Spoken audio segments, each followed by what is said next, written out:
We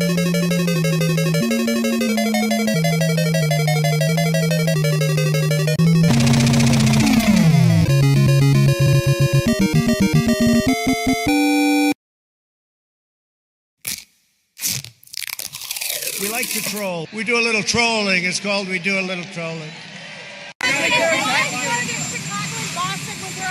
Why? Let me ask you. Yeah. Really higher than Chicago? You know, excuse me. Do you know how many people were killed in Chicago last weekend? 8. You know how many people were killed in Chicago the week before? 7. You know how many people were wounded? 74 people were wounded. You think there's worse than that? I don't think so. For most of our country's history, the Bible was found in every classroom in the nation. Yet in many schools today, students are instead indoctrinated with anti-religious propaganda, and some are even punished for their religious beliefs, and very, very strongly punished. It's ridiculous. Joining us this morning is Hannah Allen from Honey Grove, Texas. A few years ago, Hannah organized a group of her classmates to pray for an injured peer. The school principal declared that Hannah's generous act of love was prohibited from taking place in front of the other students. To support students like Hannah, I'm pleased to announce this morning that the Department of Education will soon issue new guidance protecting the right to prayer in our public schools, and it's total protection.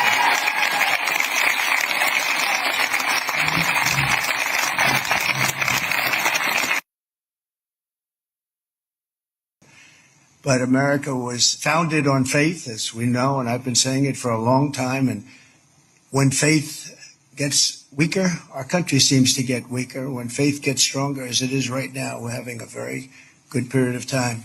After some rough years, good things happen for our country. It's amazing the way it seems to work that way. And under the Trump administration, we're defending our rights and restoring our identity as a nation under God. We are one nation under God, and we always will be.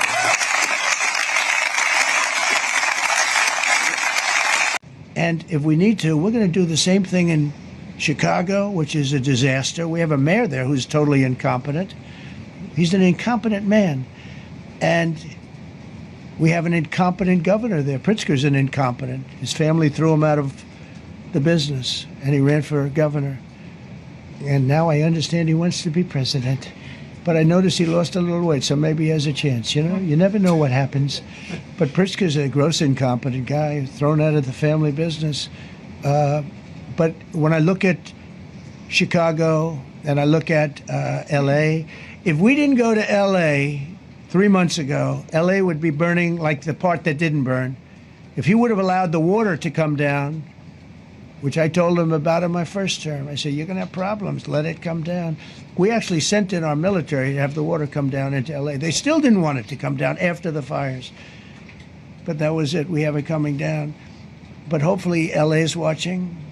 That mayor also. The city's burning. They lost like 25,000 homes. I went there the day after the fire. You were there. And I saw people standing in front of a burned down home. It was, their homes were incinerated. They weren't like, even the steel was literally, it was all warped and literally disintegrated because of the winds and the flame and the whole thing. It was like a blowtorch. They were standing on this beautiful day, maybe a couple of days after. We gave it a little time because what they had suffered. Almost 25,000 homes. And you see what's happening now. They didn't give their permits. I went to a town hall meeting. I said, we're going to get you the federal permits, which are much harder. Almost immediately, Lee Zeldin is a star. He did an incredible job. They have all their federal permits. They don't have their city permits. And the mayor said to me, we think we could have them in 2 years. I was walking down the street, and I met with firemen and police.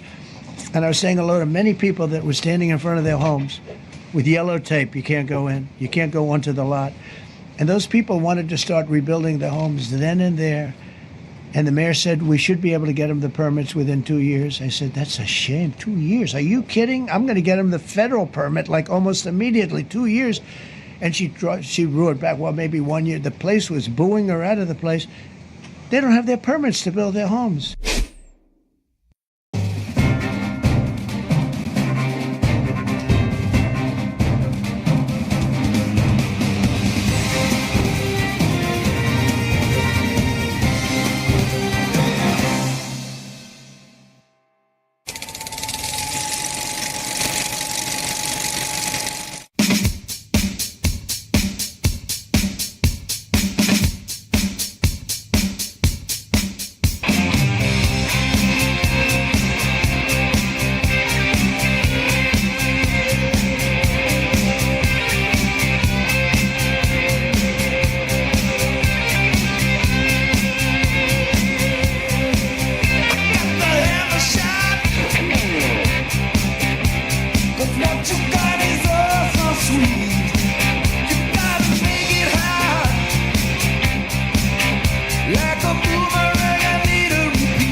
I know that there are people that trade things for power, sacrifices, child sacrifices. I've heard about Bohemian Grove. Right. I know this runs rampant in Hollywood, the P. Diddy music industry. Have you seen it? Not with my physical eyes, I have not. Have you ever been approached? I've been approached and invited to everything you can think of. How does the approach happen? Do you know what it's going to be? Most people don't, and that's why they go the first time. It's pitched to you like this. I would like for you to be my guest, my personal guest, and this is like a head of a record label or the head of some big company or another really famous person. And they will come to you with that and go, I'm going to take you there. I'm going to introduce you to everybody. It's going to be the greatest networking you've ever done in your life. Your career is going to explode. You're going to have opportunities you never even thought were possible. That's the pitch. So how in the hell is anybody supposed to know there's a problem with that? Mm-hmm. And then they'll get them into those places. All manner of horrible things start breaking out in there, and you're going, what is going on? Now you're on video. They got you on video, and then I guess ultimately it can be a way to blackmail people.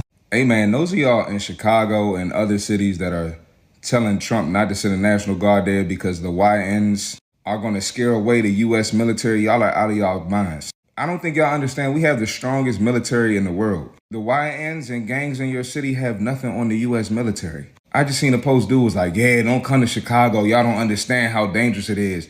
This ain't D.C. Clearly, you never been to D.C. I don't know why y'all think D.C. is sweet, and y'all see how they cleaned it up quickly. They'll do the same with Chicago. Did you see the Venezuelans that tried to smuggle some drugs in here on the boat a couple days ago? And they got blown up? What you think is going to happen on American soil? And go ahead and think you're going to attack one of these National Guardsmen. Go ahead, see what happens.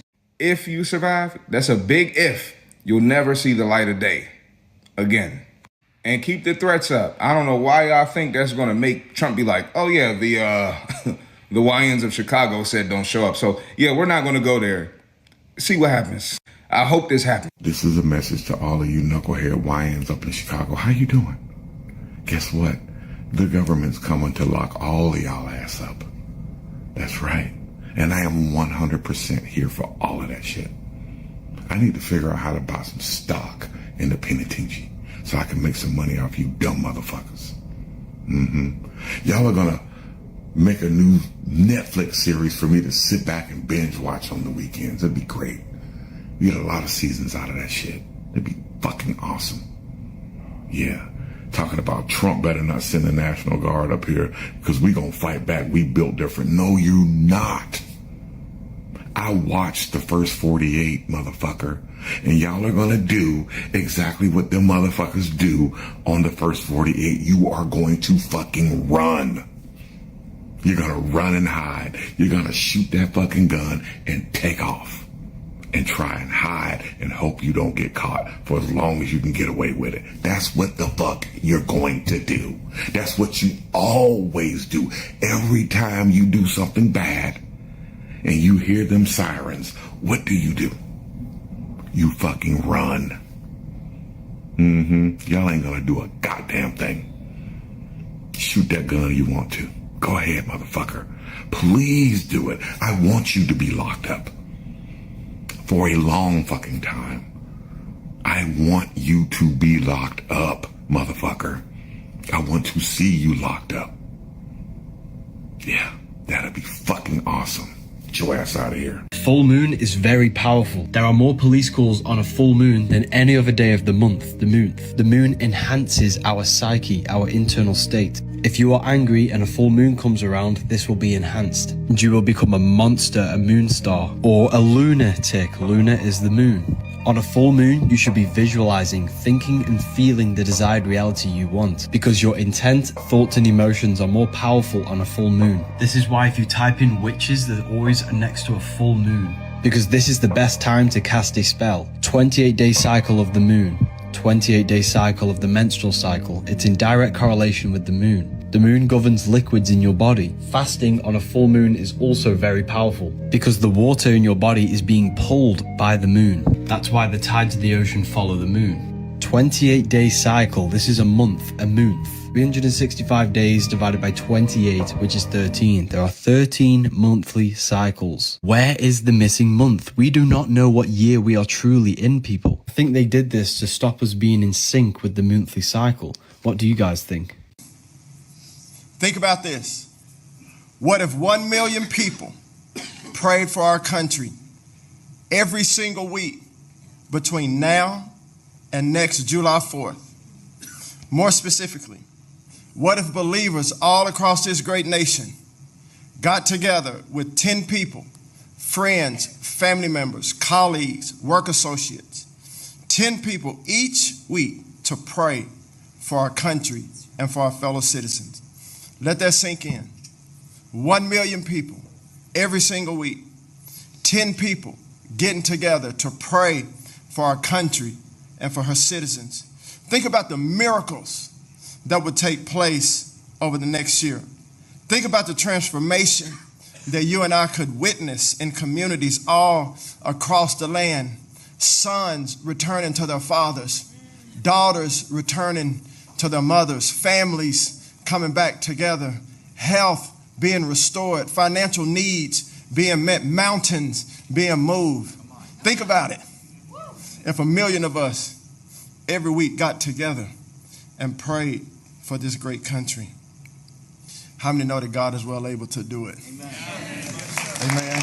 In my understanding, begins with the descendants of Caesar, and then the Vatican, the Rothschilds, and the Chabad Jews.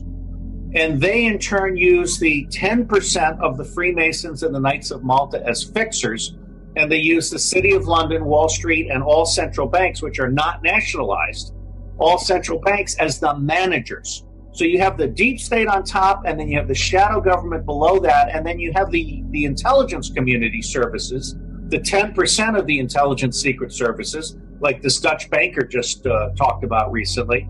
They are the dirty war element of the deep state. The shadow government basically includes the politicians, generally of two parties that do not represent 70% of the country, and a select group of senior bureaucrats, perhaps 10%. So the shadow government is the best of the servant class. They in turn work for the deep state. The deep gang of politically connected Somali fraudsters steal $250 million of your money.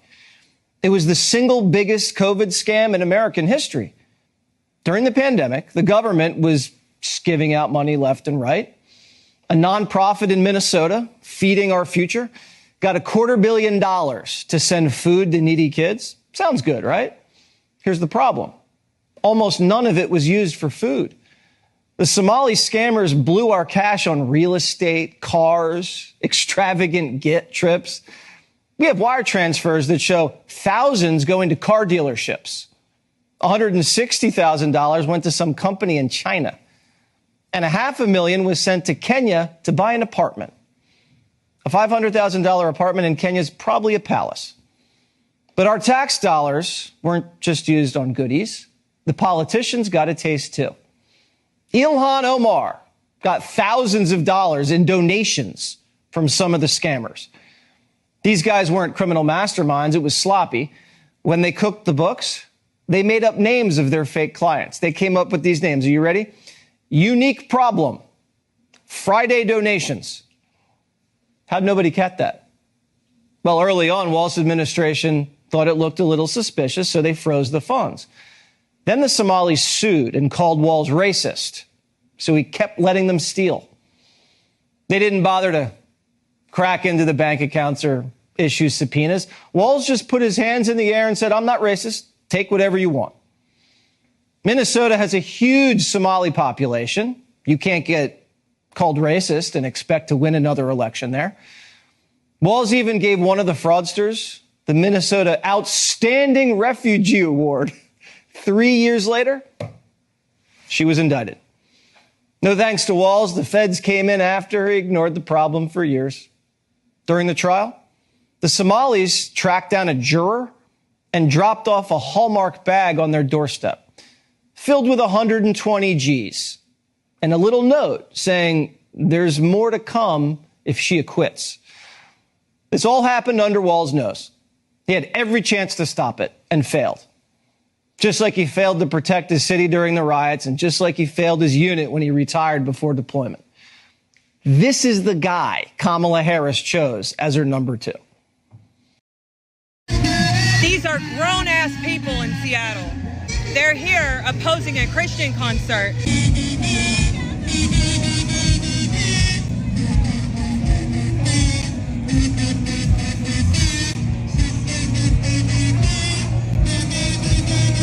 In Greece, slaves were forbidden from exercising so they didn't get strong enough to revolt. In the Ottoman Empire, drinking coffee was forbidden so citizens didn't rebel. Roman gladiators were fed barley and beans to keep them big but slow so they couldn't conquer their masters. Spartan slaves were deliberately underfed and overworked to prevent rebellion. In feudal Europe, peasants were fed bread and oats while nobles feasted on red meat. Controlling a population starts with food and fitness. You get what's happening today, right? There is no time. Okay. Period. Have you ever been to the past? Or the future? Thought. Past is thought. No. You think of the past, but you think of the past now. Have you ever actually been to the place called the past that you think about? No. It's not possible. Nobody's ever been there. It's a belief. It's just a belief that we all take for granted. Is it your experience that the now is moving along a line of time from the past to the future? Is the now moving? And how long does the now last? I don't think I've ever measured it. It doesn't. Yeah. It doesn't last. The now doesn't last in time. There is no time for the now to last in. Now is not a moment sandwiched between these two vast spaces. There is no vast space either side of the now. The now is not a moment. These are new age ideas. They have nothing to do with truth or reality. The now is not a moment. Now is eternity, the ever-present, not the everlasting. But when that now is filtered through the limitations of the mind, it appears as time. Okay. The mind is like a prism which refracts the now, which has no dimensions, into a single dimension of time.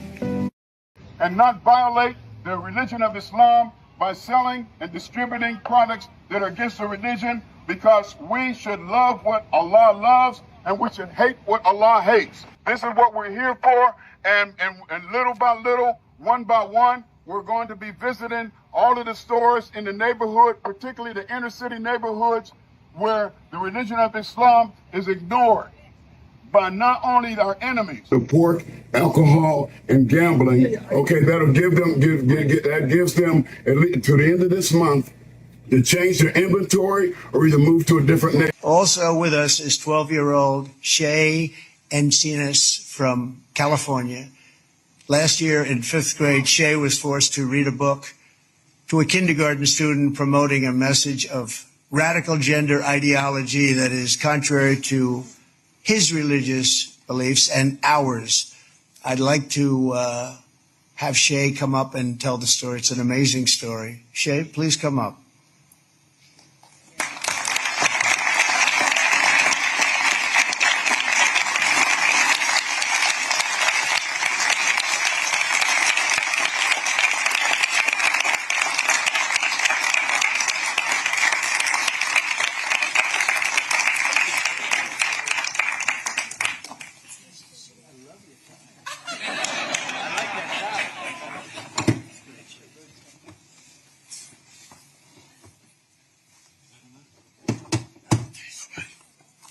Thank you again, Mr. President. Hi, I'm Shay Encinas. I've been a Christian my whole life, and Jesus means everything to me. When I was in 5th grade, my school forced me to teach my kindergarten buddy about changing his gender using a book called My Shadow is Pink. The book said you can choose your gender based on feelings instead of how God made us. I knew this was not right, but I was afraid of getting in trouble. After my family spoke up, the school treated us badly, and kids started bullying me and my brother because of our faith. And the school did nothing to stop it. It hurt a lot, but I kept trusting God. I believe kids like me should be able to live our faith at school without being forced to go against what we believe. I hope no other family has to go through what mine did. Thank you.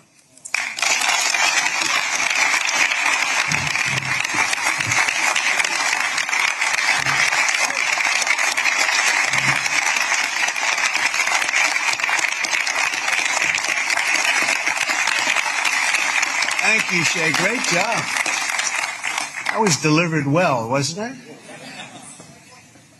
On day one of my administration, I signed an executive order to slash federal funding for any school that pushes transgender insanity on our youth. I got to be hotter to win this case? Yeah, I got to be fuckable is the word. So what we did is we looked, I had a talk show, a TV talk show in 1996. I went through that, some of the shows, took screenshots of my hair cut in a bob, and we did then I found the hairdresser and the makeup person who made me look like that in 1996. She came every day to trial, did my hair and makeup exactly like it was in 1996. I wore the exact same clothes I wore in 1996, the exact clothes. Yeah, they're back. It's back in trend. Yeah.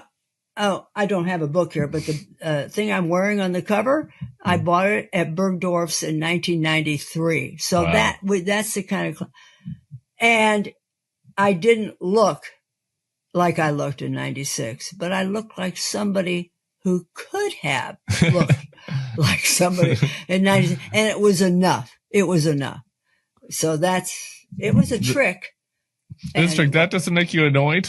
That doesn't, your feminist? The need for this commission has never been more clear than it was last week when the ineffectual senator from Virginia, a man named Tim Kaine, stated that the notion our rights come from our creator is, quote, extremely troubling to him. Very troubling, isn't it troubling? Isn't that terrible, though? How he would say something like that, and advocated really by a totalitarian regime. This is what they say.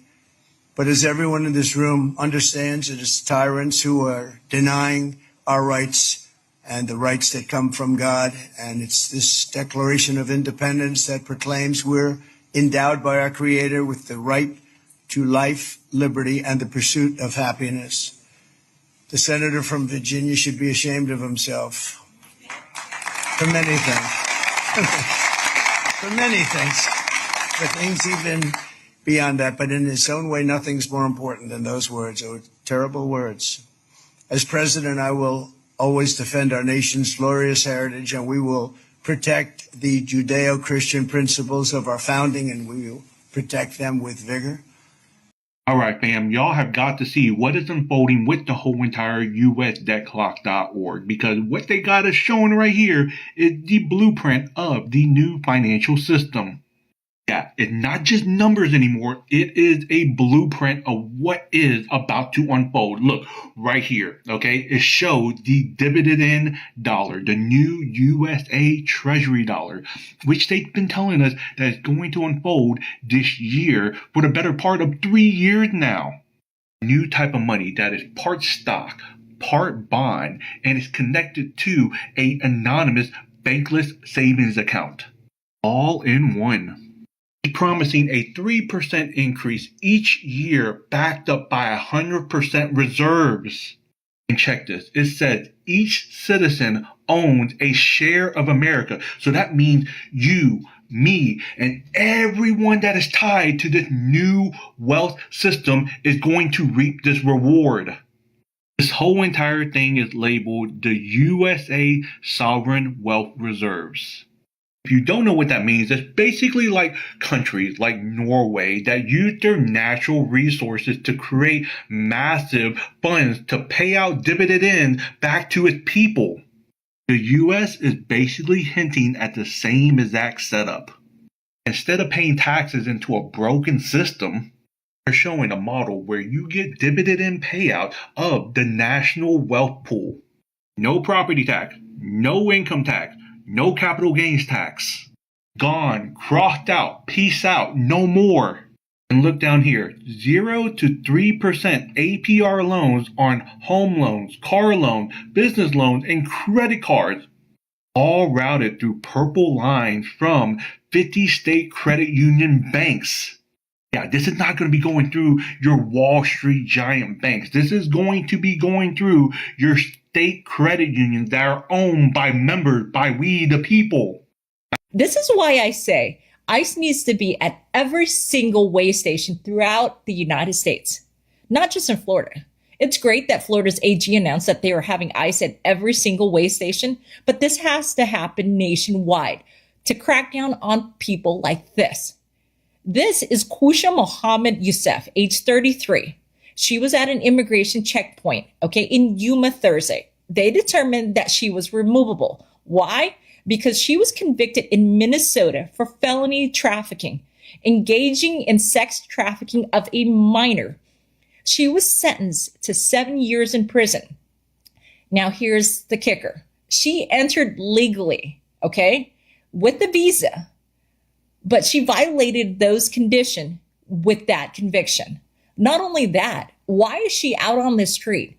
Why didn't, after she served her sentence time in prison, that's 7 years, why didn't ICE pick her up then?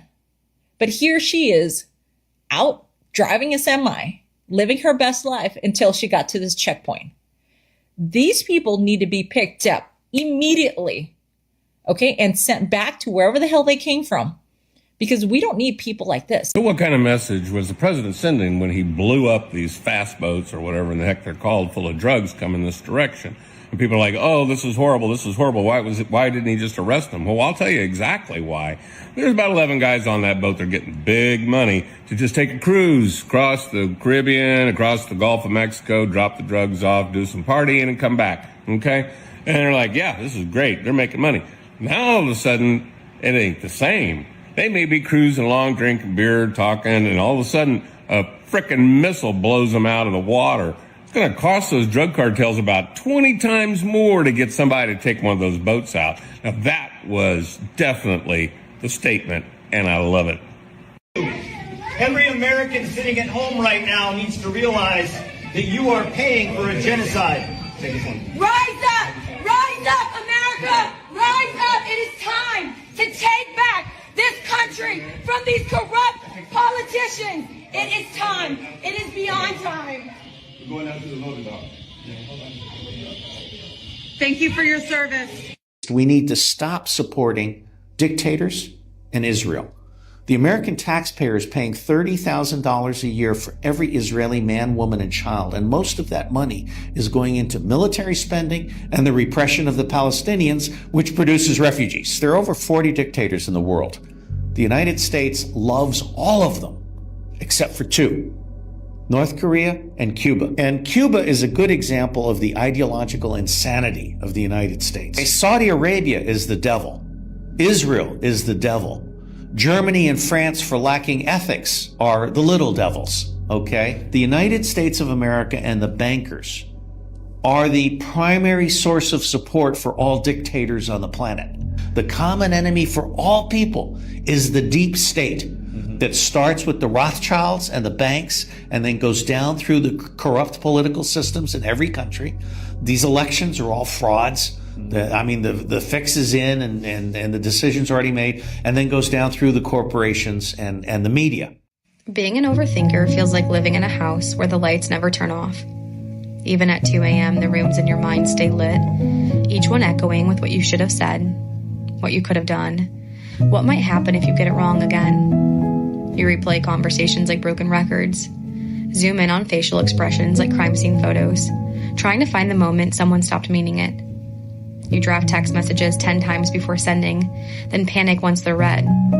You convince yourself you're too much, then feel hurt when they don't ask for more. You apologize for needing reassurance, then apologize again for apologizing too much. Your brain builds worst-case scenarios with the creativity of a novelist and the stamina of a marathon runner. But still, you get up.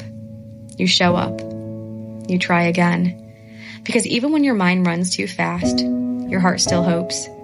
And maybe one day you'll see your depth not as a flaw, but a form of devotion. Because caring too much might be exhausting, but it also means you love with everything. And that isn't something you should ever try to silence. Америка прямо сейчас пытается поменять правила на рынке золота и криптовалют. Вспомните, какой у них долг. 35 триллионов долларов. В общем-то, это два альтернативных валютному сегменту мировых рынка. Действия Вашингтона в этом направлении отчетливо демонстрируют одну из главных американских задач. Они очень хотят решить проблему снижения доверия к доллару. США, как это было и в 30-е, и в 70-е годы, будут решать свои финансовые проблемы за счет всего мира, загоняя всех куда? В криптовалютное облако. Со временем, когда часть госдолга США будет размещена в стейблкоинах, США обесценит этот долг. Еще раз простыми словами. У них сейчас валютный 35-триллионный долг. Они его загоняют в крипту, в облако, обесценивают и начинают с нуля. Это для тех, кто очень любит заниматься криптой. I left Congress, my trades are shit. I can't get any insider information anymore. And these fuckers won't tell me anything anymore. So I've been drinking a lot more. My husband's still in love with a homeless hammer guy, visiting him in jail and shit. So it hasn't been easy. Okay. For thousands of years, the Bible has shaped civilization, ethics, art, and literature, and it's brought hope, healing, and transformation to untold millions and millions of lives. The Bible is also an important part of the American story. That's why I'm delighted to announce that just moments ago, I have personally delivered the Trump family Bible given to me by my mother. I remember the time she gave it to me. But it was used in both my inaugurations and also display at the museum, and I guess it will now be displayed right in the heart of our nation's capital, right here, and that's an honor. That's an honor. Both parties. I have a great solution. Stop talking about race all the time. Yeah. Race doesn't mean anything. I think because I look at you not as a black guy, but as a human being made in the image of God, and I want to know what you bring to the table. Are you good at the job? Are you better than your competitor? Because let me just pause for a second. I just want you to hear out what we believe. Is that when you talk about race all the time, you start to resegregate society based on tribes, and you lose this idea of e pluribus unum, all made in the image of God, out of many one. And yes, we have made many mistakes in our past, but we were getting closer as a country in my childhood as being not obsessed with race. We've become more race obsessed over the last 10 years, especially the last 5 years, which is why we're seeing the anti-DEI movement, which actually ends up hurting people of color more than previously. And I guess the biggest question, though, is that why should race matter at all? Shouldn't we just de-emphasize it? What I wanted to first respond to is the notion of stop talking about race. I don't agree with that notion for the simple fact that talking about things bring awareness. Awareness leads to actions. Actions produce change results. I just want to use your logic and flip it on you. Imagine if you had cancer and your doctor was like, let's just stop talking about it. It wouldn't, in the same context that racism wouldn't go away. Got it. Cancer wouldn't go away. Let's accept that premise. Do you think racism is a top 100 problem in America? I think it is. I haven't considered the other 99 to give a thorough. Crime, fathers not being around, obesity, suicide, mental health issues. For sure. Anxiety, cost of college, an open border, Russian-Ukrainian war, nuclear proliferation, artificial intelligence, the rise of China. All that's probably more important than racism. So I'm not saying it is or isn't. But however, you're kind of changing the subject. No, I'm not. But I'm going to say use your premise. If I have cancer, that's the most important thing happening to me. Correct. Racism is not a cancer on America. Racism is sin, and we'll never get rid of sin because we are broken, fallen creatures from our Creator, and we rebelled. Right, so but you do not solve issues by not discussing them. If you and your wife have, I'm not sure if you're married, if you and your wife have a disagreement with communication, and you tell her, hey, let's just stop talking about our problems. So problems do not disappear. I actually don't think it's an issue nearly as much as you do. I think we've made it a bigger issue. I'm not making it a bigger issue. I'm just discussing. This is just my talking point. I'm saying generally, but let's just say. And then I do want to get your definition, though. What is racism? Hey, what's up, America? ICE enters Chicago. So Donald Trump's illegal migrant crackdown of Chicago has begun just moments ago. Operation Midway Blitz has now hit the streets of Chicago, and it's starting to ramp up as I'm talking to you. On top of immigration and customs enforcement, the National Guard will be deployed to the city of Chicago. This is happening right now. Democrats are not passing go. They're they're not collecting $200, they do not have a leg to stand on. Donald Trump's deportation plan is gaining steam in the city of Chicago. So all the protesting by the mayor and people of the city, all the shit talking by the governor of Illinois didn't do a fucking thing. And now you have immigration and customs officials on the streets of Chicago and the National Guard. Fuck you. Of course, here's the first images of ICE officers arresting illegal migrants right now. And here's some more that have hit the streets of Chicago. Trump's not fucking playing around, bitch. And here's some more ICE officers that are hitting the streets right now in the city of Chicago. And here's a few more. Take a look at that. That's happening in real time. Like I said, fuck you. Of course, here's the headline from Newsmax. DHS, ICE begins Operation Midway Blitz in Chicago. Fantastic. And of course, this was the first image that came out today, was an ICE vehicle right by the old Sears Tower. If I was an illegal alien, I would just start self-deporting if I were you. Looks like it's not going to end up well. California has Gavin Newsom. In Illinois, we have Pritzker. And he's clapping back hard right now. Not on Twitter, not in very funny posts, but in real life.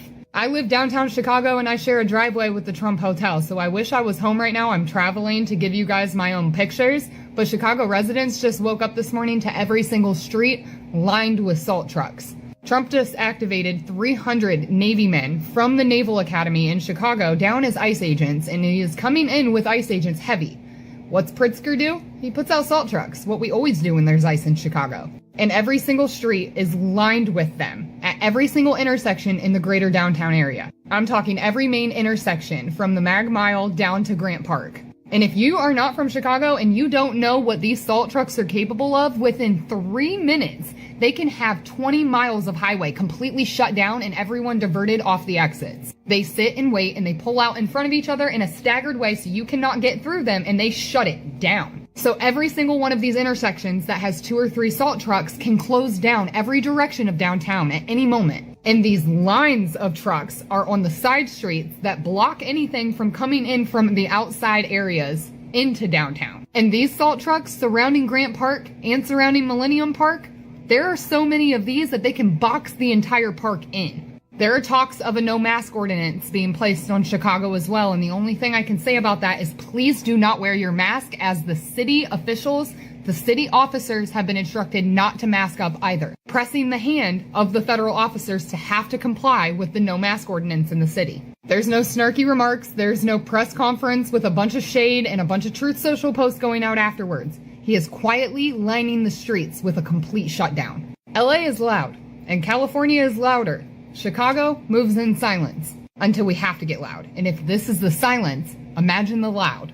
I have experienced 10 times more violent crimes in my small Ohio town that I was raised in than I have ever even experienced in Chicago. I've never experienced any in Chicago, in fact.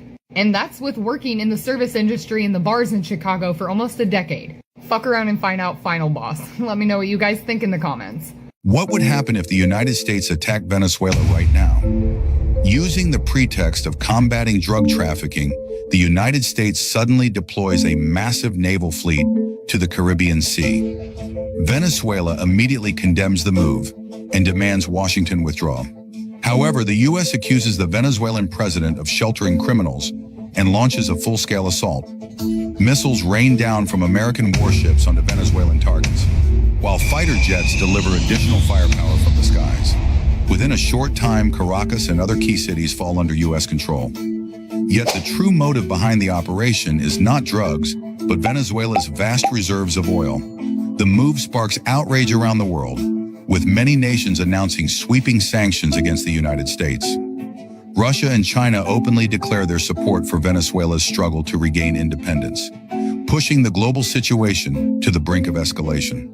Now the world faces a critical question. Will the United States pull back its forces to avoid direct confrontation, or march toward a devastating war with both Russia and China?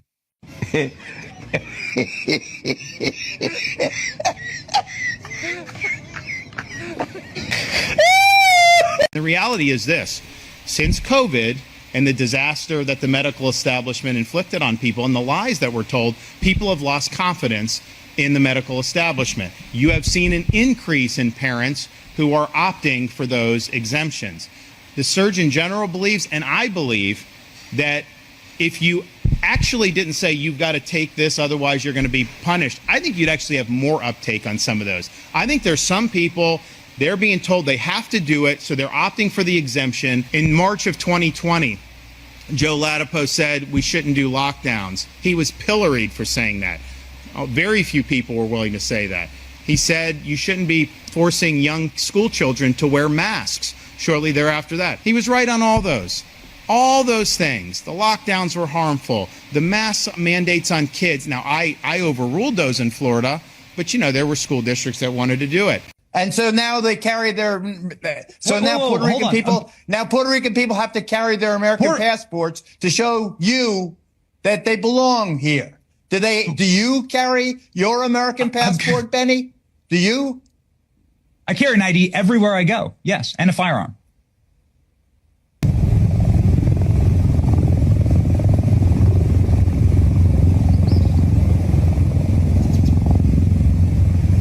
All people from Chicago, man.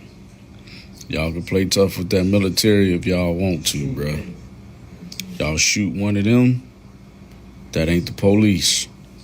Y'all gonna have all veterans, active and inactive, on y'all head, man. They gonna fuck y'all up real good, thinking that you gonna take down a Marine or a National Guard or a Navy SEAL. Y'all crazy than a motherfucker, but good luck to you though, man. Good luck. What's up, America? The Supreme Court now says you can racially profile. So the Supreme Court today has lifted a federal judge's order prohibiting government agents from making indiscriminate immigration-related stops in the Los Angeles area that challenged racial profiling. Well, as you know, Immigration and Customs Enforcement, as well as the National Guard, have been racially profiling people based on the fact that they may look Hispanic to try to interrogate, investigate, and or arrest and deport them. But a while ago, a federal judge says you're not allowed to do your job based on somebody's race or ethnicity. You have to just, I guess, find out by guessing. So according to this federal judge, you weren't supposed to use race or nationality in any capacity when making a decision on who you're investigating, which is dumber than fuck, of course, if you're planning to deport 20 million people from south of the border. But the Supreme Court has ruled in favor of Donald Trump, so now they're going to be allowing racial profiling when arresting and deporting people. Thank fucking God. So if you haven't noticed, the Supreme Court is heavily in favor of Donald Trump being able to deport lots and lots of people. Democrats really don't have a leg to stand on in the Supreme Court whatsoever when it comes to Donald Trump's deportations. So federal judges can fight all day long, and the Supreme Court will keep shooting them down over and over and over. But eventually, one way or another, by hook or by crook, you will be getting deported if you're an illegal alien in America. Fuck you, asshole. As I've said before, what kind of an asshole comes over to a country illegally and then demands that somebody else pay for your life? That's not somebody that's just escaping for a better life. That's somebody that's purposely coming over to fuck people financially. They did it on purpose. Get the fuck out. Shoo.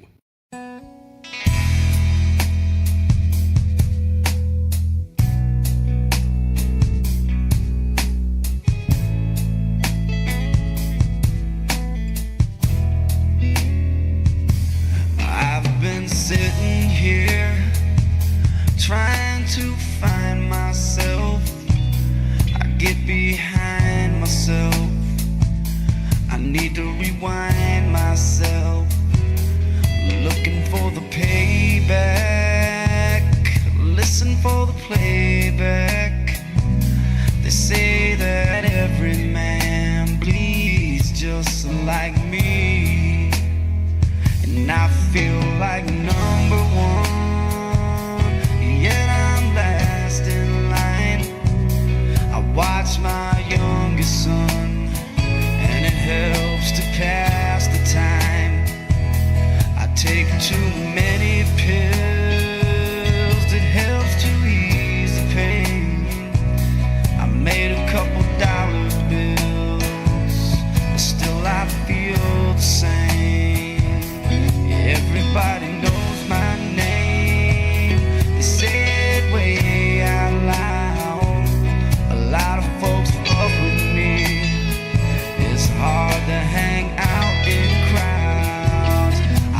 that's the price you pay to be some big shot like I am. Outstretched hands and one night stand. Still I can't find love. And when your wall comes tumbling down, I will always be around.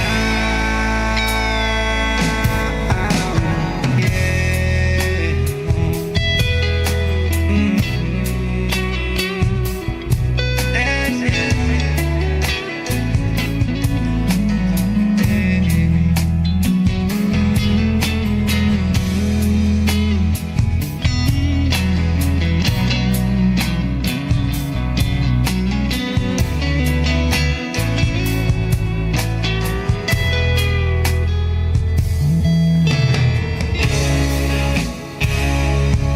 And when your walls come tumbling down, I will always be around. People don't know about the things I say and do. They don't understand about the relationship that I've been through. It's been so long since I've been home. I've been gone for way too long. Maybe I forgot all the things that I miss. Oh, somehow I know there's more to life than this. I said it too many times and I still stand firm. You get what you put in, and people get what they deserve. Still I ain't seen mine. No, I ain't seen mine. I've been giving, just ain't been getting. I've been walking that thin line.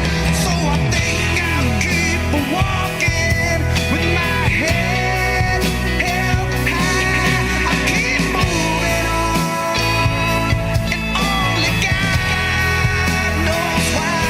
Only God, only God, only God knows why. Only God.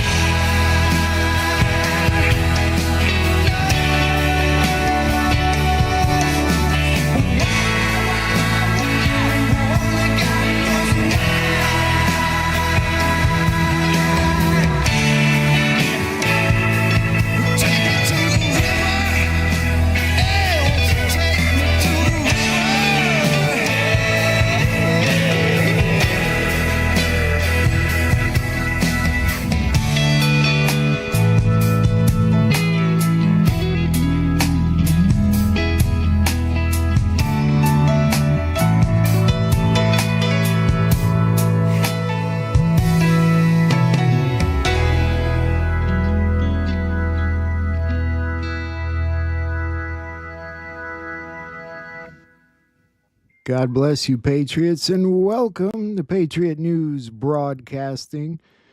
You know, President Trump really is humanity at its finest, in my opinion. I feel like he radiates this positive energy, and there's this feeling in the air that everything's coming to a head, you know. I feel it. Hopefully you feel it. And we got a lot of interesting things to look at. What'd you think of the intro? Stuff with Sharia law, that's pretty crazy, isn't it? There's more of a war there than you think. Remember this the other day when Dan Scavino said POTUS just may break the internet and then the cables went down? I didn't make that connection till today, but isn't that wild? Now we have our culprit. It was Dan Scavino. He put on scuba gear. He went down there under the water, cut the cables. Dan the man, he's talented more than you think, but I guess they really did kind of break the internet, didn't they? 3 days in between. I thought that was wild. This from Chuck Grassley is pretty cool. At first, you think he's just kind of talking about his corn there. Fully dented. Second photo, broken ear. You see the cobs turning red. Down here, it says it's money time. Right under this little ear of corn. You think old Chuck's trying to tell you something? I don't know. About 3 weeks before harvest, corn should naturally dry to 20%, and will still need artificial drying to 20 or 14%. I don't know. I think there's a little message there from old Chucky. And if you remember, we watched the video with Juan and Nino last night, that little 10-minute bit there. Of course, it was going quicker than we could have probably paid attention to at the time, but the cards here, there's more of a meaning than we thought, apparently. They're saying the 9 and the 2 aces means 9-11, 5-5.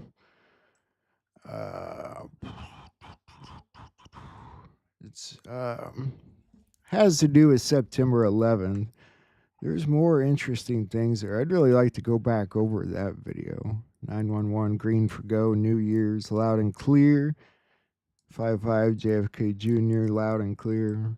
Reveal all, red folder, John Kennedy. I don't know. Interesting stuff, but either way, the cards.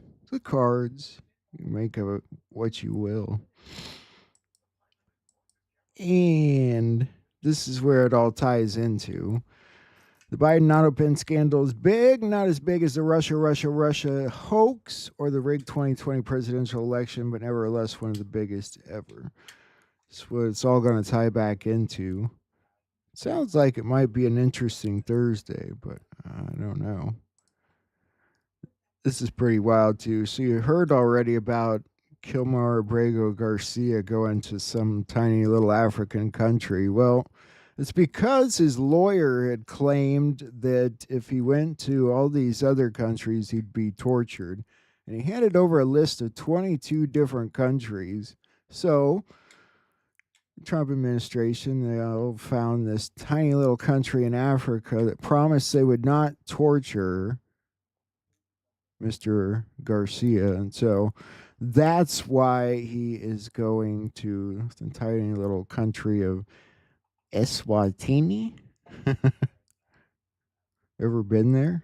No. And the White House and Trump give you an invitation to prayer and rededication of the United States as one nation under God in preparation for the 250th birthday of our country.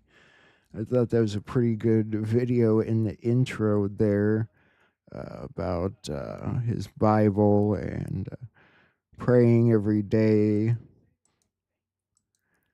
He announced that the Department of Education will soon issue guidance protecting the right to prayer in the schools. So we'll start here. And we do begin today on the heels of a speech by President Trump at the Museum of the Bible in Washington, D.C., in which the president spoke on the importance of faith amid a renewed focus for the White House on religion. America was founded on faith, as we know, and I've been saying it for a long time. And when faith gets weaker, our country seems to get weaker. When faith gets stronger, as it is right now, we're having a very good period of time. After some rough years, good things happen for our country. It's amazing the way it seems to work that way. The speech today coincides with the second meeting of the Religious Liberty Commission. That is a group created by the president to focus on religious freedom, something he says has been eroding, especially for Christians. It's a claim he repeated today as well. Isn't it humanity at its finest? It's getting there. Society is changing. All this that's gone on for 10 years is starting to really start to look like something fascinating. Not that we didn't see bits and pieces of it during the journey, but now it's really, the puzzle's coming together. It's awesome timing. The United Nations chief is warning that the rules of war are being shredded worldwide. It's hard to tell what he means by that, but let's look at it. Pro-war propaganda is everywhere, from military parades to ramped-up rhetoric. Sadly, there are no peace parades or ministries of peace. The glorification of violence is coupled with a troubling erosion of international law. This law is the foundation of peace, our global order, and our daily life. See, I would kind of disagree with that completely. It may look that way, and they can make it look that way because you can't just clean up corruption with a broom, unfortunately. Otherwise, I'm sure we would we not? Israel is accusing Spain of waging an anti-Israel and anti-Semitic campaign. We look at Spain for a second. Now we start this hour in the Middle East, where Israeli Foreign Minister Gideon Saar has accused Spain of anti-Semitism following the announcement of measures by Spanish Prime Minister Pedro Sanchez aimed at stopping what he described as a, quote, genocide in Gaza. Spain had announced that it will step up pressure on Israel by banning Israel-bound ships and aircraft carrying weapons from entering Spanish ports or airspace. Additionally, Spain will boost aid to the Palestinian Authority and the United Nations Relief and Works Agency for Palestine refugees. What do you think of what Spain is doing, ladies and gentlemen? God, that's such a tough one with Israel and Gaza. Been going back and forth with that all week, haven't we? I've tried to put both arguments into the intros quite a bit, so I know some days you've seen a little bit of this, a little bit of that. I try and share stories from both sides. It's a weird time. In Nepal, the protest over a social media ban got a little deadly, unfortunately. See what people get like when you want to take away their social media? Let's take you to Kathmandu now. At least 13 people have been killed and dozens injured in the Nepali capital during a protest against the government's decision to block dozens of social media platforms. Police fired tear gas and rubber bullets to disperse protesters calling themselves Gen Z. A curfew has been declared in parts of the city. The government last week ordering the blocking of social media. Now that includes Facebook, YouTube and X for not complying with a deadline. You know, people used to get hosed down while trying to fight for their freedom. Now people are getting hosed in the streets for their social media. We've come farther than we think. It's just there's some backtracking here and there. Like with this moron here. Howard Stern played a prank on everybody. He's not going away. He's sticking around. You guys know who Howard Stern is. I don't want to go into that. You remember this from the other day? They're getting a little bit more deeper into the cancellation of the award ceremony for Tom Hanks at West Point. Trump wrote, "Our great West Point, getting greater all the time, has smartly canceled the award ceremony for actor Tom Hanks. Important move. We don't need destructive woke recipients getting our cherished American awards. Hopefully the Academy Awards and other fake awards shows will review their standards and practices in the name of fairness and justice. Watch their dead ratings surge." I like that, huh? Their dead ratings. You get that? Their dead ratings. And an alumni group at West Point is scrubbing a ceremony meant to recognize actor and veterans advocate Tom Hanks. The prestigious award is intended to highlight those who exemplify duty, honor, and country. In announcing the move, the group said the cancellation would allow the academy to focus on preparing its cadets for the future. As the Washington Post reports, the email did not say whether Hanks' award has been revoked or if it will be presented in some other format. In 2020, Hanks participated in a campaign fundraiser with Joe Biden. Yeah, well, I don't think anyone will be too disappointed. It's probably because the students there are like, you invite him here, we might have to kick the shit out of him. So the Supreme Court lifted its restrictions on Los Angeles immigration stops, clearing the way for federal agents to conduct sweeping immigration opportunities. I think this is probably bigger than we are paying attention to. This is Eyewitness News with live breaking news. And good morning, I'm John Gregory. Breaking news coming out of the Supreme Court this morning. The High Court clearing the way for federal agents to conduct sweeping immigration operations in Los Angeles. It's the latest victory for President Donald Trump's administration. The justices lifted a restraining order from a judge who found that roving patrols were conducting indiscriminate arrests in L.A. The order had barred agents from stopping people solely based on their race, language, job, or location. It's nice to see the Supreme Court doing its job, right? Somebody's got their stuff together. 6 people were killed in a shooting at a bus stop in Jerusalem, Israeli officials say, in the city's deadliest attack in 2 years. The following breaking news out of Jerusalem right now. This morning, at least 6 people were killed in a shooting attack on a bus stop in the north of the city. CBS News foreign correspondent Ramy Inocencio has reported from the region extensively and joins us now from London. Good morning, Ramy. Tell us about this apparent attack. Errol, yeah, this morning's rush hour really turned into a nightmare when bullets started flying. You can see people running from the scene in dash screen footage that we have gotten. You can also hear the pops of gunshots there. Israeli police said that 2 terrorists opened fire on a bus stop. At this moment, there's been no claim from any militant group, but Hamas has praised this attack. And this happened in northern Jerusalem. This is on the outskirts of the city. And for reference, it's about a dozen miles north from, if you will, the main historical sites, like the Western Wall, the Dome of the Rock, the Church of the Holy Sepulchre. That bus stop, perhaps most importantly, is also at an intersection that leads to Jewish settlements in East Jerusalem. And that's pretty wild, huh? Not even safe at the bus stop. That's never good. What'd you think of the E. Jean Carroll video in the intro?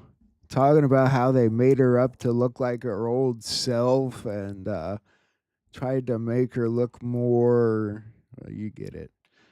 Isn't that freaking weird? And then, of course, the appeals court upholds its $83 million judgment against Trump.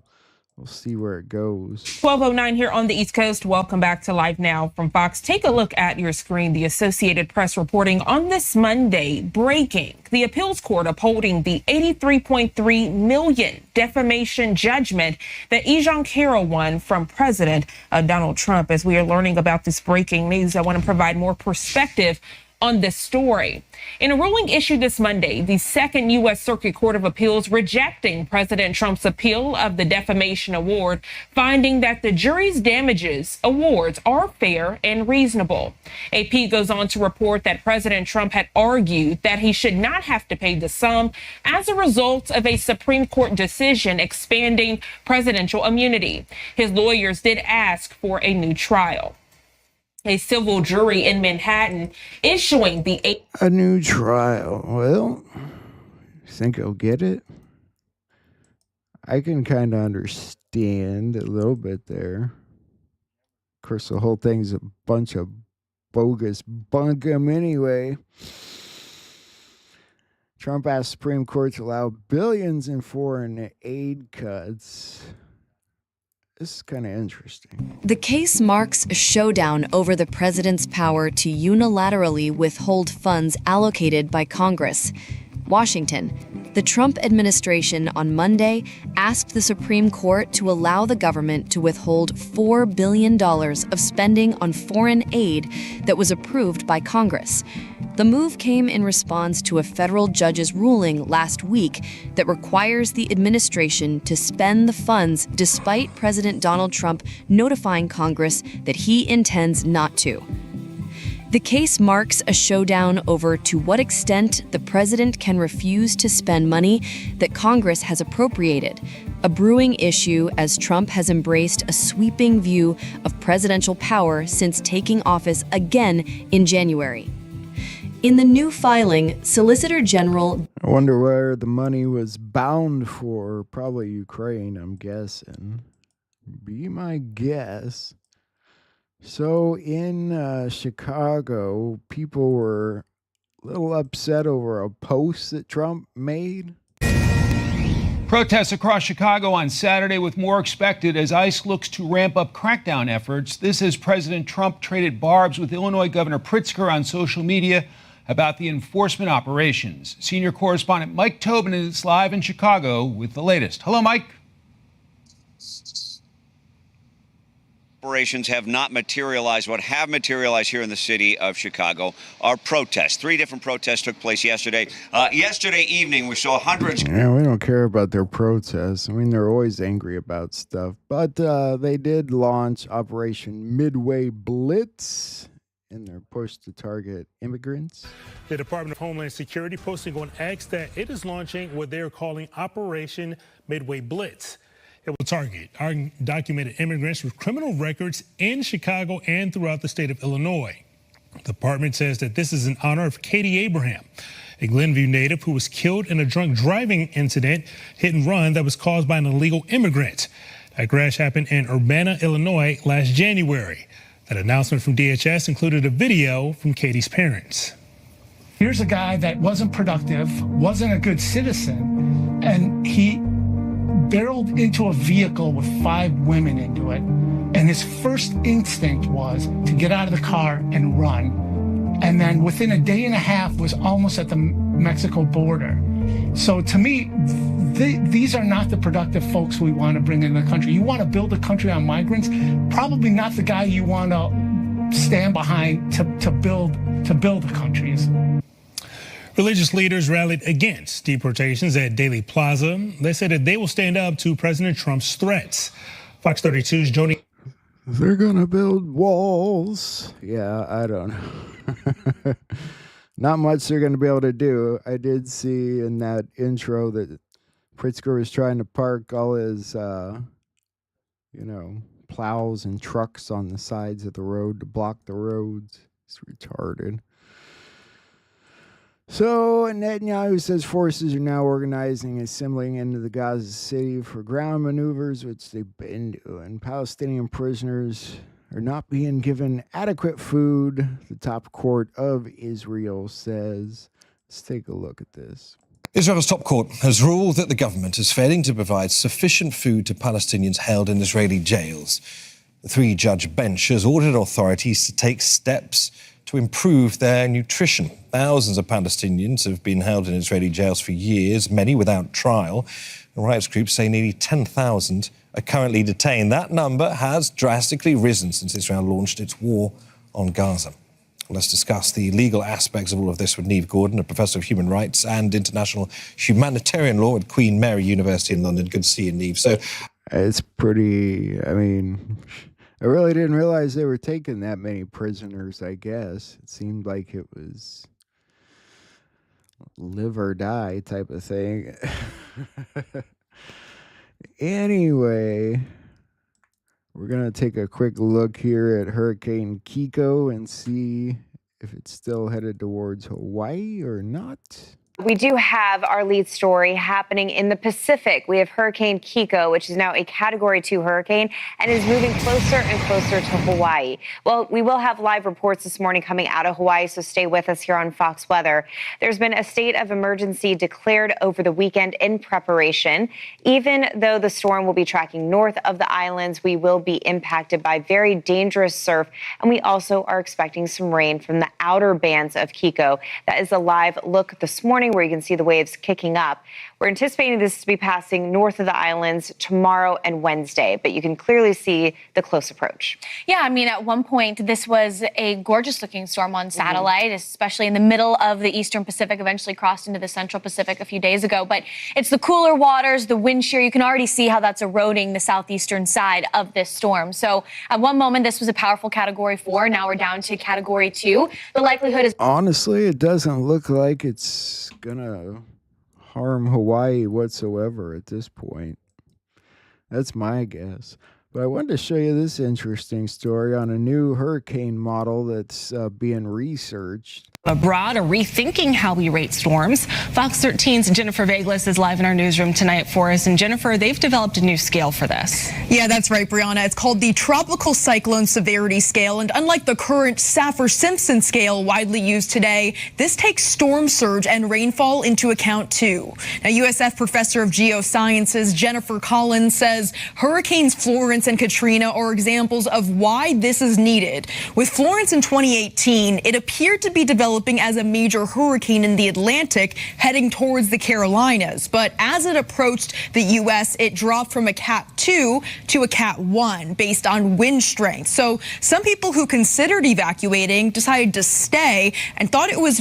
And though it was rated as a low-grade storm, communities were still left underwater. With the Tropical Cyclone Severity Scale, all three factors are rated. Whichever the highest factor rating is what the overall category of the storm is. Take Florence, for instance, in the Cat 1. Yeah, they made that nice and simple, didn't they? I get what they're saying, though. The storms have been different for a while, but maybe that'll change. I don't know. The French government was ousted in Parliament confidence vote, like a no confidence vote, I believe. We can now bring in our international affairs editor, Philip Turl. Philip, great to see you. What happens if François Bayrou does, in fact, lose this vote? Talk us through the next steps. Right, well, there are several possibilities. The first one is that, he's going to have to stand down. That will be the end of his government. He has to submit his resignation to President Macron. So the ball is in the camp of the French president, who then has to make a decision. Now, the prime minister is separate from the president.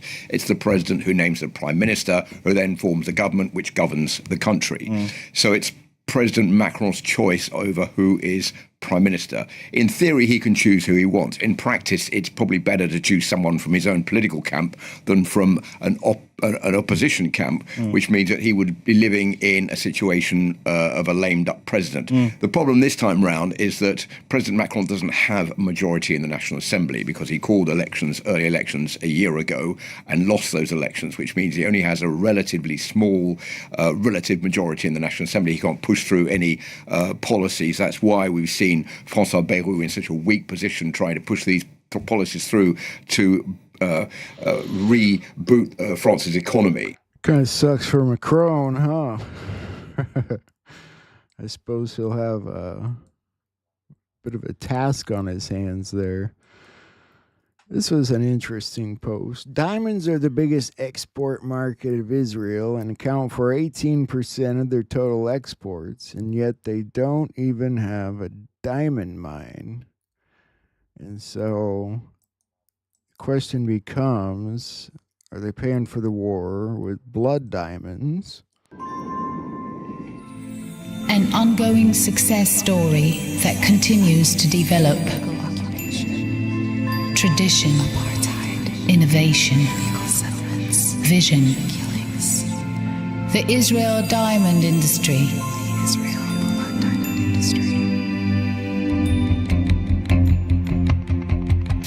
Sourced from conflict zones across Africa, then cut and polished in Israel, Tel Aviv's diamonds are stained with blood.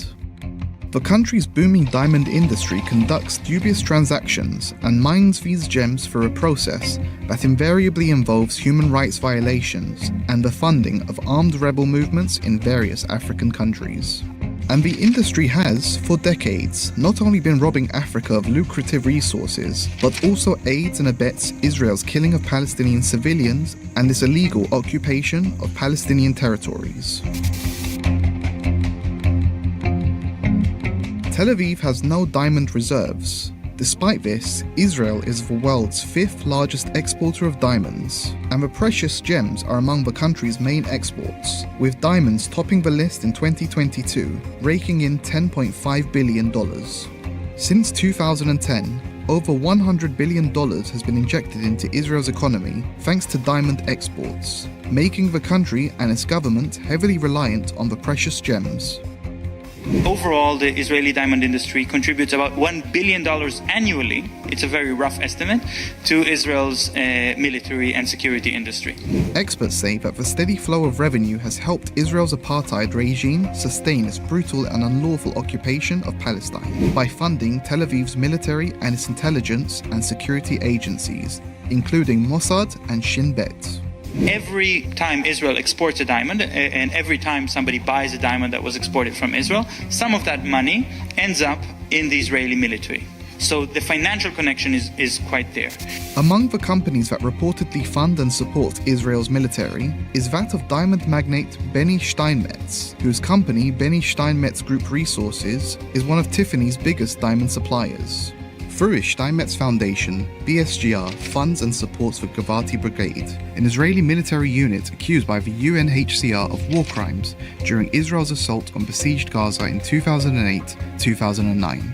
Then comes Israel Diamond Exchange Limited, a private company whose members raised approximately $71,000 for Israeli soldiers and procured equipment to bolster Israel's military offensive in Gaza in 2014. Another shadowy diamond kingpin supporting Israel's illegal occupation is Lev Leviv, known in Israel as the King of Diamonds.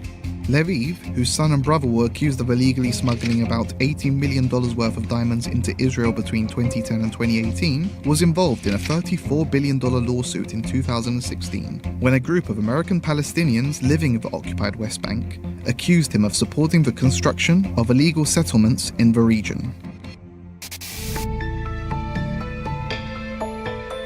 Africa is the largest producer of rough diamonds globally, and Israel imports most of its gemstones from numerous countries across the continent, including South Africa, Liberia, Democratic Republic of Congo, and Cote d'Ivoire. Violent conflicts have claimed the lives of tens of thousands of people in many of these countries, and in order to access African diamonds, mercenaries from various external nations, including Israel, have supplied weapons and military gear to these conflict zones. Additionally, foreign companies have plundered the resources of African countries, cutting them off from substantial revenue streams. In the DRC, for example, Israeli mining magnate Dan So Israel is giving weapons to these other countries to protect their diamonds, I guess, to fight wars over diamonds. Blood diamonds. At least that's what they say. You know how that goes. Heathrow was evacuated over hazardous material reports. What happened at Heathrow? Be back with you in Paris at the top of the hour. Just want to bring you a little bit of breaking news we're getting from the authorities at Heathrow. And there has been an incident at Terminal 4, which has involved the emergency services who are responding at the moment. And Heathrow says that the Terminal 4 check-in has been closed and evacuated while emergency services respond to the incident. I just love the way he says incident. There was an incident, Heathrow. You gotta laugh at the news too, right? Trump just posted all vaccines are poison right after Bill Gates visited the White House on the same day RFK shredded part COVID lies. This is actually true. Trump posted it all over today. RFK is to present autism cause soon. Do you see what's happening? They can mock it all they want, but chess is the way this world works. Yeah, that post was everywhere today. I wasn't even sure if I should share the video, so I didn't bring it. This is wild. Do you remember after 9/11, the 7/7 London stuff? So apparently a judge released one of the terrorists behind the 7/7 event. And we'll just take a look at that. Beyond ludicrous. that you could talk to a guy who boasted, by the way, boasted to the US authorities that he was proud to be a terrorist. He didn't move away from that position. The idea that anybody could wish him well for the future. I fear for the people of Batley. Here's the guy. By the way, the US authorities say that he's not even taking the antipsychotic drugs, which are the reason why that he's finally being let out, right? So I know this QC vaguely. I only know him because I was at Leveson and he was cross-examining me. All he is a clerk. These guys who move up to the High Court, they are like, what are they like? They're like academics who've wandered into the legal world. And there was nothing about him. He has no touchstones with humanity, that guy. All he is literally a robot that happened to read out questions to me, asking whether I was an offensive piece of tabloid turd. And I agreed, yeah, I probably was. And we all agreed to move on. So, you know, the truth about the matter is we have a justice system in our country which doesn't reflect either what people think or what sentences should be passed down. So the issue I have is, why don't we just employ the American system? Why don't we make it vaguely political so that we wouldn't have a judge who would, from the right, who would ever say anything like this? Only some liberal dimwit would ever say anything like all the best. And other aspects of what he said was included, keep taking the medication, won't you? Well, actually, if he'd read the evidence, he'd already know that actually he wasn't taking the medication because it, quotes, made him feel sleepy. This is a man who was proud of the fact that, in fact... What do you guys think? I'm sure the streets of London are very excited about that one, right? Democrats released a suggestive letter saying that, a letter to Epstein, purportedly signed by Trump, which Trump is denying, and it looks like he's suing over it. The House Oversight Committee released a sexually suggestive letter to Jeffrey Epstein, purportedly signed by President Trump, which he's denied. He said he did not write the letter or create the drawing of a curvaceous woman that surrounds the letter. He filed a $10 billion lawsuit against the Wall Street Journal for a report on the alleged letter. There's also something about a birthday card, too, in the news.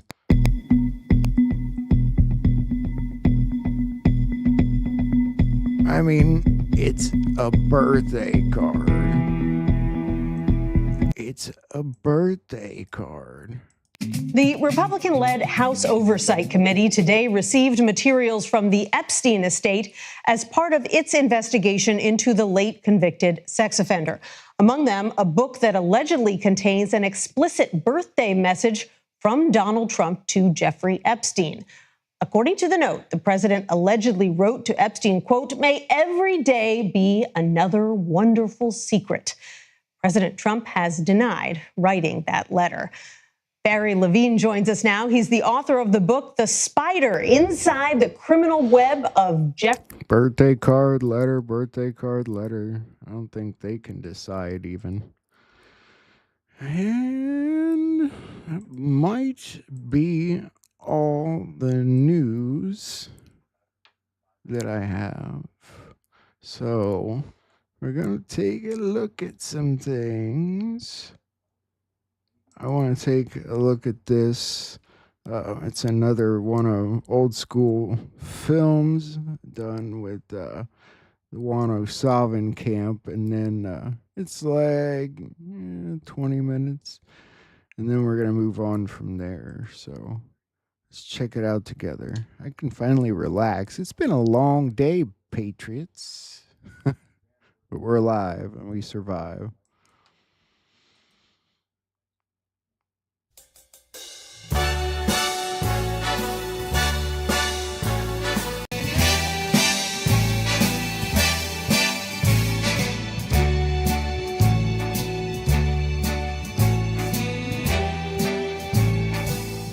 Start spreading the news. I'm leaving today. I want to be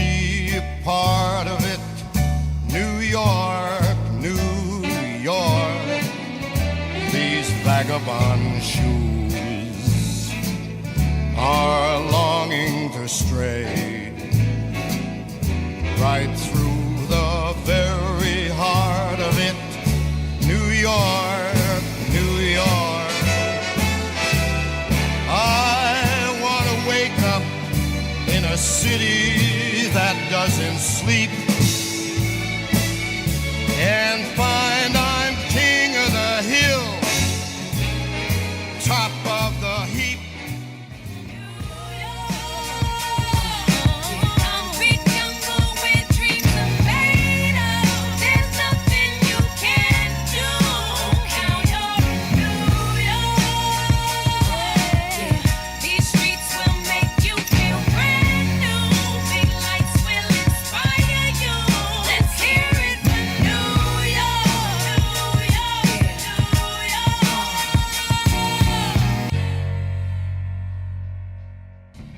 You're in your late 30s.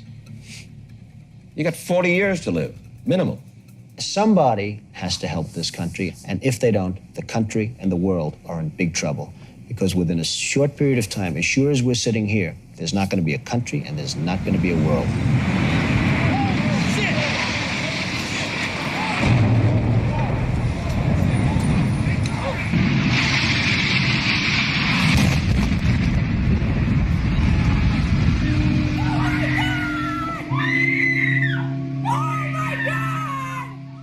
We're looking at a live picture from Washington, and there is smoke pouring out of the Pentagon. It would appear that there has been another major explosion, this one in the nation's capital. BuzzFeed dug up an old quote from Donald Trump, talking about a large-scale terror attack 19 months before 9/11. I really am convinced we're in danger of the sort of terrorist attacks that will make the bombing of the 1993 Trade Center look like little kids playing with firecrackers. He basically predicted the attacks from Osama bin Laden.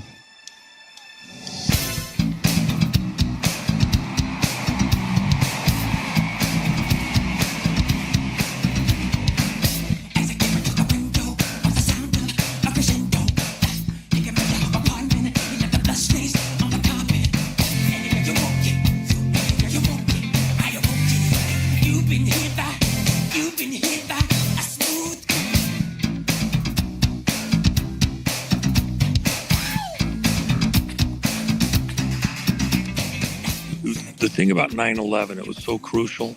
There could be no single point failure. No matter what, those buildings had to come down that day. So there was thermite that was put in the buildings, painted into the buildings after the bombing done back in the early 90s. There is zero explanation, none at all, how Building 7 could come down related to anything to do with the two aircraft. Even if you had a demolition with the squibs going off and shape charges, explosives in key locations, you know, when you prepare a building to bring it down, they also remove key supports. They drill things out. There's a lot of demolition work that's done before you ever place the charges to bring a building down, okay? How much of that would even have been possible at buildings that were, you know, occupied, heavily occupied? And even if you only did it on certain floors, you didn't do it on every floor.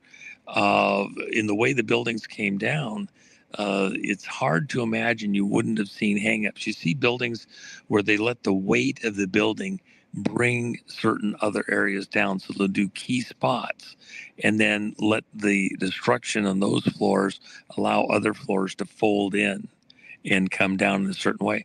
You don't see that in either of the towers or in Building 7. And so the contention is that some other technology was also involved there. That's a directed energy weapon able to turn metal to molten material in, moments. That's what we see in Lahaina. That's what we see in the Palisades and Paradise fires.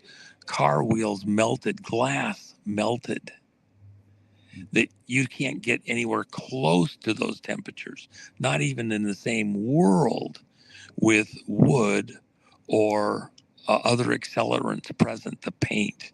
So it had to be something else present in all of these situations, and it's directed energy.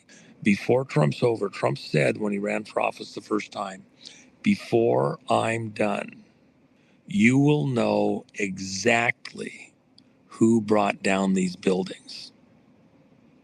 That's a campaign promise from Trump. I believe that he 1,000% fully intends to follow through on that promise to the American people. These are crimes against humanity.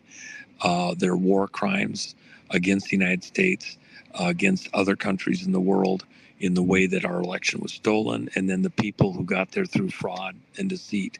I am Courtney Brown, director of the Far Sight Institute, a nonprofit educational and research institute dedicated to the study of a phenomenon known as remote viewing. We are the leading venue for public research into remote viewing as it is done using methodologies that were developed by the United States military or procedures that are derivative of those methodologies. And my assumption and belief going into this research was that the official story that we were all told about the 9/11 attacks was true, and that the remote viewing data would show that the so-called conspiracy theories regarding those events were wrong. Once the experiment was completed and I examined all of the data, no one was more challenged than myself by the possibility that the official story may not be correct. The remote viewers for this project are Daz Smith and Dick Algar. Both of these viewers have studied remote viewing as it is done using military-derived methodologies for many years, and both have long and publicly verified track records in projects conducted at the Far Sight Institute. We are primarily looking to see if this object was an airliner carrying lots of people or something else, such as a missile. Thrusting. I can hear this kind of like thrusting roar. Feels like it's being thrust forward and controlled. It's in an uncontrolled manner. Feels like a fast moving object that impacts. And this is intentional to stop something. As you can see, Daz's data seem to suggest that the object hitting the Pentagon was a missile fired by military people.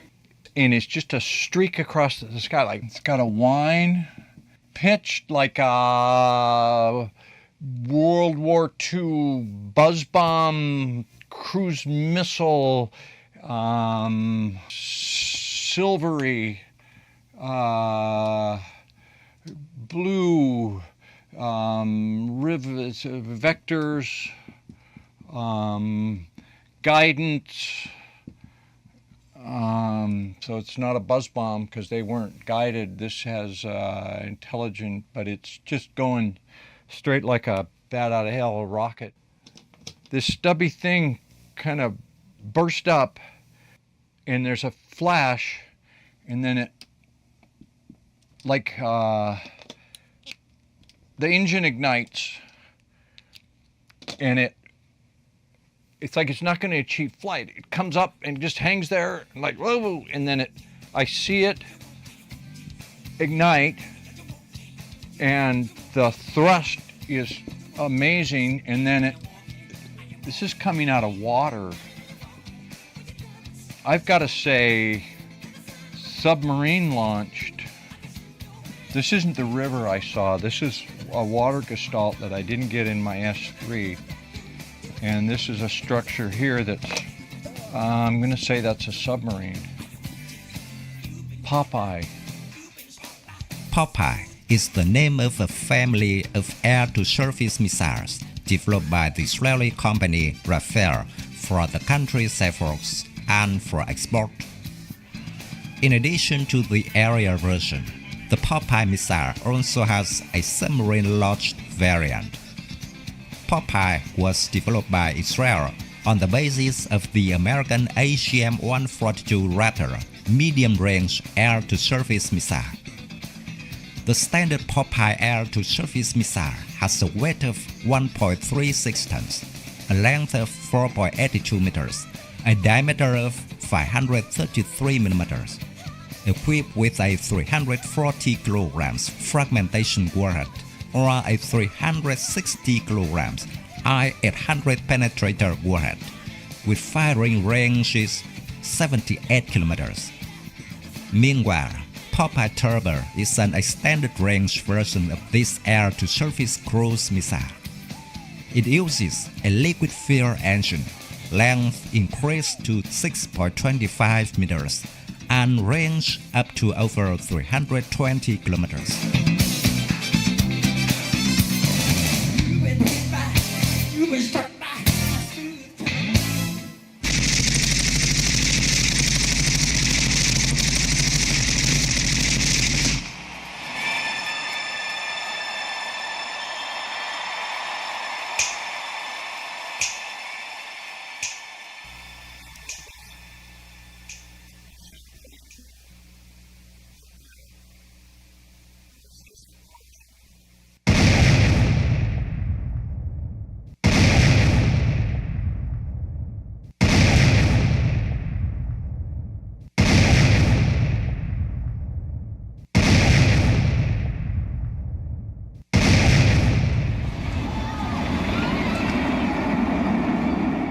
The buildings, though, the Twin Towers, were always intended to be taken out.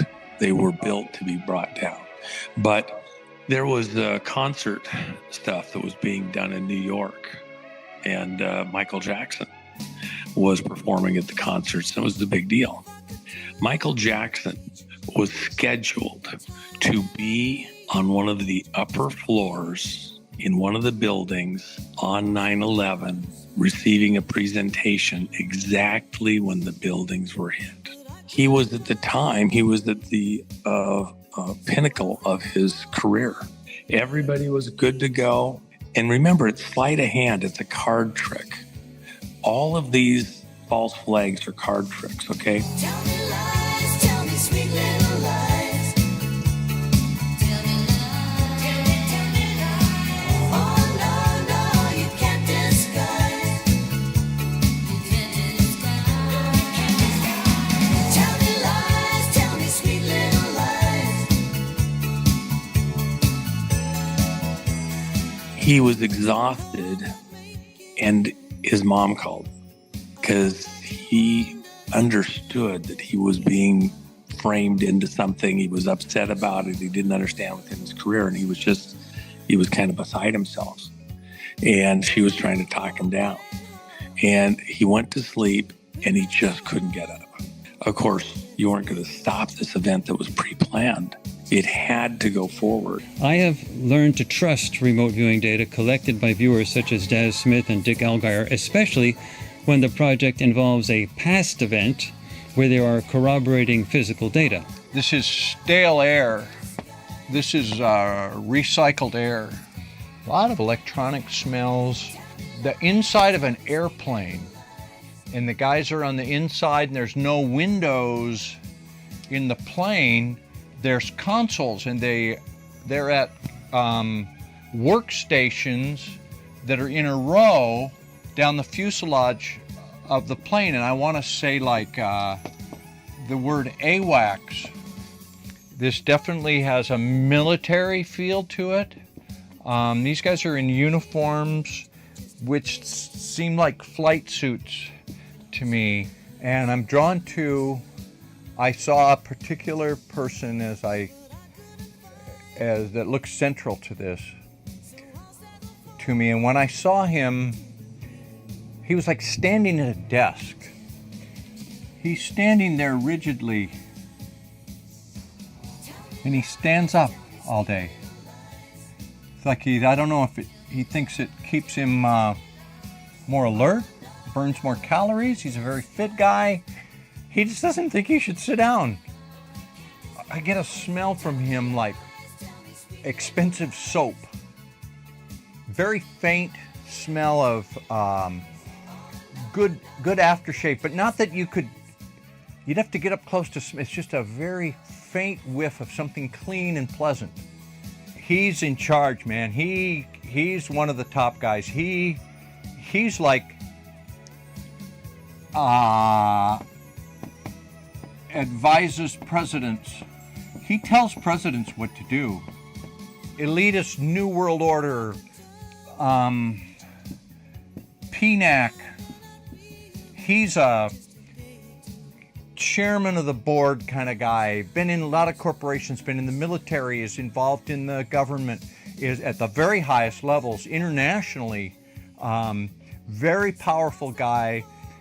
I hear his voice with an accent that's Midwest, Illinois, Chicago, kind of a Chicago accent. Talks very precisely like he's from Illinois, and you better listen to him. You wouldn't argue with him. He's just going to shut you down. Documents are made, forgeries, maps, bearer bonds. You know, it's like maybe they're making fake bearer bonds or something.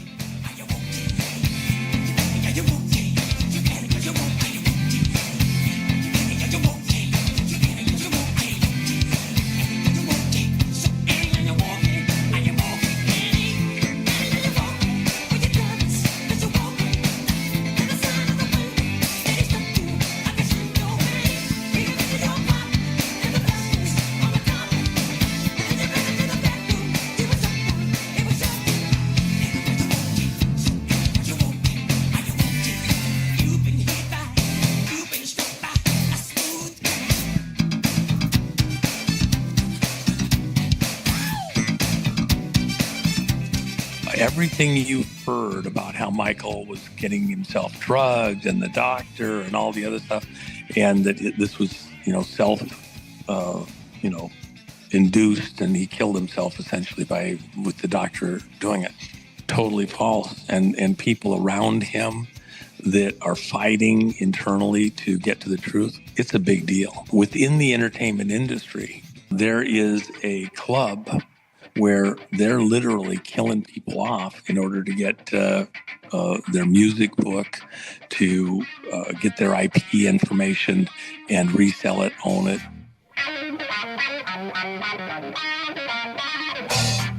Yeah, Jimi Hendrix. There's a huge stink about the fact that what supposedly happened is nowhere close to what happened. He supposedly, got intoxicated and drowned in his wine, but his music contract was coming up to be finished, and there's all sorts of stink that's been there for decades. That I believe the night before, what was interesting in his situation was he was having some kind of a God moment.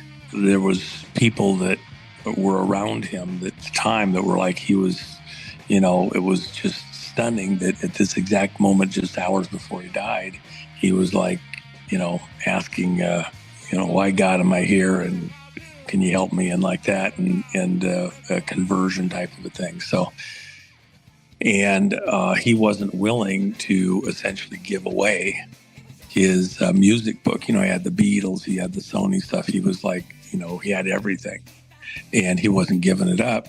And so the question is, was he murdered because they wanted the wealth that he had there in that music book, and he just wouldn't give it up?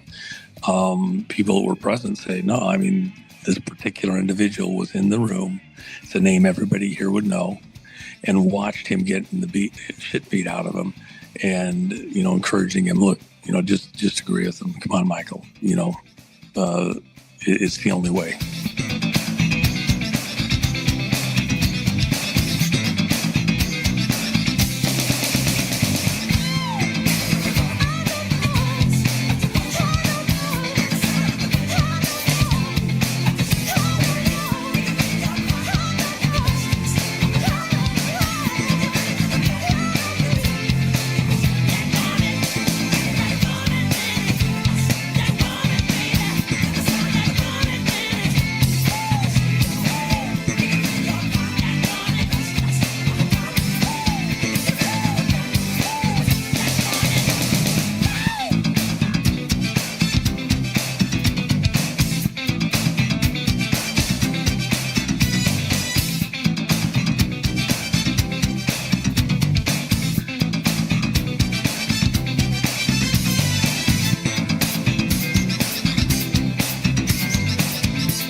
What'd you guys think? Special thank you to Gypsy Spirit and Old School Films. Oh, that was pretty cool. That was well put together, well done. I liked it. Next, I want to take a look at this thing I found the other day. It's Patrick Byrne, I believe, and discussing some stuff about Tina Peters. Well, that's because all of this technology is riddled with backdoors for Serbia. There's 14 ways they have of stealing on the ground. When bleach bidding isn't enough, you come up with a golden image. What she did obtained evidence triggering an avalanche.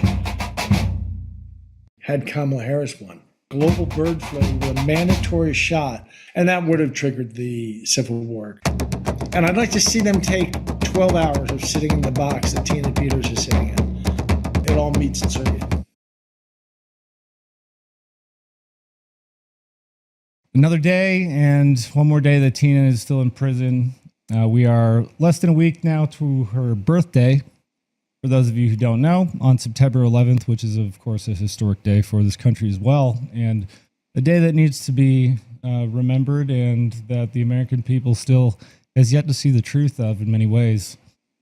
So appropriate, perhaps, that it is Tina's birthday, given all that she's exposed and what they have done to her and so many other patriots for choosing to fight for their country and fight for fair elections. We have an amazing patriot back with us today. He's been on the show before. He's been doing so much to help Tina as well. You know him from the America Project and quite the larger-than-life character, Patrick Byrne. I appreciate you being back on the show. And first of all, tell us how you're doing. I mentioned before we started, you look great. But what's going on in Patrick Land? And we'll jump in. I'm back. I'm in the fight. I've recovered from two surgeries, and I've been this year, and I've been back in the fight and got had a steam up. I feel like obviously we've broken through. I'd much rather be us than them. I mean, they got 8 U.S. warships sitting off their coast at this point. The people who are ultimately our enemies. So there is action. There isn't action yet on Tina, but I'm optimistic there. I'm optimistic. And I mean, we've won the battle intellectually. There isn't any doubt anymore in the higher reaches of Uncle Sam that the election of 2020 was stolen, that this technology is porous, that Venezuela has been behind. All of our worst suspicions and more have been confirmed. Well, we like to see that. We definitely see some movement with ODNI. There have, of course, been some of the videos talking about she's going to deliver the report. And, of course, a lot of people are frustrated. But I think it's undeniable that things are certainly happening, and we're getting a lot closer to having some clarity as a nation, as well as some vindication for those who have given so much to fight for this and to bring some of this information forward. You went on Emerald's show just recently this week, and you said some rather spicy things, talking about Serbia and, of course, their plans to cheat in 2024, and how I think you said it melted the facility there.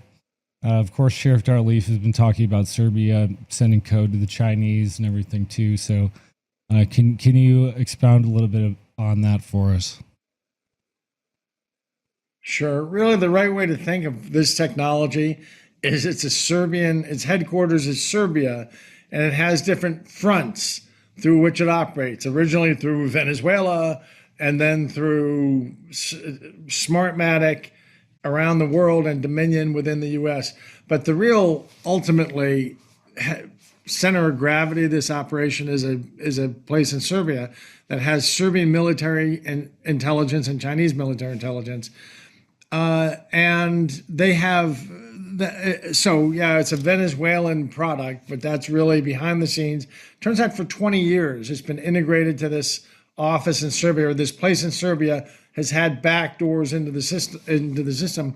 It also turns out, and the U.S. government knows this now, and General Flynn has told me, so if this is illegal, my legal argument is, but Flynn told me, is I'm telling you something that the U.S. government now knows, but did not know before, but now they have ironclad proof of, testimony of, they have that Venezuela met with Chinese and Iranian people, and somebody has testified with firsthand knowledge that Hugo Chavez face to face made a deal with the representatives of China and Iran. Okay, from now on, you will have access into our back doors into the American election system. So since 2007, China and Iran have been able to be in there swaying. Scary. That's very scary. And, it's a little bit more complicated. I think sometimes in the movement, I'll just call it the movement, we get a little spun up on simplicity's sake, and people like to pop up one boogeyman, so to speak. You have a lot of, the Chinese, and then you had some people back in 2020, they were beaming stuff and hacking the elections, or it's all about Serbia, or it's all about, one company. And I mean, what you're describing is really much more complicated than that. And there's a lot of hands in the pot. It sounds like you mentioned John Brennan before. Obviously you have multiple, nation state level powers who seem to be whacking around in the U.S. elections. Well, that's two other great point, Apollo. That two other cards to play is it turns out that basic story, I thought, so the architecture is something that was Venezuela, Serbia, Chinese, but it also turns out that the CIA discovered all this and was using it by 2009. They were funding an organization called CEPS in Arlington, Virginia, an NGO funded by the CIA/USAID, staffed by George Soros, Open Society. And the mission of this organization was to spread Smartmatic around the world. Billions of dollars were spent in helping countries modernize their elections by installing Smartmatic. And once they did, in 26 nations, we've analyzed it, they installed it started July of 2009, 6 months after Obama came to office, and they started getting these computers installed countries all over, from Estonia and Philippines to Ecuador, and just all over. And countries lurch left. They would then start having elections where everything lurches left. Well, that's because all of this technology is riddled with backdoors for Serbia. And what Tina did was so instrumental, frankly. It's funny. Can I tie this into Tina, or do you not want to go there yet? Do you want? Oh, yeah, please go ahead. Why this is so instrumental is the Tina's image from Mesa County shows that the election was that the elections, at some point in the counting process, the election database went from being here to somebody created a new one over here, and the data was siphoned over. No reason not to know. Data's changed. 30% of the votes are flipped or something from here to here. And now this is your election database. So there was a little product placement for Coke and also for, and the problem is the database changed. That's what Mesa County report number 3 found. And it was found off analyzing the image that Tina risked her life and freedom, it turns out, to obtain, though it was her job to keep the county records. So that what's key, we didn't know from Mesa County report number 3, they didn't know Jeff O'Donnell, who's wonderful. I love Jeff O'Donnell.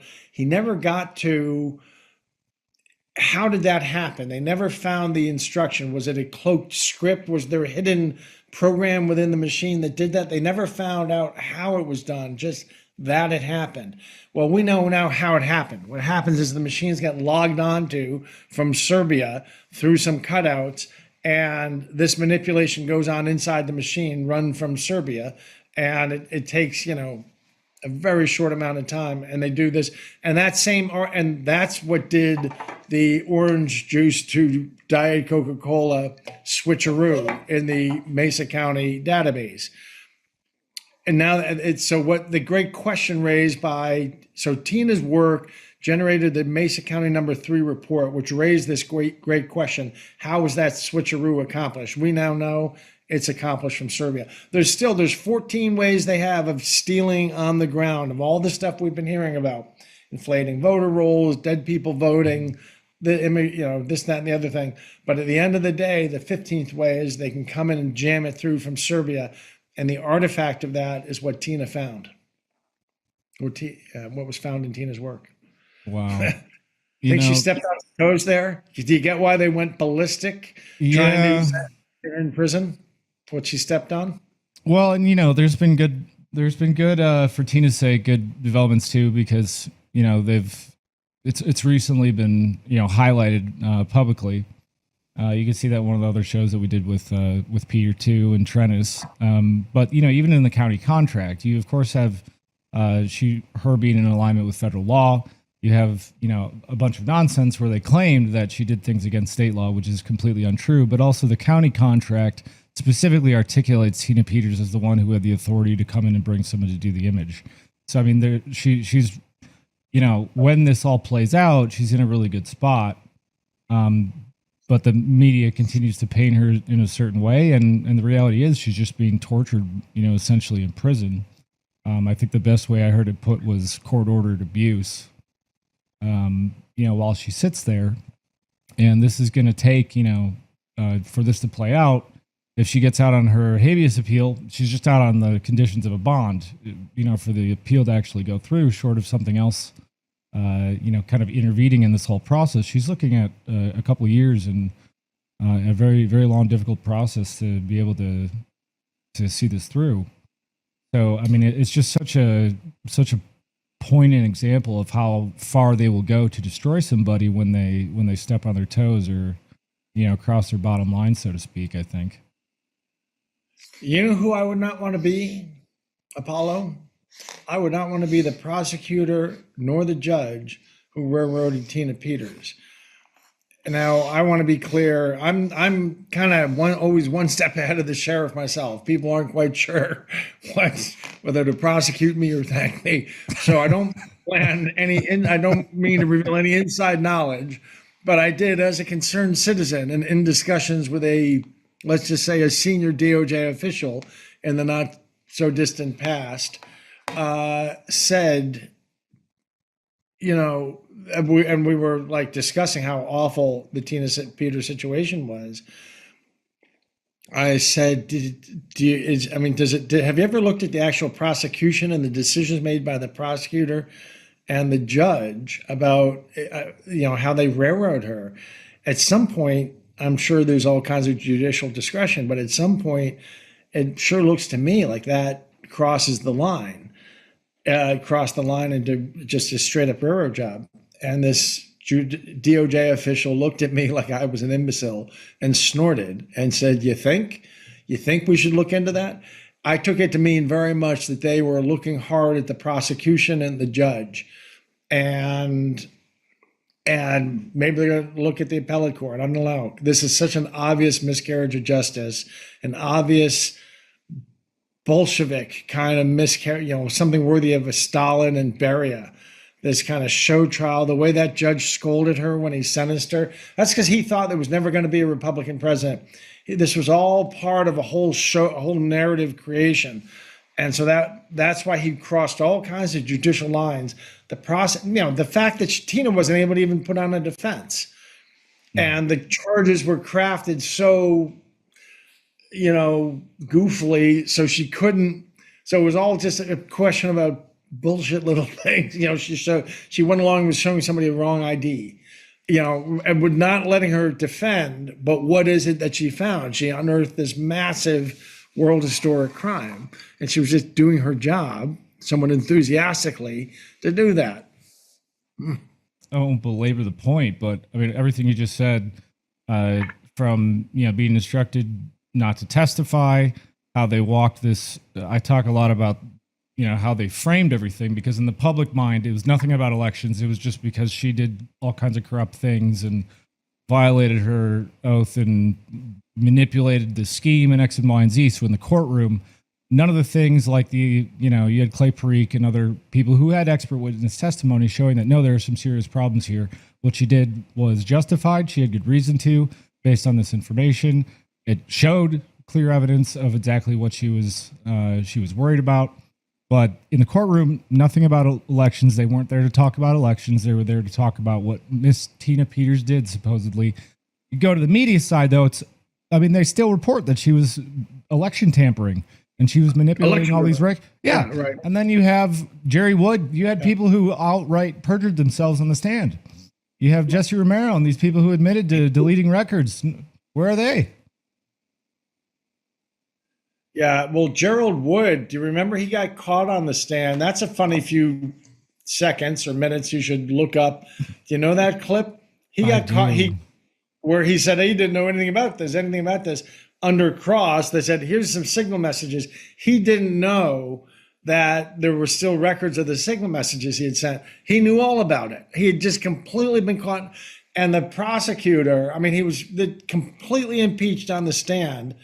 And the prosecutor and the judge ended up giving some weird instruction to the jury about it, saying, you should look all this up and get the actual clips. Do you know what I'm talking about? They were making a little montage of that. As you just told us, you did not have any contact with Clerk Peters or Sharona Bishop or anyone from the clerk's office after May the 19th, 2021, when you left the clerk's office, and before or including May the 25th.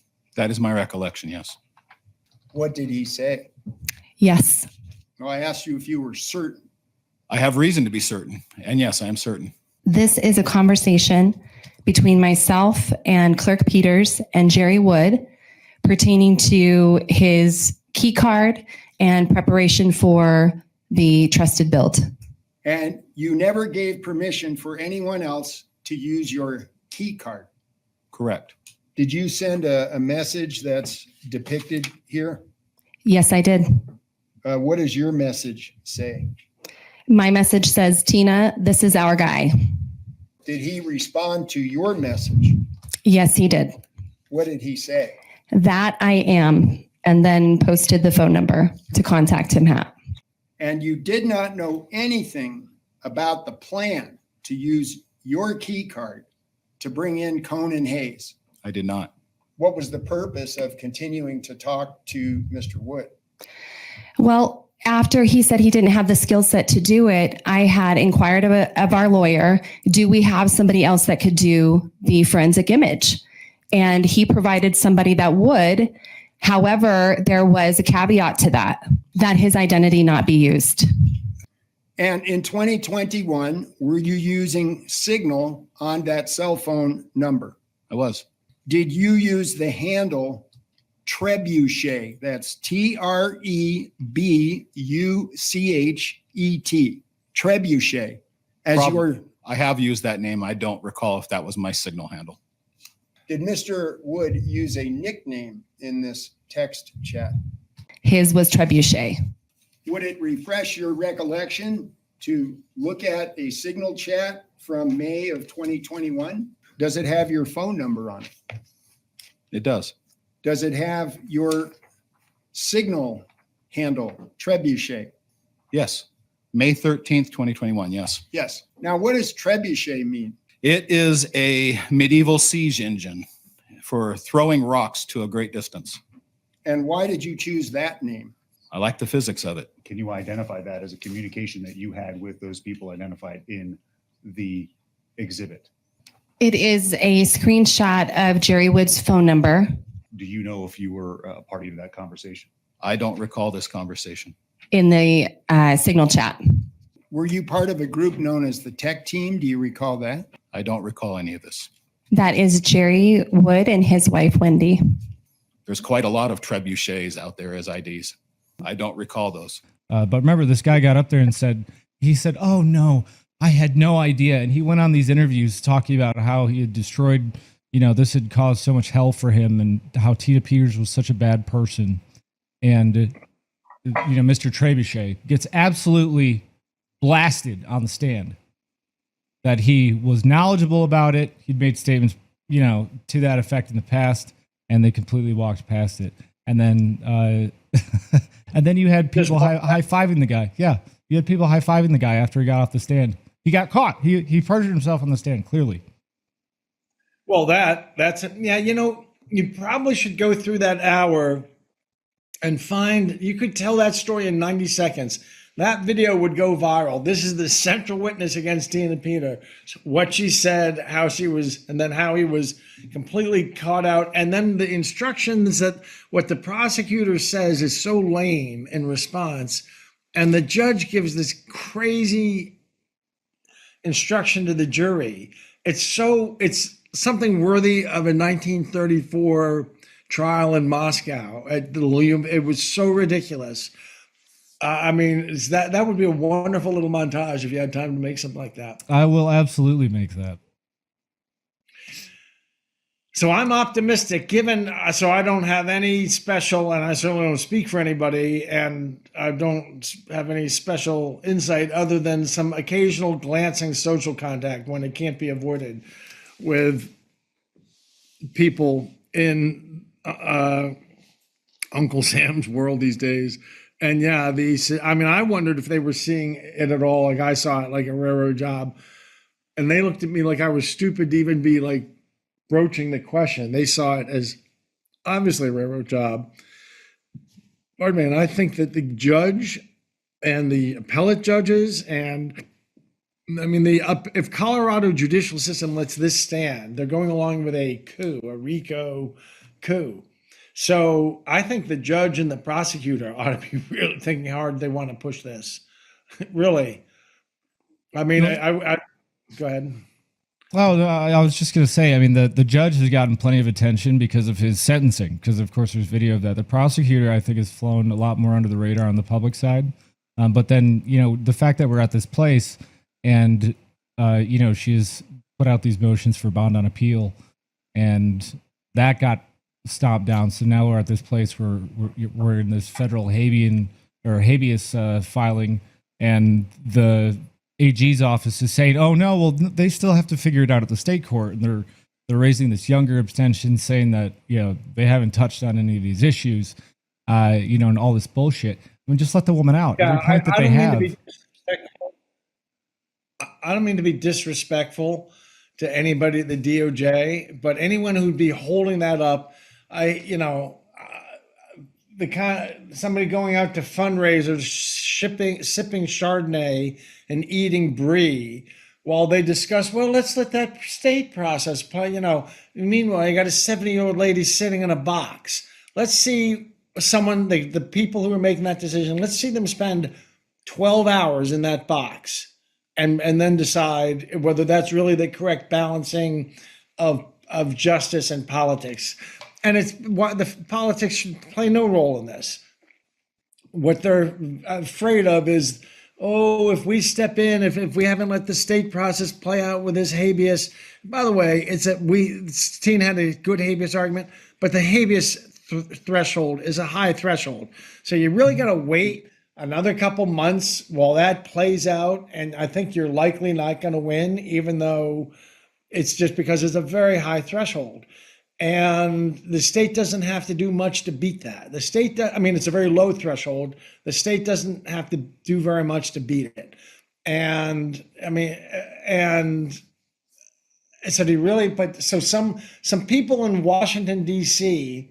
who are going out tonight probably to eat, brie and crevettes at a party and raise money or something. These kind of political figures are making, I'm not talking about the president, they're making decisions like, well, let that 70-year-old lady sit in the box another few months as we let the state process sort itself out. Meanwhile, I think they could do it, I think they can't, now that it is public, there are federal investigations into all kinds of aspects of 2020.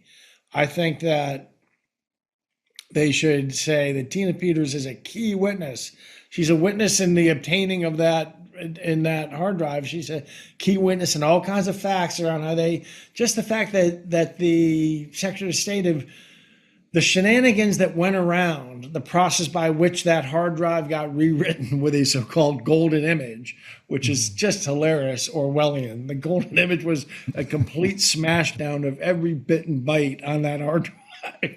It's they call that the golden image. Do you know that's what it was? Yeah. Oh, Do you know yeah. Yeah. The golden. Yeah. I mean, it's like what they say for, border security or any of these, like help the migrant children, the kids in K, like everything that they do is just a complete inversion of reality. It's almost hysterically retarded that they call it the golden image. Peter, he said it like they should have called it the golden wipe. That's all it did. Just got rid of everything. Yeah, really, that's exactly. It's like the golden bleach. But it's funny, you know why they did that? Because everybody knows. Do you know why technically, without being too geekish, why they did that? Specifically, the golden image. What, for the log files? Yeah, well, for the whole, for everything. Because when you have a hard drive and you delete something, everybody knows it's not really deleted. Just the record locators pointing to it are deleted, but the data is still there. You have to bleach bit it, and then it disappears. So people think, but that's not really the truth. The truth is you have your whole, I'm doing this like it's an old-fashioned album, is your hard drive. And there's an allocated space and an unallocated space. The machine sort of takes, say, 30% of the hard drive and opens it up. And that's where everything is done within that 30%. As you grow, it periodically takes another. But meanwhile, initially that 70% is just like a big black hole. And so when there's a file in there, when there's data in the file, in that allocated space, when you delete it, yes, you're deleting the record that points to it, but you're keeping the actual data. When you bleach bit it, yes, you're wiping it off that spot, but what's really going on is it's getting swept up. It's like you're sweeping up a room and you're sweeping the dust into the next room. It all gets swept up and put in the unallocated space. Therefore, something can be deleted and bleach bit, and it's actually still recoverable if you know how to go through that unallocated space. So therefore, the only way to even get around, the way to make sure that bleach bit isn't, when bleach bit isn't enough, is the way to think of it. When bleach bitting isn't enough, you come up with a golden image and you just overwrite. If that hard drive is 50 terabytes big, you are overwriting it with a 50 terabyte image such that every bit and byte, on every spot on that hard drive has been overwritten. So it doesn't matter, unallocated, non-allocated, all of that's been overwritten. It's just every spot has been overwritten. So basically to think of it as when bleach bit isn't enough, you take a golden image. That's what they did. Sorry, was that too technical? No. That was very clear. That's actually, I hadn't really thought about it that way. Thank you for that. Bleach bitting it isn't enough. Yeah, it was extreme. That's the ultra enhanced interrogation technique for a hard drive. And the jokes by themselves. This stuff is so funny. It's so obvious. It's so extreme what they've done. But it's like, I have to salute like the thoroughness. It's like McKinsey ran it. It's really like McKinsey and Company ran this revolution. Very thorough, organized. Well, 5 years later, I hope we can find some humor in it. I think at some point, people are going to have to kind of laugh. But, it's sad how spun up people really are still. Because, there's so many people. Like what they've done to you, and you have Mike and President Trump and all these people and these whack jobs running around making threats. They're still getting in their little blue sky, like loser corners talking about committing violence and things like that. Sometimes I wish I had a clearance just so that I could like have a little bit of clarity. And other times I think it's probably good that I don't, because I'd probably just be a lot angrier all the time. But you know, I know that there are a lot of good people who are doing a lot of good things because we haven't devolved into more violence yet. So I'm grateful for that. And I hope that the American people is ready because I think it's gonna hit pretty hard when the realization of how bad this has all been and the lengths that they've gone to, you know, to destroy the country and to rip everything away from so many people really hits. You know, because I mean we could laugh about it now, but you know, at some point it's really not funny. And I know you know that, you know, just as well as anyone else. And Yeah, I know. sometimes you just have to laugh at it. Yeah. Of course, Tina's sitting in a box, getting in fistfights over a honey bun. I think that they should do the obvious. Declare her a witness. She's a witness in numerous federal investigations, and both on weaponization, on the underlying on the underlying technology, and she's got to be put in witness protection.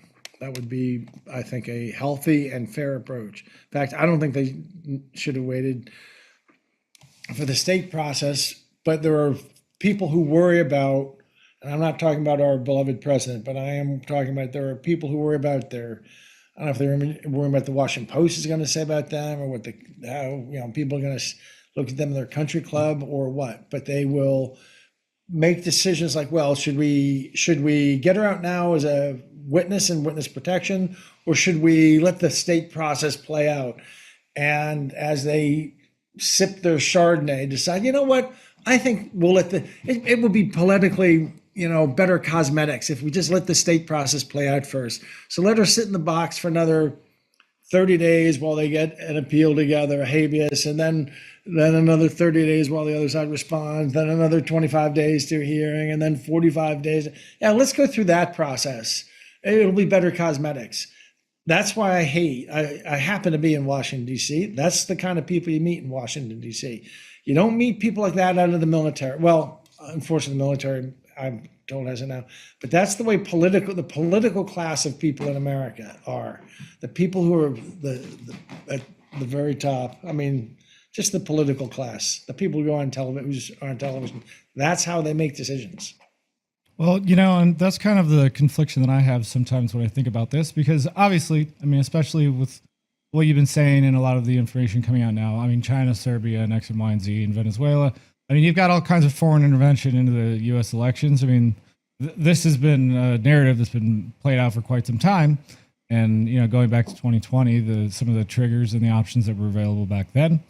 When it comes to Tina, sometimes I just have to kind of let go and choose not to be mad all the time, because on one hand, I know that they could have, you know, if they really wanted to. And then on the other hand, I know, okay, well, we don't want to set precedent so that, you know, Trump does something that can be used by a later administration.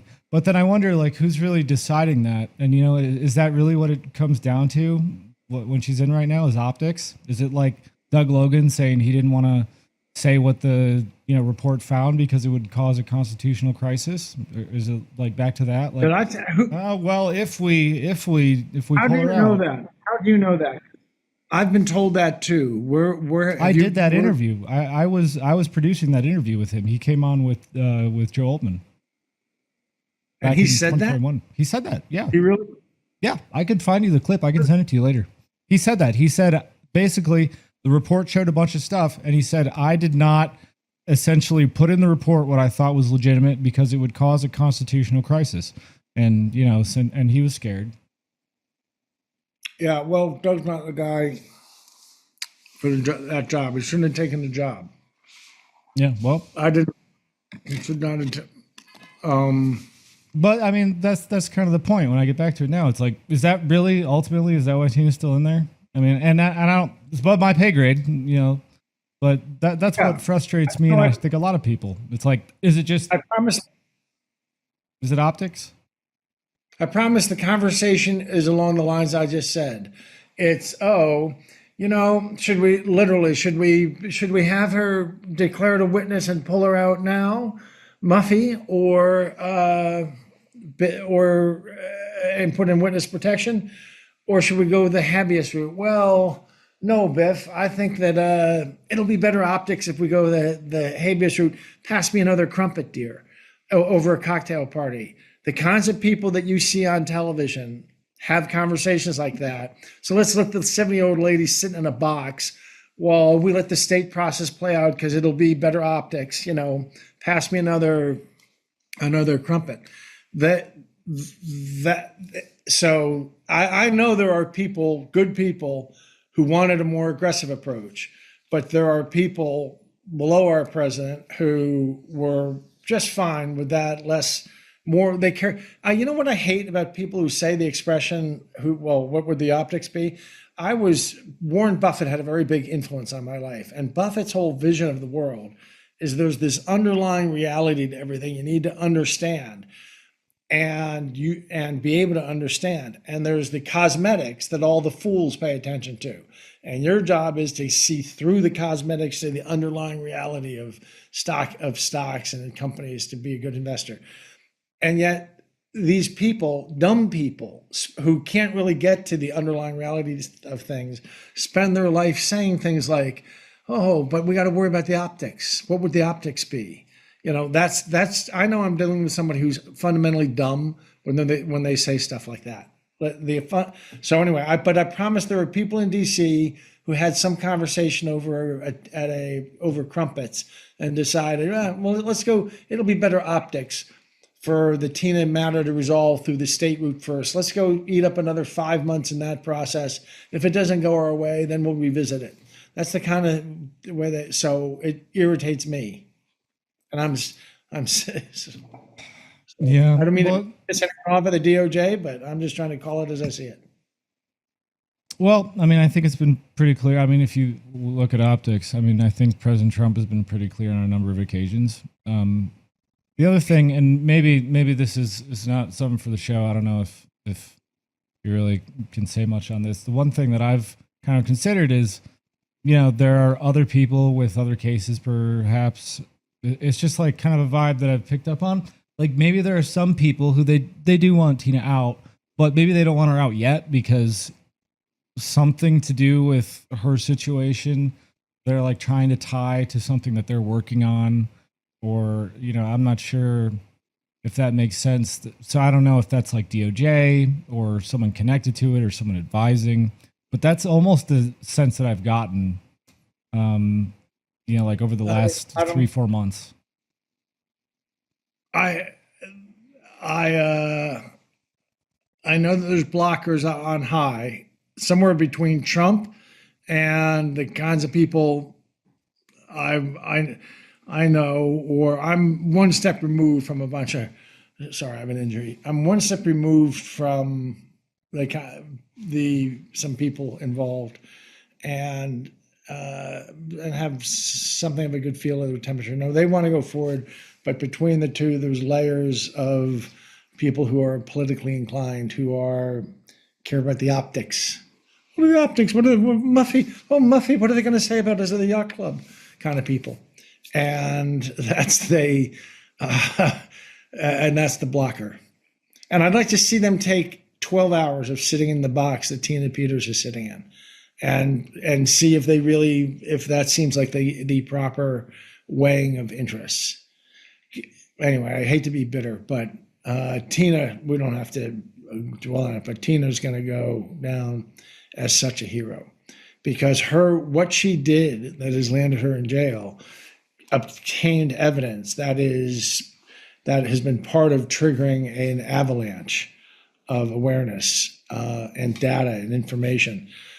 And yes, we now know the glitch, that the question mark that was raised by Mesa County Report number 3 has now been answered basically from the other end. Like we dug from the American end down to you get to Mesa County Report number 3, and then we dug from the Venezuelan up until we got to, and it all meets in Serbia.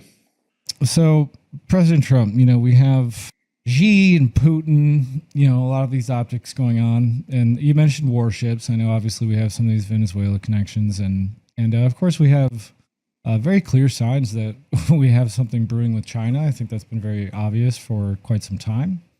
You have a lot of pivots with the border. We mean something brewing. Something good or something violent? Oh, no, I mean, war. You know, you have some interesting things like them making a comment that was going around in the media about, living forever because of organ harvesting and all this life extension stuff. You have a big industry around things like that. And you have, of course, this age of AI that some people are trying to use rather opportunistically. And a lot who have been making money on a lot of these things in the development and infrastructure that's been going back a long time. I mean, how do you see this playing out when it comes to kind of the rollout of this technology, and especially with Trump's, initiatives like around the chip factories and energy, the nuclear? I think there's a lot that he's preparing for to set us up geopolitically and I think militarily, national security wise, that maybe a lot of people who don't have some of the high level views have a good idea of. But to me, it looks like he's setting us up primarily to stave off or to prepare for some kind of hot or cold war that we've probably already been in, especially against China. Well, I think that we are going to see the disintegration of the global trade system that really has been in place for 100 years, 3/4 of it guaranteed by the U.S. The U.S., before that, Britain, guaranteed the sort of global order, naval safe passage on the seas, things like that. And what's going to happen is the world, I think that probably they are pretending to want to negotiate how to keep it together and on what new terms, but the real goal is to disintegrate from China. And we got to be have disintegrated all our supply chains from China. And then you'll have basically two world orders emerge, one centered on us, one centered on China. And I think that we will win that. We will win that. Our currency will win that. The switching costs will be too high. People already want to defect. China used what happened to us in the fake election of 2020 to do a huge diplomatic push against us during the Biden regime, when they went around and basically were saying to countries, look, cut your deal with us now. Don't wait until the U.S. falls. The U.S. is clearly on its last legs. The ones who cut the better deals with us, earlier deals with us, get the better deals. And they were going to all of our best allies in Asia and around the world and trying to get them to flip. And the truth is, I think that there was a period, it sure looked like that. It looked like there was but when we did not go down in 2022, a lot of people held back, like Saudi Arabia and the Gulf, and they held back and didn't really. People in 2022, there was a real concern the global order was just going to overthrow. The U.S. looked like it was done anyway, and then it was, so they hung on because it looked like the U.S. was hanging on. Now we come through with Trump, and the whole world has embraced us, and $15 trillion has been pledged in investments. So all the world I care about has embraced the U.S. If China wants to come up with their alternative order, but they need to be locked out from us. And the truth is, this global trading system is a 20th century thing. It's not it's a particular thing that was created at one point in history. And if it dissolves, we've been carrying the burden of policing this for the world. If it dissolves and we go back to a far smaller, of a less safe international trading environment, which means there'll be less international trade. If we go back to that, there's no better country positioned for that world than the United States. A big determinant in that world, in that kind of world, is things like your natural resources, in which case we're super set. Your navigable waterway systems are a part of manufacturing. There's 20,000 miles of navigable waterways in the world. 13,000 of them happen to be in the USA. I mean, if there's ever a country that could untangle itself from the global trading system and step back and just have a full, complete economy within, it's the United States. And so it's to us a benefit we've given the world that we have instead created this global order that they could all come and take part in. But if that has been turned against us and has become too costly, which it has, why we're letting too many people free ride on us. So Trump in some places is doing, I think he's doing the right thing across the board. I love that he's just gone to this reciprocal system on tariffs, what people's tariffs are on us, including invisible non-tariff trade barriers, counting all that up and saying, that's our tariff on you. So you said it to be anything you want. And look at, he's gotten these remarkable deals done with Europe and Japan that nobody thought, and the EU, nobody would have thought was possible. So if the world goes into a situation where it is splitting into two trading blocks, we are much better now. We are much better positioned than we were. China wanted that to happen 2 or 3 years ago, and our trading bloc would have become us in a collapsing Europe and then nothing. That's what the overthrow they had in mind. Instead, we can now welcome a disintegration of China and the U.S. and our trading blocs, because we're better positioned than anyone to do it. And the truth is, at this point, everyone wants to join us. The folks that matter. I mean, countries are flipping sides, left, right, and center. And I just saw, and the Arab countries, the oil-producing countries, are squarely on our side in the Muslim world. So I think things are going our way that way. But I do think that I live with this sort of the physics hypothesis, the multi-universe hypothesis. Sure. I feel like there's this parallel universe living on our shoulder, just 1 nanometer away. That is the universe that would have been created had Kamala Harris won. And can you imagine that world? We would have been back to 2021 in a heartbeat. In fact, it looks like they were preparing to declare the bird flu a global pandemic. And they were building us, if you go back to the press, September, October, they were building up to it. If she won, they were going to declare a global bird flu with a mandatory shot by November 23rd, I think was reported in Zero Hedge, a mandatory mRNA shot. We would have been back to mandatory mRNA shots by the end of November if she had won.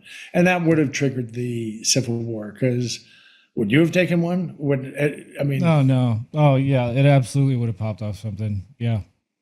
I mean, America wouldn't have stood for that again. No, people they'd be hiding behind their doors with shotguns, if people were coming to their house. I mean, it would have been really bad. That's the one thing I just look up and I say, God, you're so good, because we haven't seen something more like that. We've seen a lot of things come close. Like they had some of those, things where they were telling everyone go to the border and, defend against the cartel.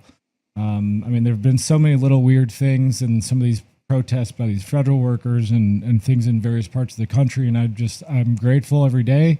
And I can only, be thankful that we have some good leadership in law enforcement and whoever's pulling strings and watching this stuff up top, that it's been cut off before it really manifested, before people got hurt. So, but it's funny you mentioned the parallel universe. Just before you do that, it's a very odd experience I've had on and off for a couple of years, where I'm, like walking down the street in the neighborhood or in downtown, and all of a sudden I'm kind of in two places at once, and I see this. It's like the same thing I'm looking at, but it's like dark and everyone's dead. But the closest I can think of is like the upside down place in that show Stranger Things, or like in the Matrix, when it flips back and forth between. It's the closest thing that I've ever seen to the experience. But maybe that's what it is. It's like part of me is glimpsing what could have been. So I don't know. That's just an odd experience. But it struck a chord when you said that that multiverse just barely to the side of us. And I think a lot of people don't realize how close that we were. Oh my! We were close in the bullet that came that close to Trump's head, but we were also close. Our republic was close in its own way. That there was a bullet that just missed us, and the world does not know yet about that bullet. But as a republic, well, I mean, there's sense, but I did mention on Emerald, but only because Peter Tickton, the president's lawyer, was also on before me, and he revealed, he confirmed something, that there was some steps taken in the days around the election by somebody against this system in Belgrade, Serbia, and that actually that neutralized them in the clinical language of government types, that neutralized them. Operations can be neutralized.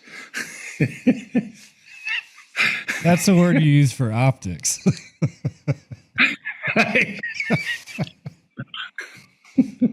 You mentioned China too. And some of these operations, there's all kind of people like, oh, well, we got Palantir and, all kinds of weird people who do weird, creepy things, tracking people and gathering all the data. And of course, this kind of pre-crime thing.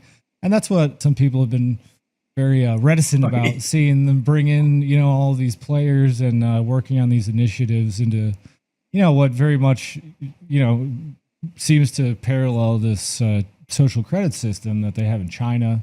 And they recently had someone, I think, in the last few days go on and say, well, we have this really cool system now it's always awake and it's watching 24/7, analyzing everything on the internet. And, you want good things like that to watch out for bad actors. But, people have reservations about it. I do in a lot of ways. If that gets used for the wrong reasons or by the wrong people, you have big problems. That's kind of the end of freedom in a much harder way to see and parse out than people running Antifa protests. How do you think that we mitigate that going forward? Well, I want Trump and Tom Homan to have that system to take care of Antifa now. But we, of course, have to remember that someday Joe Biden becomes president again. If they have that system, then we get totalitarianism. So that means, that's a way of saying we have to be very modest in how we appeal to those kinds of systems, and as opposed to sort of more conventional or current law enforcement techniques, less futuristic, because they will be someday in the hands of somebody who we clearly have enemies within. We have enemies within our country who want to overthrow us and turn us into I think they want to exterminate us all. I'm not quite sure. They may want to exterminate us all, turn us into a field for China, into a farm for China. I'm not sure what they want. Maybe they're just little boys whose daddy didn't buy them a pony when they needed them, and they're bitter, and they want to burn the world down just to watch it burn. But they just want to destroy us. And they have linked up with common cause with some other folks, the Islamists, who want to destroy us too. So that's why you see the hard left and the Islamists in bed together. Well, I think we're almost through this. I think that we're going to, we're hearing now about juries being convened and grand juries being convened. I hope this is true. I don't want to say anything. I don't want to guess, because in case I'm right, people will say, you have an inside source. I don't. But I think that one is hearing about grand juries being convened in different parts of the country. I've heard that, and then some things on Convention of States, and a bunch of cool stuff. I know that's opening up a Pandora's box. The Convention of States is opening a Pandora's box. That Convention of States could get together, and you don't know what, things can come up like, hey, let's revisit gun control. Mm-hmm. You can't stop it once that Pandora's box is opened. Yeah, it's something to me that, it's clearly very powerful. I'm curious why it's being pushed again, and I'm always wary of something like that, because to me it's kind of like what you were describing with the economy, with decoupling from China. If it happens on one side's timeline, it destroys the United States. Now that it's happening on ours with Trump kind of leading it, it's doing the exact opposite. To me, that's kind of what it seems like. It's one of those things that maybe at one point, I think Pandora's box is a good way to put it. It can very easily cause a lot of problems down the road. So we'll just have to see. Boy, Trump realized something. I got to give him credit. He realized something I didn't realize, and people, that access to the U.S. market is so valuable that we have a lot of soft power that we can use with people that we haven't used. So for most countries, I think exports are nearly 40% of their GDP. And say 20 of the 40 points are to the USA. That means that the US president, by putting tariffs on a country can be creating mass unemployment in that country. And so any country, no matter who they are, they worry about if the president can throw 50% tariffs on your goods, and that causes 3 million people to lose their jobs in your country. Politicians are all about jobs. That's something I've learned over the 25 years. They want to hear about stuff that creates jobs. They don't want to hear about, and they don't want anything that costs jobs. So which reminds me actually Trump realized the president has an enormous leverage. We've given the world, a benefit since World War II, where we said we will consume, we will organize. You can organize your economies around supplying us. We will consume, and you can thus lift yourself out of poverty. Now, we of course got a benefit. We got to use our dollar as the world's global reserve currency. Oh, we also said we will run the Navy that polices the world and make sure that international trade is safe. So that's the deal we made with the world. Well, somewhere along the line, it's in the last generation, it got a lot of free riding on us. China still has preferential trade status. It's like they're a basket case country. So our automobiles go there and they have huge tariffs that make them unaffordable, but theirs come here and they got like a 2% tariff. This asymmetry is absurd at this point, and Trump bent all that back into shape. So, in 7 months, it's really extraordinary. It's working much better than anyone anticipated. He found a lever. We didn't realize that we could make other countries do what we say if we use that lever. And I think that the idea of saying we're going to just make all these tariffs reciprocal are wonderful. Yeah, no, it's brilliant. There's a lot of simplicity in what he does, obviously with some rather masterful timing and everything. But it's nice to see, especially within the course of 6 to 8 months again, how simple it can be to act like a president who actually cares about his people.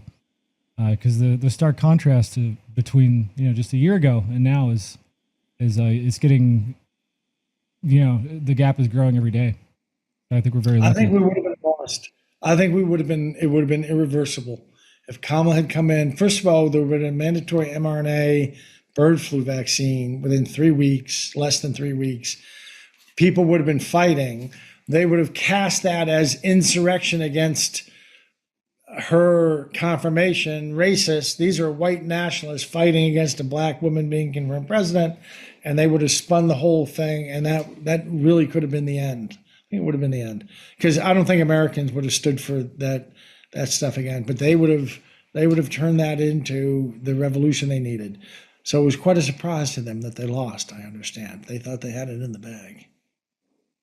Well, I know there's a lot of people that are very happy, and especially with some of the last shit that we saw. Pardon my French, with the archivists, and it would have been over real quick because once they pull that card and then they start to whack everybody and do the re-education. With this digital world now, it's very easy to rewrite history. They've done it before, but the archivists who put trigger warnings on the U.S. Constitution. Yeah. The people who want to rewrite the Bible and rewrite the entire history to to update it with whatever ideology that they had. Go back and just fix everything so that it was right. Because they could do it all digitally now with AI. Because that's a great idea. That's the whole purpose of posterity, right? I knew that China wanted to rewrite the Bible. Did we have any on our side who want to rewrite the Bible? Oh, yeah, definitely. Yeah, they've been talking about it. They sneak around a little bit. But it was a big deal with the National Archives. They were talking about doing that and going retroactively back through the archives and getting rid of some unfavorable things. I could find the headline probably. It was getting rid of. It's not. That's the whole point of an archive. Yeah, exactly. Yeah, that's your job, is to archive, not to unarchive. Send me anything like that. Sure. Send me anything like that. They're vile people. I know these kind of people. They're just freaking vile people. Yeah. Yeah, it's bad. Well, we pray the teen will be out. I won't ask for timelines because I know they always change.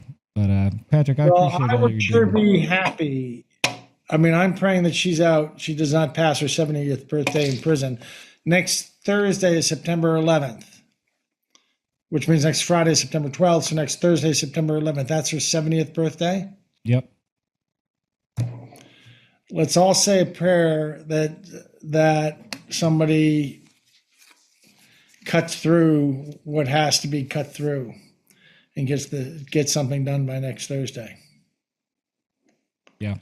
Or conceivably, the Colorado court system, I think the judge and prosecutor are looking at being indicted themselves. I don't have any inside information other than reading some body language of some people who have the power to do things like that or to investigate things like that. They think it's outrageous. They're intimately familiar with Tina's case, and they think it's outrageous that the way the decision this judge made that basically said, okay, you can defend yourself, but you can't defend yourself. You can't raise any of these issues. They wouldn't have let Tina raise any of those issues. They wouldn't have let her testify. We were gung-ho about having her defending on all these grounds of what she found and what she was trying to do and such. The judge said none of that can be raised. He would have stopped any. They were just going to. Did you see what happened to Tina's sentencing when she spoke? They were keen, the bad guys were keen to get her on the stand because they were going to they wanted to make her seem out of touch, indignant, not aware, thinks that she's above having to follow the law. And it would not have, they would have gotten much more out of her on the stand. And she was not going to be able to testify. Listen, I was big time that she should be testifying and explaining her story. The judge refused. She was not going to be able to talk about any of those things. And you saw, he ran the courtroom like a martinet. He wouldn't have let her step aside and give their attitude was, the charges are about you showed some fake ID, you lied to somebody to get the fake ID. And all this is, do you admit you lied to somebody? Do you admit you gave a fake ID or not? That's all they wanted the thing to be about. And they would not let her raise these larger issues. You're right. The press was camped outside, ready to write the headlines about election deniers, theories of the election were debunked in the courtroom. It was all completely fake. They're just horrible people. I mean, I wonder what it's like to be a journalist these days and realize you're taking part in stuff like that. Anyway, so I wish that I wish that she had gotten to testify too, but they had very sound grounds. They said it would have done her no good. She wasn't going to be able to talk about any of the important stuff. And that then in the cross-examination, there was a concern that she would have been treated like the judge treated her. And painted like the prosecutor, like the judge painted her. You're this haughty, out-of-touch woman who just couldn't accept the results of a fair election and that kind of stuff. And no, I think that her previous attorneys, there were previous attorneys that I think were trying to set her up, that were trying to, all they wanted to do, all they were going to do was put her on the stand. That was she was their only witness. And that's when she became, and I came to agree with her, that set of lawyers was actually trying to set her up. He was just going to put her on the stand. He had no other witnesses and no other defense. Wasn't going to, anyway. So she has not been treated well by the Colorado legal system. And I think that Colorado legal system should and is coming under scrutiny. There is reason for hope. Even if I thought she was going to be sprung tonight, I wouldn't say anything because you wouldn't want to say something and have it not happen and get her hopes up and have them dashed. But I think there is reason to hope that the powers that be do the right thing and don't let her spend her 70th birthday in prison. I don't want to get her hopes up too much. I don't speak for anybody, but I think there are people who understand that would be an awful thing. Yeah. And there's no question anymore that she's a legitimate witness in a legitimate federal investigation. Come on.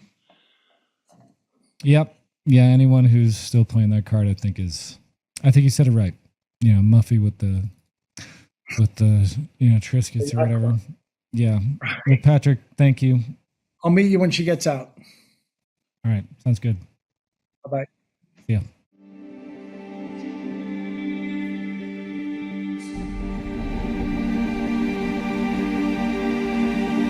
My name is Tina Peters. According to the media, I'm a Trump-supporting election fraud conspiracy theorist, guilty of perpetuating the big lie. And upon examining those records, there are log files that deal with adjudication. Those are gone. It's my impression distinctly that you never took your job of clerking particularly seriously. They're all gone? All of them? Yes. They would have been gone if I hadn't have done a backup. I was elected by the people of Mesa County. When I told my son that I was thinking of running for office, I had no idea at that time what that would mean. You abused your position. You're hurting me! You're as defiant as a defendant as this court has ever seen. These people are being selected, not elected. I'm convinced you would do it all over again if you could. And when the person's vote isn't being honored, Then it's all just an illusion. First and foremost, I think it is extremely concerning that an elections official from the state of Colorado is actively working to undermine confidence and spread disinformation about our award-winning voting system. I used to back the Blues, and I always thought the sheriff's departments throughout the country were the best, and everybody... Well, guys, her birthday is this Thursday. You think she'll get out before then, or on her birthday, perhaps? Suppose only time will tell, but won't have to wait too long. All right, now we're gonna watch Field McConnell, who's on today. Take a look, guys. Hello, everybody, and welcome to the Revival of America podcast. This is Jenny. I am the owner and the host of the Revival of America. Today we have Field McConnell in the house, everybody. So please, if you have a question for Field, raise your hand, and I will unmute your mic at some point in this podcast. Or if you can't speak, go ahead and write your comment or question underneath his picture on his book, Field of Honor, with his wife, Denise. And I will read those at some point also in this podcast. Also, to everybody, please be careful who you listen to, who you follow. I sat in a space yesterday, and I think, I don't know, I could see where people can get mentally challenged, right? So it's not healthy. I felt a little bit, I was like, oh my gosh, what I just listened to. So be careful, everybody. I sit into these spaces or chats or podcasts, whatever they are, and just listen to see what kind of BS they're pushing. And boy, are they pushing some BS. So please, everybody, stick and stay with the 3 to 5 people that haven't led you wrong through the course of your journey here, because more than likely they're going to get you through the hump. And I'm going to give you guys some suggestions, some things to look for, okay? If you're really confused, you don't know who to trust anymore, any of that stuff, I totally get it. I understand.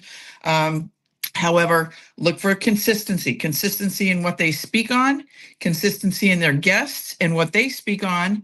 If they flip-flop going to the next narrative, right? Okay, well, I'm over here with these people, but oh, wait, I'm going to go over here now because this is maybe a better opportunity. Kind of the clout chasers, if you will, right? They're looking to just try to be relevant. We've seen a lot of those through the course of this. We're seeing more, and it's going to get more intense, okay?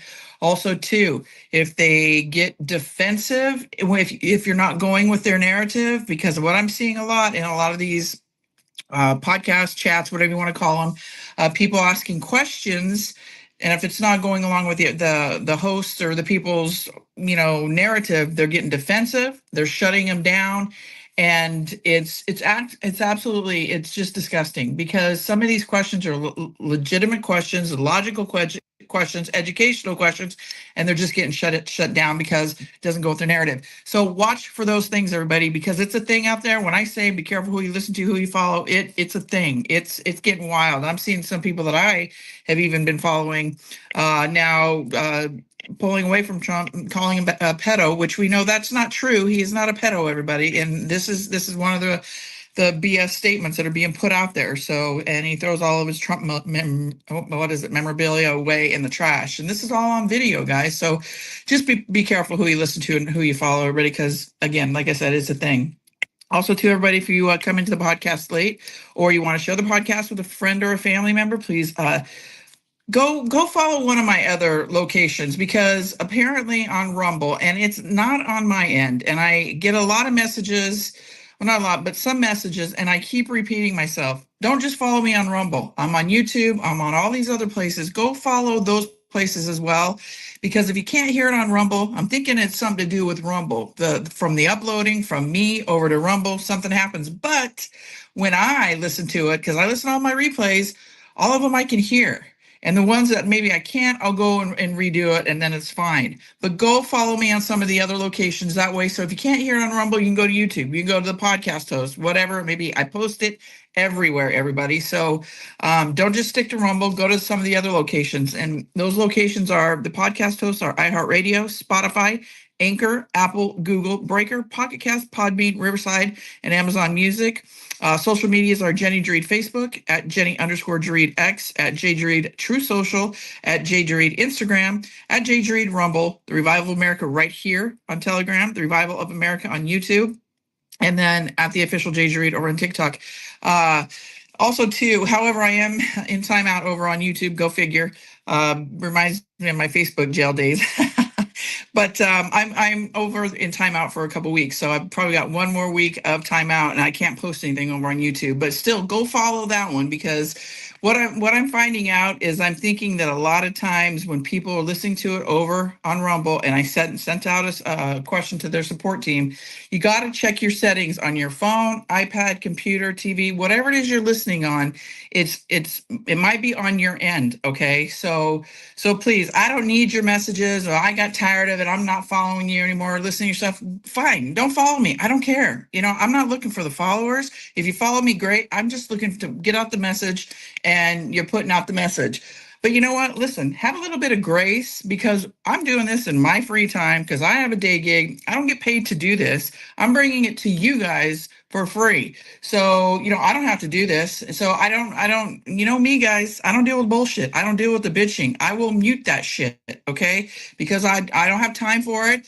We've got other shit to worry about than trying to figure out why it's not coming through Rumble. There's other locations that you can listen to me on. So please go follow those so you can hear the show. I'm not just on Rumble. So I had to say that, because it's irritating. And you get a lot of people out there just so disrespectful and not appreciative. And you know what? I don't deal with people like that. Like, don't follow me. Don't listen to my shows. My feelings aren't hurt, but I'm going to address it, because these are the suggestions that I can tell you to do, to check when you go into your Rumble, to check your settings, because a lot of times people do that and they're like, oh, okay, it works now. There you go. Also, too, everybody, check out the website. It's therevivalofamerica.com.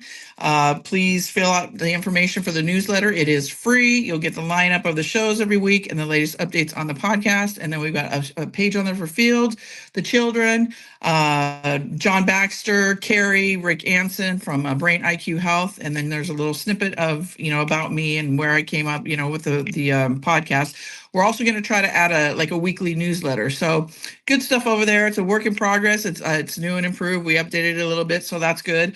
Also, too, if you guys have a question for me regarding Field's books, John Baxter's information, a personal question, whatever it may be, email me at therevivalofamerica@yahoo.com, and I will get you in touch with John if you're looking to purchase Field's books, because Field's books are out and about, everybody, for you guys to purchase. He has decided to make them, mass produce them for you guys to purchase, and many of you have received them and are super excited about it, so I'm glad to hear that. Thank you guys for your responses, or not responses, but just letting me know that you did get them and you're excited to start reading them. So they are a national treasure, everybody, just like Field. So if you haven't purchased any, I highly suggest them.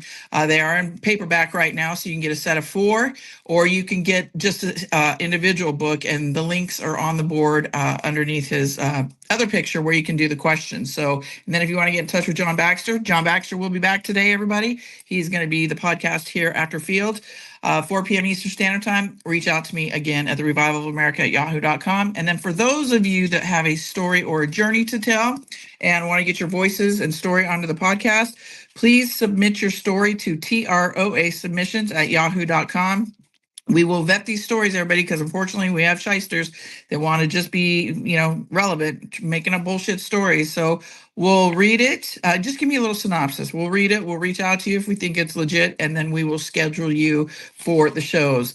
And bear with me, everybody. Like I said, I have a day job, so I'm busy doing that. So I come and do this on my free time. So if I don't get to your emails or if you've sent me DMs, give me some time because again, I'm a one-man show, and it's I'm trying to do my best here to catch up on all of this stuff. But there's only so many hours in a day, and I just need more hours in that day.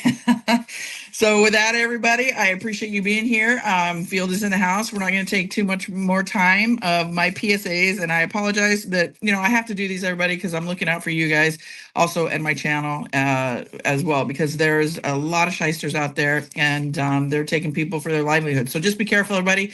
If somebody reaches out to you claiming to be me, know that it is not me. I will not randomly reach out to you and ask you questions about the scare event, financials, crypto, anything like that. So just block, report them. Let me know so I can make sure they're not here in my channel.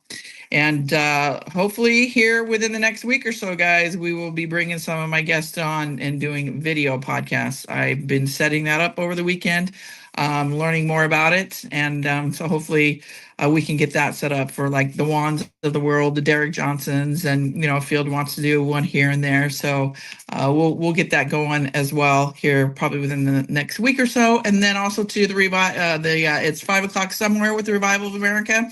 That's going to be my monthly podcast. We're going to launch that.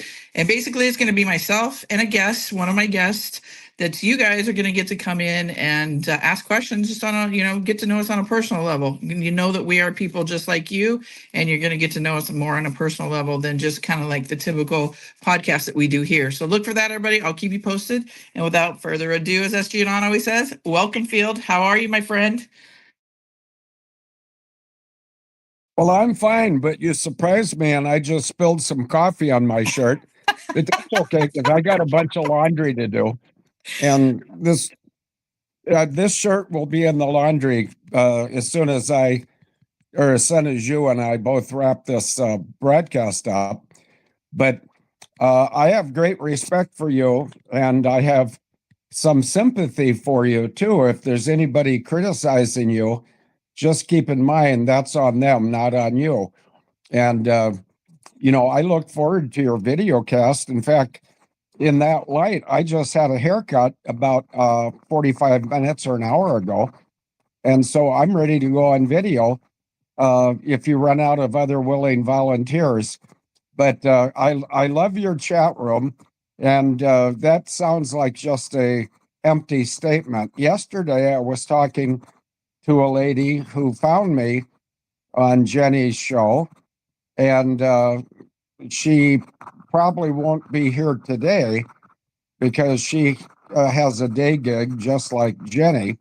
But she's going to be on Rumble tonight. But having heard the comments about Rumble, I'm going to send that young lady, and she's young. She's only 51. And, that's jailbait to me. Not really, because I don't bite. I don't even bite on lures. But I think that we are going to grow in numbers. According to what I've heard from Jenny, she's got 100 countries listening to her feed. And I'm not a chat room type person. I don't visit any other chats except for Jenny's, like today. But let me give you a compliment, and this is not just to Jenny, but it's to all the people that are tuned in right now. I talked to this lady, and I'm going to use the name San Diego because she'll recognize that. No, I'm talking about her. But I was mentioning to her that sometimes people are critical of either me, which is fine. Go ahead, be critical of me. Doesn't matter. I'm not going to change. Now, if 80% of you are critical of me, I'll change in a heartbeat. But I've been involved with this movement, which reminds me, I don't know if I had a movement today, but I'll worry about that after the show. I've been involved in this type of stuff for 24 years, and I've never had as much confidence in any host or someone who invites me as I have for Jenny. I have a great deal of confidence in Jenny, and I doubt if she will ever disappoint me. But if she does, she knows how to mute me. So it would be not a problem for me. My ego is not in this, and that's exactly why, Jenny, I often recommend we go to questions and answers, and for a very simple reason. As I told this agent San Diego last night in a marathon phone conversation, the reason I like questions and answers is that should be proof positive that neither Jenny nor I have a narrative to spin. Because if the questions are mostly from the audience, then there's no way I would know what question is coming next. And I enjoy the academic stimulation of my gray matter. And that's how I learn stuff. I don't learn stuff by repeating things that I've talked about 337.56 times before. But if somebody in the chat room asks me a stimulating question and I don't know the answer, then I may learn something in that evolution. So without sounding like a geriatric windbag, because I'm not a geriatric yet, I don't turn 76 until October 2nd, which I think is a Thursday. So I'll turn it back over to Jenny and say, thank you all for supporting Jenny's podcast. But when I say supporting, I don't mean with money or information. I mean by showing up and being boots on the ground or, derrieres on the chair. And so without further ado, Jenny, over to you. What would you like to talk about? Thank you, Field. It's just I get more compliments than I do negativity, but it's those one-twosies, little negative ones, right? That just are the nonstop complainers, and it's just annoying, right? Because like I said, we do this in our free time, myself and all of my guests. So the complaining like that just blows my mind. Like, and instead of being like, oh, thank you, but it is what it is. But I'm just suggesting everybody go follow me on a different one of my locations that I'm on. Then that way, hopefully, if you can't listen to it on Rumble, you'll be able to listen to it on over at one of those different locations. So Field, we know September 11th is coming up this week. And I sent you over that Kurt Weldon and Tucker Carlson video interview. Did you get a chance to listen to that? Yes, I did. And I sent you a message, which you may not have a chance, or maybe you don't even read my messages, although No, I I think read you them. do. I just haven't. Did you No, send I them to know, me this I'm morning? kidding. Either this morning or last night, but and I think it might have been last night, because I listened to the Kurt Weldon, Tucker Carlson thing, and I thought it was extremely educational. But I also scrolled down and I found that they had an interview of me that was tied to their broadcast, and the corporate name of the people interviewing me back in 2011 was Psych Truth. Now, I'm going to make a very bold statement that will surprise some people. I personally don't know how to spell psych. I know how to spell truth. But when I listened to maybe 3 minutes of the interview, maybe it was more like 15 minutes, because it was, even though it was me, I was the guy being interviewed.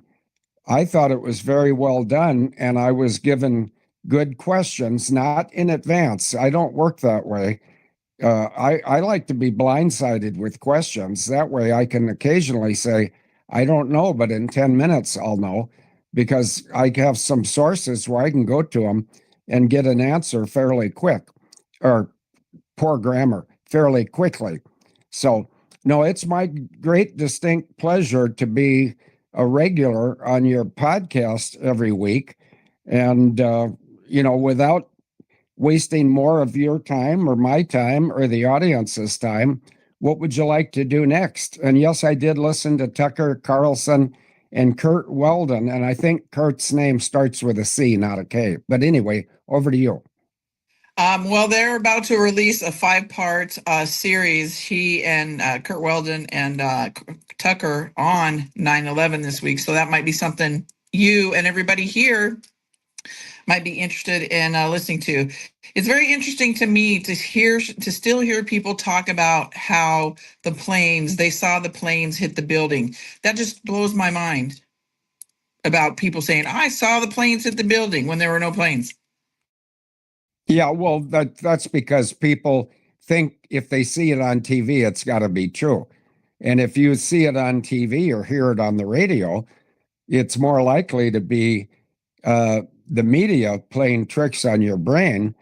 And so if you want truth, These are people feel that say that they were there on ground and saw planes hit the building. That's what's blowing my mind. I'm like, you what crack were you smoking? Hunter Biden. Well, what hit the buildings in no case could have been airliners, okay? And I'm saying that as somebody that flew airliners for 31 years. Yeah, an airliner can be hijacked and hit the building, but that didn't occur on 9/11. What occurred on 9/11, and I know for sure what occurred, and I broadcast it at noon on 9/11, because I recognize the behavior of the droned airline size and airline models that had no passengers and no pilots. And the drones were controlled by what is wrongfully called the Boeing uninterruptible autopilot. And that's because General Electric created those autopilots, and they were a contractor to Boeing. And I don't think Boeing knew for sure what they were getting, but I am very confident that the CEO of General Electric at the time, whose name was Jeffrey Immelt, Immelt, I think he knew what he was doing, whatever that is. I'll leave that for a later Jenny show. But Jeffrey Immelt, Immelt, Jeffrey Immelt at that time had $275 million of corporate insurance taking care of his wife and family, if any. Of course, now in this time, I'd have to be more politically correct in saying his spouse and family, because just like Obama, whose name is not Obama, it's Barry Soetoro, Obama talks about his wife, Michelle. Well, his wife, Michelle, is not a female, and it's Michael Yvonne Robinson. And the truth hurts. And yet I've had my Obama, or Barry Soetoro, hearse for 15 years, and it's never been harmed by somebody that doesn't like my story of the truth. And most people don't recognize the name of Barry Soetoro. And that's probably why my hearse has never been defaced. But Barry Soetoro is the real name of the person that was not only not an American, but he was a male prostitute when he went to my high school, Punahou. And, most of the people in America, whether they watch TV and pro sports or if they're serious, they really don't know much about Barack Obama, or which, by the way, my own sister, who's now deceased, my own sister gave him that identity in his false passport in 1994. So I didn't fall off a vegetable truck. I don't wear a tin hat. I'm just very closely related to the events of 9/11 and the corruption by the deep state of the American government. Okay, Windbag's going to be quiet now. Over to you, Jenny. Thank you, Fields. All right, everybody. If you guys have questions for Fields, please feel free to raise your hand. I will call on you and you can ask your question to Fields or write your question underneath the comment section where you see he and his wife, Denise, on the book. So Redbird, your mic is unmuted. Go ahead. Go Hi, ahead. thank you. I just want to, I don't have a lot of time, but I wanted to say thank you, Field. I truly love you and have prayed for you all these years. You opened my eyes. And I'd like to say to you, Janine, that, I let people know that I do have a heart problem. I turn to you every time I really want to know what's going on. I feel like you've always been a straight shooter. You seem to, there's so much confusion out there for me. I don't get to see a lot. And then when you do get on, it's like, oh my God, just everything's upside down and backwards. And as for the planes, all I have to say is, has anyone ever seen a bird hit a plane? End of story. I don't know how anybody ever bought that. But I'm truly grateful for you, all you do, this program. I'm looking forward to the fact that there'll be video. And God bless you, Field. I pray for you every day. And thank you for waking me up with your pink shorts and your great dance. And God bless. Oh, yes. Well, yes. And when I got arrested on the 4th of November of 2019, I lost custody of my pink shorts. And I have an idea. They're on my farm here. I live in rural Wisconsin near Plum City, and I'm on 100 acres. And knowing how fastidious and professional and loving my wife Denise was, I presume a lot of the things that I think are lost are somewhere in my property. And I won't be any more specific than that, but I think I know which building to look into. But, it's really hard for me because, the property that I lost, and some of it was not irreplaceable, but it's very special to me. The only thing that I lost that cannot be replaced is my wife, Denise Irene Clark, and then later, after we were married, Denise Irene Clark McConnell. And I don't really appreciate that the 17th district of the Florida court system denied my request to come home and say goodbye to Denise when I knew she was terminal. And the judge, and some people would be afraid to name judges' names. I'm not. Dan Casey, 17th District Court of Florida. Dan Casey denied me permission to go home and say nice things to my wife and so maybe sorry. kiss her cheek. No, it's okay. That's the It's world not we've lived okay. in. It's No, not okay. but let me finish. It was okay then because we were not a constitutional republic. But Dan Casey and the Florida governor Ron DeSantis, and the Wisconsin governor, who's not running for re-election because I sort of put the fear of God in him, and I'm writing a book.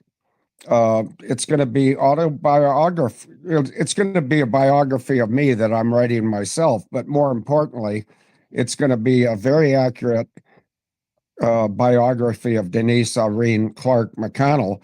And I want to show these people, meaning the governor of Florida, the governor of Wisconsin, and Dan Casey, the judge who wouldn't let me come home.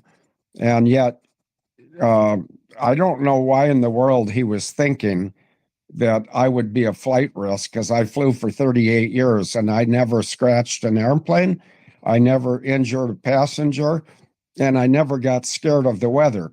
So I think that judge is probably going to find a new line of work, because now the entire Justice Department in the U.S. is part of the constitutional republic, no longer part of the admiralty law and maritime law that ruled the United States of America since 1871, when the Organic Act of 1871 was published and put into control. And it stayed that way until the election of Donald Trump on the 5th of November of 2024. And yet it was not until sometime in very early February that we became under the rule of a constitutional court system. And I'm not political. If Mickey Rooney had won the election, and regardless of what his background was, I'd be loyal to him. I'm loyal to the truth. Jesus Christ is the truth, and he says so. He says, I am the way, the truth, and the life. I am the way. Okay, say it again. Life? Life. I'm the way, the truth, and the life. Yeah. And no one gets to the Father except through me. Amen. Amen. And, if I were not turning 76 in a month, I might, want to change gears and be a full-time educator on Christian truth. But there's so many part-time people that are not educating. They're just, you see, how is it that we have one Jesus, and yet in the United States we have probably 50 different types of religion? The truth is the truth, and the truth will set us free, and the truth has set me free. And I like your comments, young lady, because when somebody is honest and somebody respects God and somebody is aware of the commandments, then they attract other people that like to feed on the truth. And last night, I spent about an hour and a half talking to Agent San Diego. And the previous evening, I spent about an hour and a half talking to an agent that I'm going to call Pell Mell. That's like those cigarettes that are bad for you. Not because tobacco is bad. Tobacco is natural. But the chemicals they put in the cigarettes, that's what causes the problems. Well, enough rambling on my part. And I know you're sort of short of time, young lady, but thank you for your kind comments, and keep listening to Jenny, and you will never be misled. Over to you. Thank you, Field. Thank you, sir. Thank you, Redbird. Thanks. All right, here's a question for you, Field, from Cali Chick. Thank you, Field and Jenny, for bringing the truth. Field, any comments? We were talking about this, and I think you sent me something about Venezuela, because I was going to ask you about this. Any comments, Field, on the Venezuela and the left's repetitive narrative? It's oil, oil, oil. We are trying to steal oil. I don't think the United States steals anything from anybody, and especially under Donald Trump, because he wrote a book called The Art of the Deal, and he's proven many times over, to my satisfaction, that he is a very artful dealer. But just specifically about Venezuela and their aggression towards the U.S. Navy, I used to fly F-16s from 1990 to 1993 when I was at the North Dakota Air National Guard. And the F-16s of any generation are no match for the Navy. And I'm going to put out some information right now that if anybody in Venezuela is listening to this podcast, either live or recorded, there is a technology called pinwheel where there might be 5 or 6 identical looking airframes, and they could be F-16s, they could be F-15s, they couldn't be F-22s because there's not enough of those, They could be F-35s. And if there were 6 of them visible, 5 of them would be controlled by remote control, and there'd be a human in one of the 6 airplanes, and it might be called Operation Pinwheel, and they might form a protective barrier, bar cap.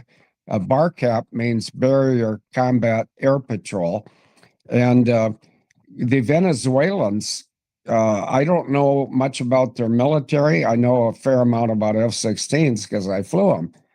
But if they took all the F-16s they own and tried to penetrate a 350 nautical mile barrier cap, bar cap, combat air patrol, they might lose all their F-16s because that, Donald Trump has an expression, FAFO. And so I, as Field McConnell, am pleading with the government of Venezuela not to put their own F-16 pilots at risk in a battle they cannot win. Is that sufficient, Jenny? Do you think I said that well enough, or do you think those people are still going to try to attack the U.S. Navy? You did great, Field. It could be intimidation. I did listen to something this morning and heard that some of these pilots are trying to flee to the United States for asylum because they know what's about to happen. So, again, I guess, we're going to watch and see what happens. But I do think, and Juan has mentioned that this is a big week, everybody. He is actually going to be on my show on Friday. So hopefully he'll be able to elaborate a little bit more on that. But I don't know. I think I don't know. I think we're in it, Field. This is the week of 9/11. I do think we're going to start seeing it. So whatever Juan is referring to this week, supposedly this week is supposed to be a big week. So whatever that may be, we'll hopefully find out maybe with Juan on Friday when he comes on. But yes, you did a great job, Field, in answering that question. Thank you. All right, Curly. You're very welcome. Go ahead, Curly. Go ahead, Carol. Your mic is unmuted. Thank you, Jenny. I just, for those on the chat and for Field, I just wanted to say that my avatar name was Colorado Carol, and I changed it to Curly because that's been my nickname all my life, given to me by my older sister who died from COVID. Anyhow, Field, in the past, I'm not sure how to word this because I don't want to put you on the spot, but I'm sure. Oh, no, put me on the spot. I love being on the spot. Go ahead. I'm sure you've been put on the spot many times, but in the most recent past, you have mentioned your sister and you didn't know if she was dead or alive. Now, in your beginning story here, you said that she was deceased. Is she deceased? Did she go to Gitmo, hopefully with Hillary? And they were executed. I'm sorry to say that about your sister, but we all have those kind of people in our life that are evil. And did you find new information about that? That's what I'm trying to find out. Okay, but Jenny, is her volume sufficient for you, or is her volume low? No, I hear her fine. So Field, touch on her avatar. You may have to turn her volume up or turn your volume up on your phone, whichever one. No, I turn my volume all the way up. But so she can. No, so you're going to have to adjust the volume. So touch on Curly. So click on that. And you'll see 100%. You see where the volume is? Okay, well, I'm multitasking and I'm down past she's right underneath. She's right underneath you. Oh, she's underneath me? Yeah, Curly is her name on here. The yellow, she's got Curly. So touch on that. And then I just did that. Then what do I do next? You see where it says 100% or the percentage right there, the volume? touch on that and crank her up. Okay, I got to put my glasses on because besides not hearing, I also can't see. Just touch on that and it will increase her volume. Okay. Is it working? Say something, Carol. Well, how are you today? You're a little muffled right there, Carol. You might have to go closer to your microphone. Is this better? There you go. Does she sound better to you, Fields?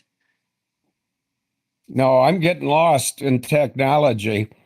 But no, she's not sounding better to me. But Jenny, what button would you like me to push next to try to get her volume up?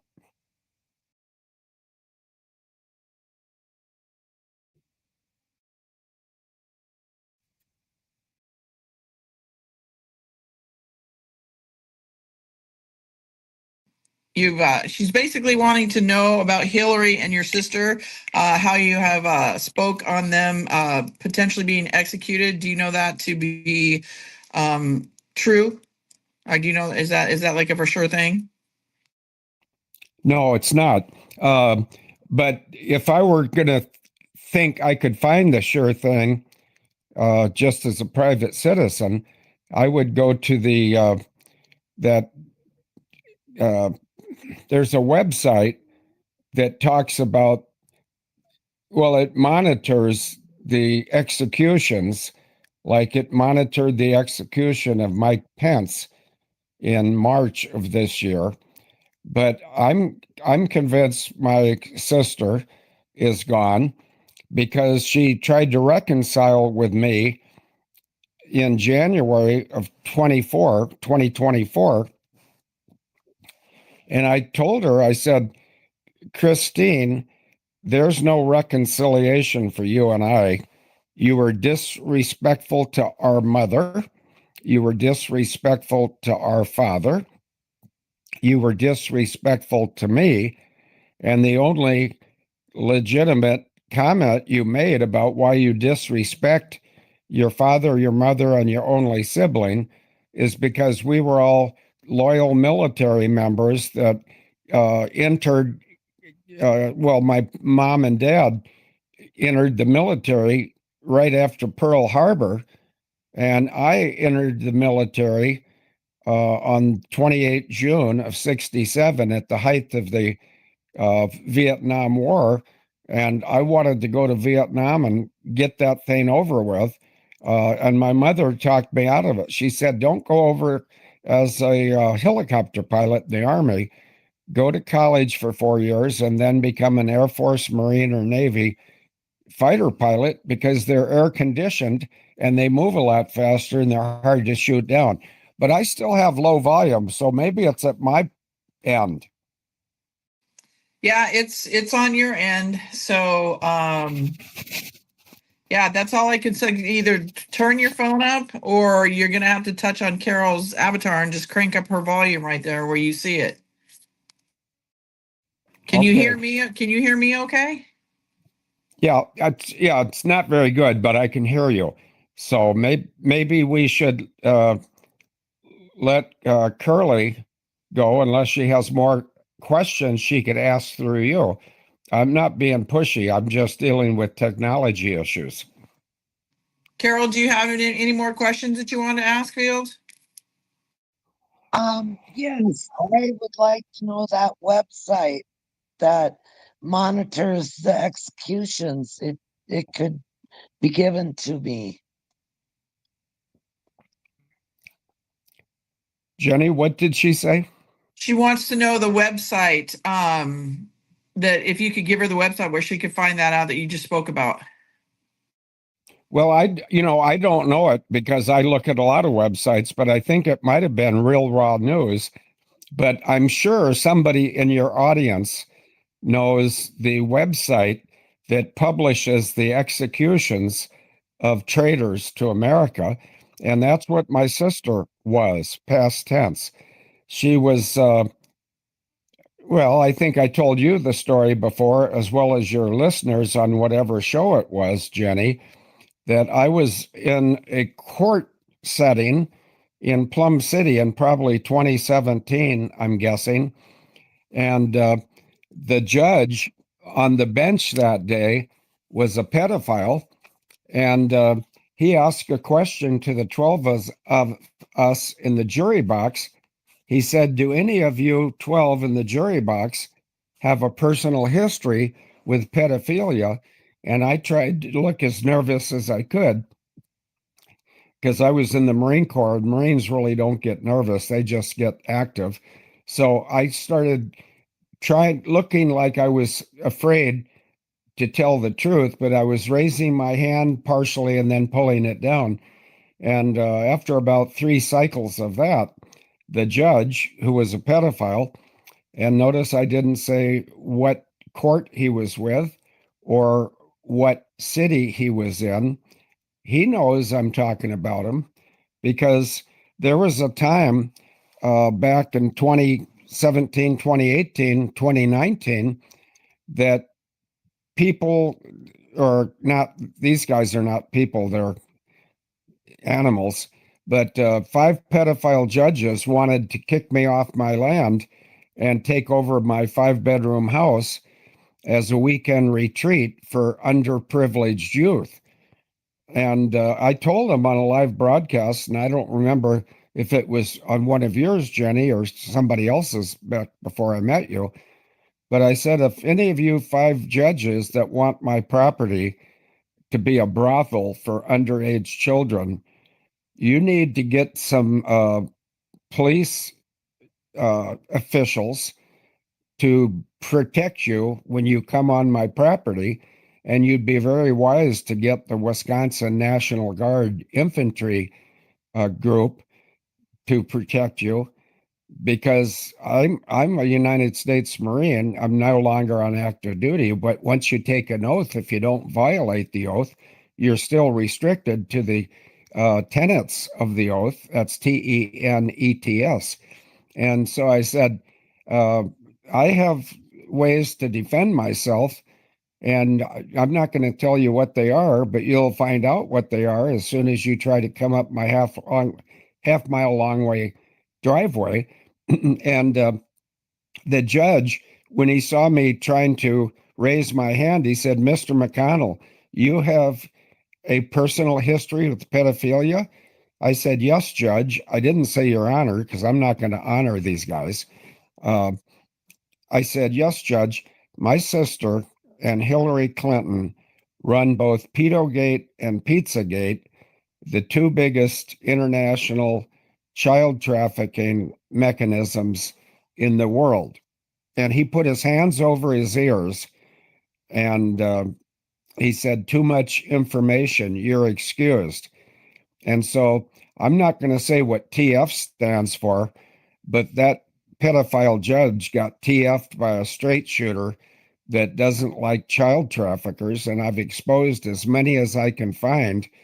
And some of the people involved in treason to America and global child trafficking include George H.W. Bush, executed, lethal injection; Senator John McCain, executed, 2 pistol shots to the left temple; Hillary Clinton, I believe she was hung years ago, like maybe 3 years ago. And there's people wearing a mask and trying to appear like they are Hillary Clinton. I don't know if they are or not, but I believe she was executed. And my own sister was executed, I believe, in January of 2024 after I hung up on her when she was trying to get me to reconcile with her. You don't put your parents at risk. You don't put your brother at risk and then think he's going to forgive you. No, I think she needed to be executed, and I made that very clear to Trump's White Hats. Over to you, Jenny. Thank you, Field. Appreciate that. Thank you, Carol, for your question. Okay, Field, so let's talk about this. So we know, have you been paying attention to, well, first of all, let's talk about Trump is getting ready to send National Guard into Chicago, which is huge. What are your thoughts on that? I think it's Here we go, everybody. Brace yourselves. I think this is going to be bumpy, but it's going to be a great thing. What are your thoughts on that? I'm having trouble hearing even you. So it Okay, must Field, be my do me a- phone. Do yeah, you think Field, if I turn my phone off and come back, it'll be better? Yes, Field, go out and come back in. Okay, I'll report when I'm back on. Thank you. All right, we'll see you in a minute. All right, everybody, we'll get Field back in here. Yeah, go out and come back in, Field. You're still here.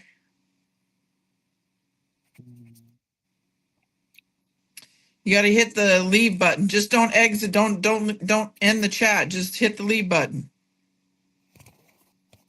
Okay, but I'm still here. I know that. And if you will just give me a chance to find the leave button, I will leave. But I can only do one thing at a time, so let me leave. Okay?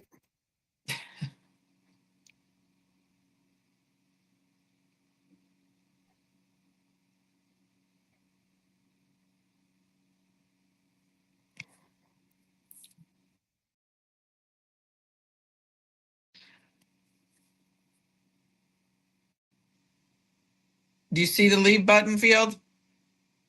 Yeah, I already pushed it. Yeah, you're still here. Yeah, I know that. And I'm getting frustrated just like you are. You may have to totally shut down your phone completely and then turn it back on and then re-enter. Okay. Try that. Okay, just pretend like I don't exist and I'll leave and re-enter. I mean, you don't need to cheat your audience out of stuff because I'm incompetent. Let me work on leaving and re-entering, and we'll see where it goes if I succeed. You're good, Field. Take your time. You're good. All right, everybody. So if you have questions for Field regarding the topics that we're talking about today, please feel free to raise your hand. I will unmute your mic, and you can ask Field your question. Or if you cannot speak, please write your questions on the board underneath. There's a couple pictures, one for the books, or there's one where I say leave your comments here. Either one, I'm reading both. So also too, everybody, like I said, Juan, we're going to be trying to get Juan here on the show on Friday. Got a lot of great stuff coming up. Next week's going to be a busy week too. This week, Carrie Kasem won't be here. She is in Portugal for a photo shoot. But we will have Troy, Everything XRP on Wednesday at 11 a.m. Central Standard Time. Then we'll have Dallas, his usual every 2 weeks, Everything RV News. Then we'll have Silk over on my X Space at 9 p.m. Eastern Standard Time. And then, so tomorrow we're going to have in Carrie's space, we're going to have Rick Anson with Brain IQ Health, all natural supplements made from hemp. And then also too, we're going to be going over the Maha report that he was given by the Maha team. I don't know if you guys heard it last week, but his partner that's been with the company, he's going to talk about it tomorrow, is now going to kind of probably still be with Rick a little bit, but he's going to be with the Maha with Robert F. Kennedy Jr. So he's going to be working real closely with the group over there at Maha, which is huge. I'm super excited about that, guys, because we have these people here at our fingertips, right? And his partner, I think his name is Fod, had dinner with RFK Jr. here, I think a couple of weeks ago. He talked about it last week on the show. So he's going to talk a little bit about that tomorrow. He's going to break down the Maha report and then talk a little bit more. There's a lot of questions coming in about the GLP-1 fast melts that he has. That's the all natural of the Ozempic. The Ozempic, we are hearing bad stuff that is happening to people, and he's getting a lot of testimonials with people that are on that Ozempic type drug. A lot of negative stuff. So if you are on that and you want something alternative, you might want to listen to this, because these stories are actually pretty scary when it comes to this Ozempic and what it's doing to people. So pretty deep stuff. So that'll be tomorrow at 5 p.m. Pacific Standard Time.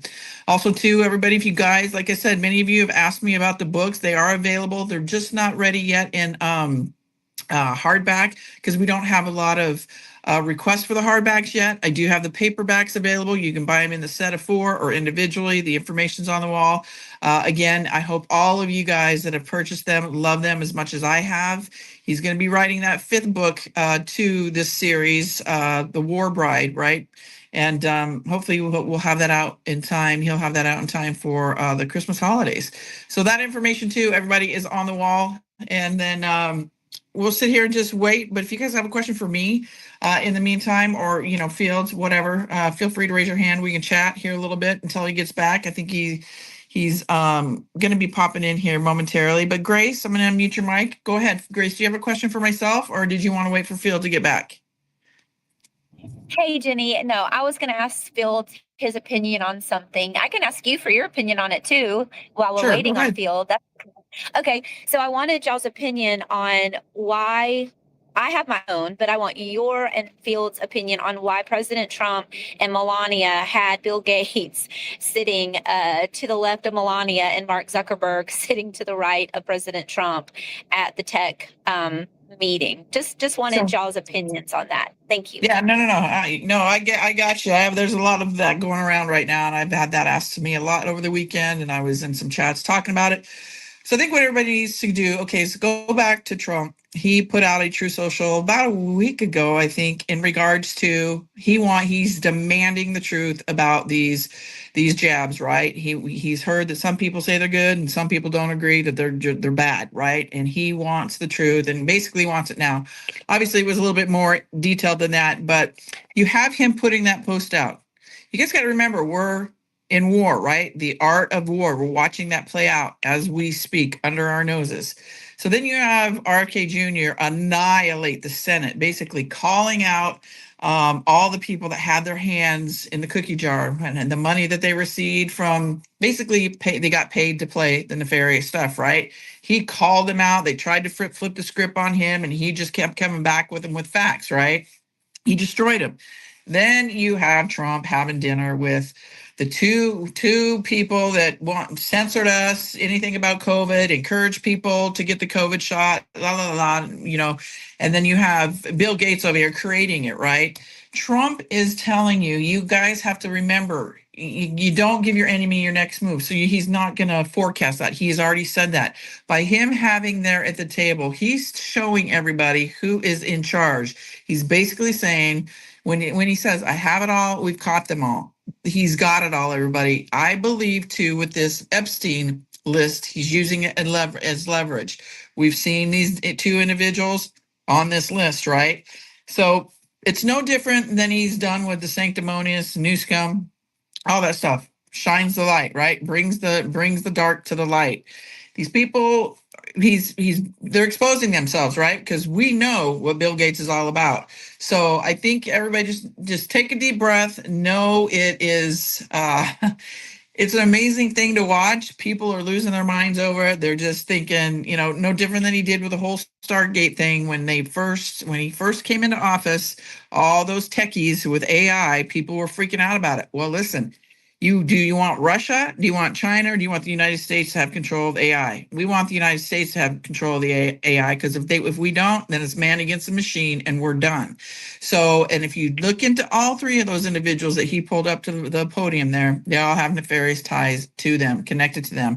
So it's a lot deeper than what people are even going to. A lot of people are just staying on the surface shit. And I'm going to say shit because that's what it is. They don't go deep enough to figure out what's really going on. But these people are nefarious, and it's just Trump is showing you who's in charge. I'm the master. These are my puppeteers. I'm the master puppet, and these are my little puppeteers. So it's just brilliant watching this unfold in front of us, everybody. I mean, a lot of people are missing the greatest time to be alive. And that is my opinion, what I think is going on.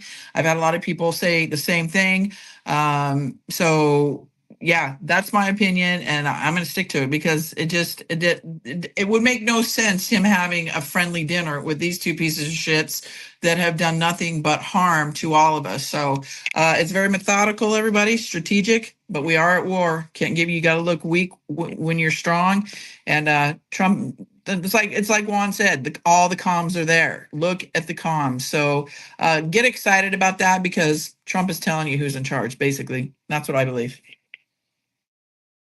Thank you, Jenny. I had a lot of people asking me this question over the weekend, and I basically told them that, but a lot of people were really upset about it, actually. I wasn't. I knew it was, I thought it was masterful because he is the art of war and he does play 5D chess and he is sticking them out there like little roaches to shine the light. But so many people got their panties in a wad about it. I just wanted to know what y'all thought. So thank you so much for that input. Great job as always. And God bless you. And thank you for all that you do for us.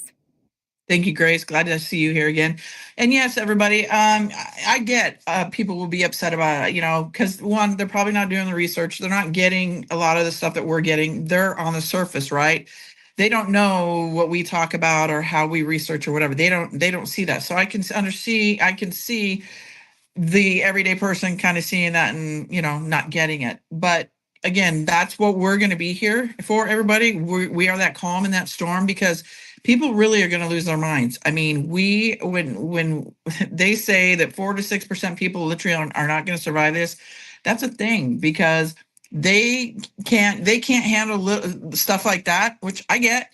Or that, Obama is truly Barry Soetoro and he's like Field says he's gay, whatever. And then, he was the bad president that he was. He did all the shit to children. They're going to lose their minds. So I think, and for me, what I have a problem with is a lot of these fake influencers, podcasters out there sowing that division, pushing this narrative as if, be mad. They shouldn't be sitting down together. Look deeper into it. Get off the surface stuff. And that's why I say stay out of the noise, everybody. If you can't handle it in your mind wise, get out of the chats, get out of the comments, get out of the podcast. Don't listen to it. Because, like I said, I sit in some of these and I sat in one last night and I told Alpha Warrior, I was like, I just got really mind screwed with listening to that. And I just got dumber listening to it. Right. So, but I can sit here and laugh about it now. Yes. Last night I was like shaking my head like, damn, like I don't get that like feeling of holy, like anxiety, if you will. I've never had that. Right. So it's intense, everybody, because the misinformation and disinformation that they're pushing is wow. I mean, it is on a different level, guys. So just please be careful with your mind. And I'll continue to listen to these things for you so I can come in and tell you what to watch for and not listen to because there's so much of it out there. And I think the biggest thing is if you don't know who to follow just follow Donald Trump over on True Social because he is posting like crazy and he's telling us without telling us. You have so many people out there doing the flip-flops, going to different I don't know, the next best thing, if you will. And then, you got to look at, the people that they're around. If the people that they're around support that kind of behavior, that's a big question mark too. So just stand back, kind of reanalyze and figure out who you're following and just be careful, everybody, because it's a thing out there. So El Capitan, I'm going to unmute your mic. Go ahead. Go for it. Your mic's unmuted. Go ahead, El Capitan. Your mic's unmuted. Can you guys hear me? Field's not back in here either. Can you guys hear me? Oh, I didn't hear the part where we were closing her chat so I could hear out of mine. Sorry, Jenny. Oh, you're good. Sorry. Hey, I don't know if you caught it last night, but the truth, the Justice Cometh on X had a great presentation about Scott Pressler and basically dove into his PAC and the alleged shell companies that are supporting it. Amazing evidence. And there's so many things that are happening now. You got Liz Crokin. She got invited by Joe Rogan to come on his podcast. So that's a huge platform for her. Still waiting on the mainstream media, Rockefeller media's apology to her. I won't be holding my breath. And just amazing things. We ended up having Jan Halper Hayes on a debate that we got involved in, or I got involved in because of Scott Pressler. This young lady, Aubrey, on X, she was arguing with Mark Cook. Now, I know Mark Cook's evidence ever since I met him at an election integrity conference back in October, I think, of 22. And I got involved because she was, she just mentioned, I think, I'm not quoting it, but basically, people that are in election integrity know how good your work is, Scott Pressler, something like that. And I'm like, no, he's a paid shill. And we just got into a big old X argument. And I was like, well, let's do a live debate with you and Mark Cook. So we did. And Jan Halper Hayes actually agreed to moderate the debate. And it was interesting.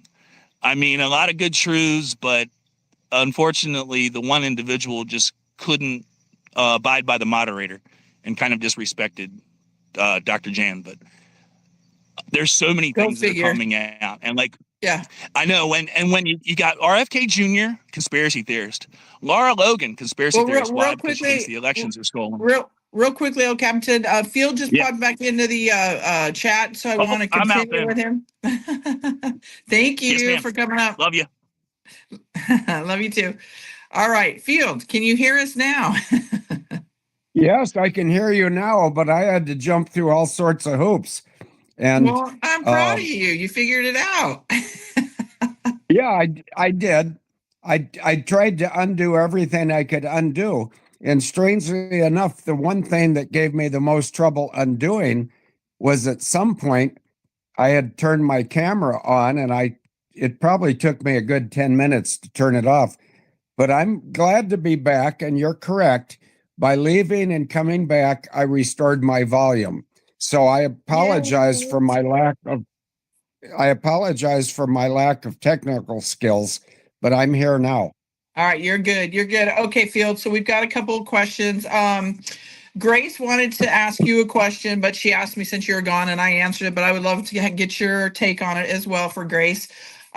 So we know Robert F. Kennedy annihilated the Senate the other day, basically calling out all these people that got paid to play in this evil agenda, the money that they received from Big Pharma.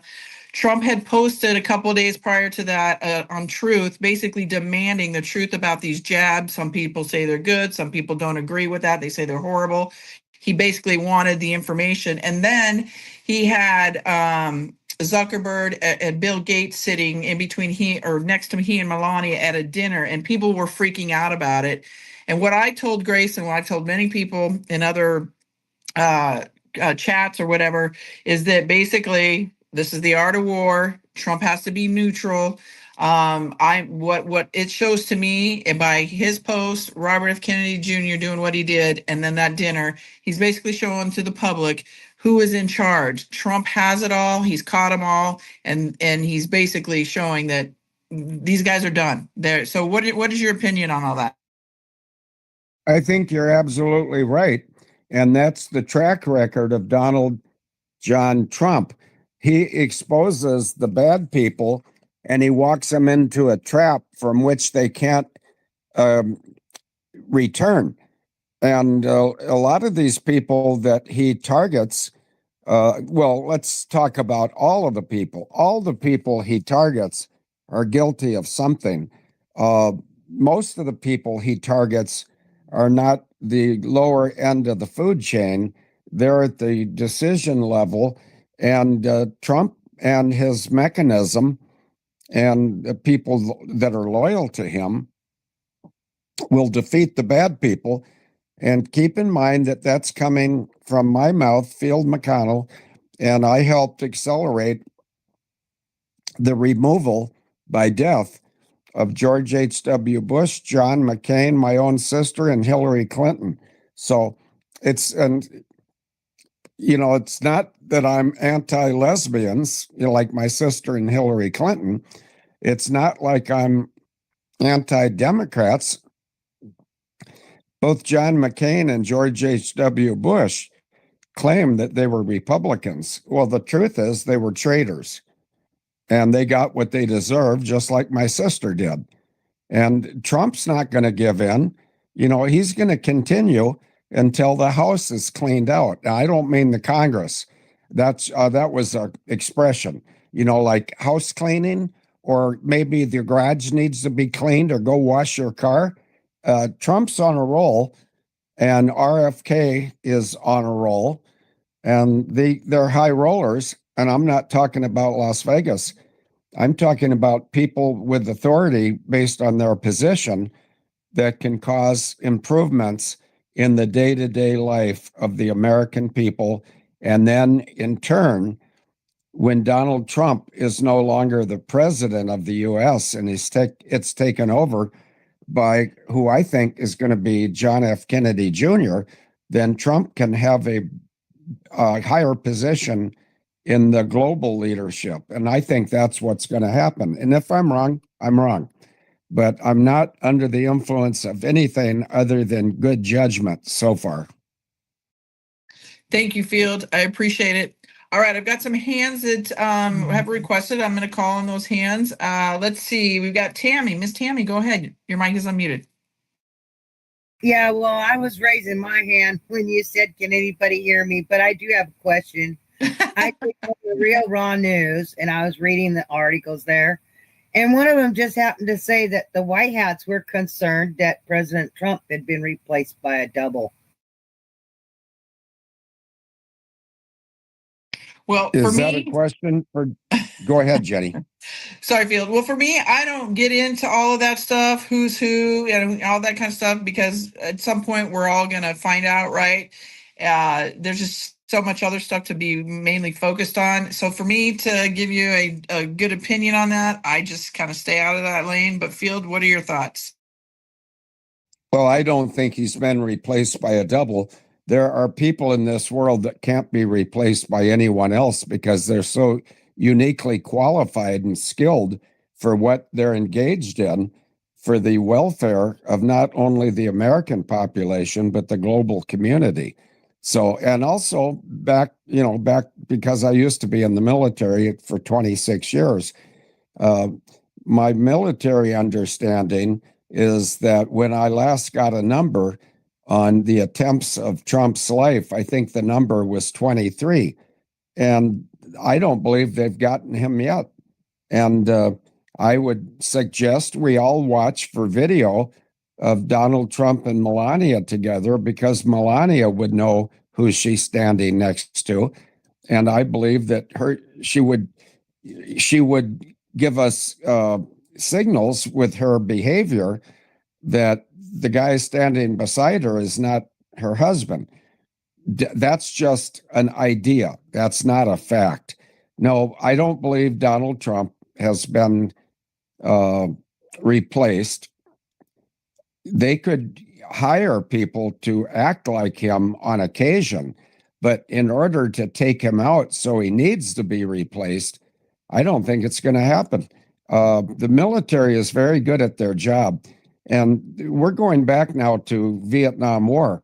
The military hasn't always been good at their job, and they haven't always had good leaders. They have good leaders now. And as recently as when I think the guy's name, and I'm going to have to check it, there was a chairman of the Joint Chiefs of Staff a couple of Joint Chiefs ago whose name was Martin Dempsey, I think. But he was not a good leader. There were others in his generation of supposed military leadership that were trying to destroy the military from the inside out.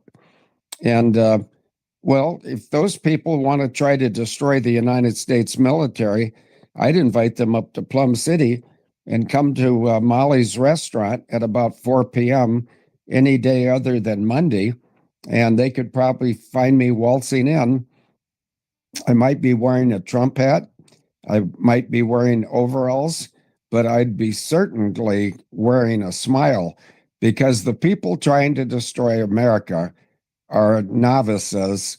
They can't even destroy blemishes on their own face. So I think America is in very good hands now. The current leader of the Department of Treasury is the former Commandant of the Marine Corps, Joseph Dunford, and he cannot be compromised. And just like Donald Trump, and dare I say myself, okay, I dare say it. If you want to compromise Donald Trump or Joseph Dunford, the Secretary of the Treasury, or me, you're going to have to do it the old-fashioned way. And with all the electronic surveillance, you're going to be implicated, arrested, and executed. So if you don't value your life or you don't value your family or your spouse, regardless of whether his or her orientation is different from yours, well, if you want to throw all that away so you get a moment of fame when your picture is on the milk carton, go ahead and do it. But why don't you just turn to Jesus Christ and fit into his world, because it is his world, and he's not going to surrender his world to a bunch of creeps.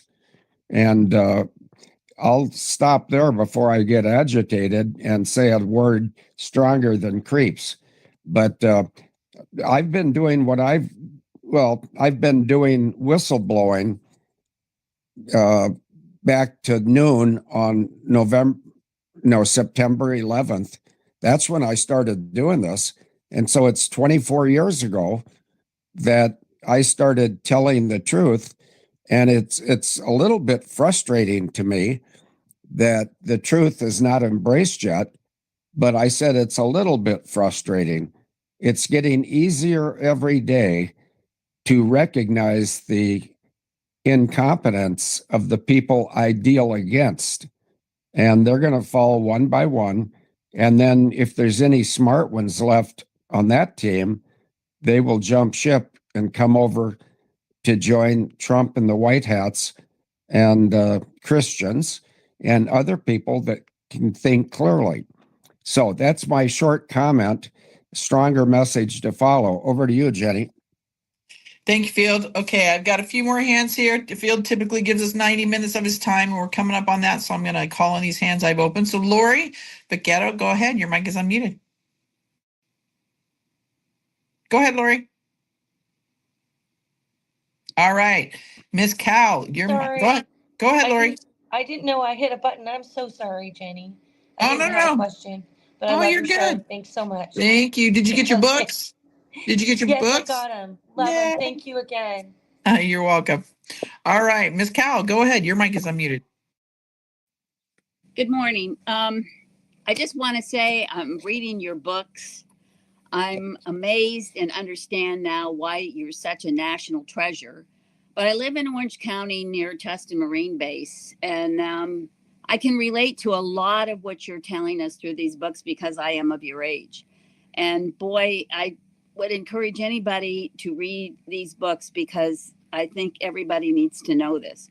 My question to you is, with you having such a valuable role in rescuing children, do you know anything about how many kids or why it was never reported anywhere that Disneyland was trafficking children? Because I've lived in Orange County my whole life, and then never once did I ever hear that a child ever went missing from Disneyland, which is hard to believe the amount of kids that go through Disneyland. Thank you. Well, my guess, and this is a knee-jerk reaction, some people in America don't know the difference between Disneyland and Disney World, but the trafficked children were coming out of the Florida Disneyland in a subterranean railway, and they were going to a privately owned submarine base on the coast of Florida, about maybe 70 miles away. And there were two privately owned submarines that were berthed at that submarine base. One of them was owned by Joe Biden, and the other one might have been owned by, was owned by Epstein or Ghislaine Maxwell. And Ghislaine Maxwell, it's my understanding, was the captain of Epstein's submarine, and whoever was dumb enough to be the captain of Biden's submarine, so he could sneak in and out of Florida en route to Water Island, which was a short distance from Epstein's pervert center on Little St. Anthony or whatever it was called. But I think there's room for error when some people are making strong statements, but they don't know which Disney outlet they're talking about. And they might say Disney World when they mean Disneyland, or they might say Disneyland when they mean Disney World. But Disney is certainly guilty, at least in the Florida operation. And I've had 4 kids. They're all adults now. I'm expecting my 10th grandchild. And I would never think of participating in helping any of my children or grandchildren go to a Disney property, because I think they're lifetime pedophile-friendly entertainers and nothing more than that. Does that help you try to understand the gravity of what you're dealing with and what you're trying to understand? Yes, it does. And I understand very much so. And I thank you for your answer, because it did clear it up. Okay. Well, you're Thank you, very Cal. welcome. And thank you very much, ma'am. Sorry I missed your name. Over to you, Jenny. Yeah, thank you, Cal. It was Cal Field. Thank you, Cal. And I'm glad you're enjoying those books. They are a national treasure. Trust me, I love mine. I can't wait for the next one, Field. You got some homework to do. All right. Don, your mic is unmuted. Go ahead. Oh, I agree with him, but I think it's both the Disney World and Disneyland was doing that. But what's your thoughts on what's going to happen on September the 11th? Well, I would ask Donald Trump to please answer that question with actions and not words. And if he's going to use words, I would suggest he use the words late in the afternoon or evening of September 10th, and then show, he has an expression that I'm not going to offend some of the listeners with, FAFO.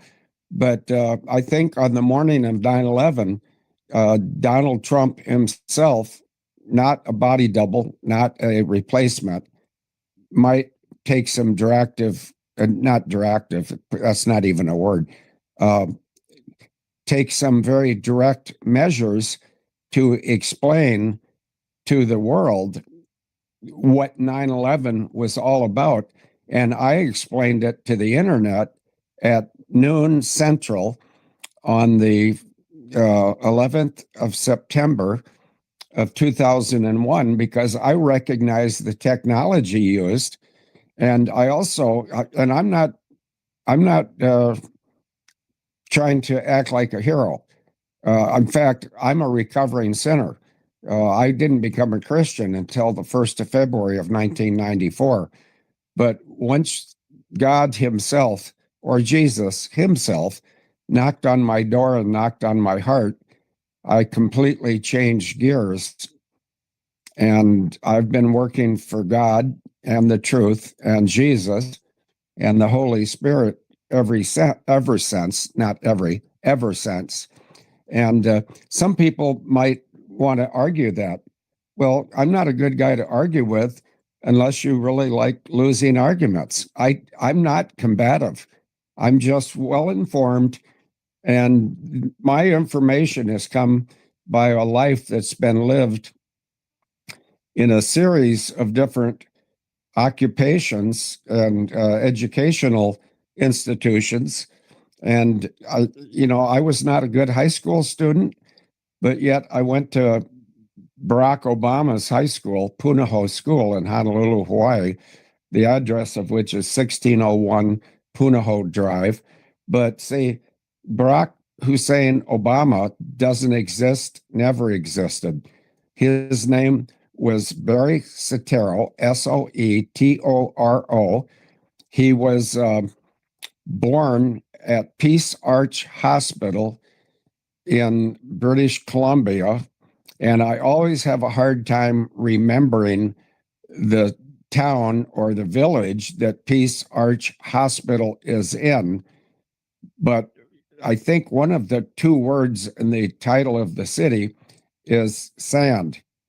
But if anybody wants to Google Peace Arch Hospital in British Columbia, the name of the town will show up. And I know that because I've done that Google search myself. And I'm not plugging Google.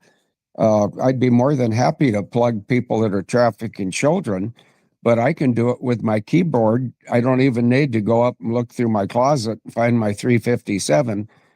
And I could only plug 5 people with that because I always have one empty chamber, so I don't have an accident shoot myself. That's sort of a convoluted answer, but I hope that might help you.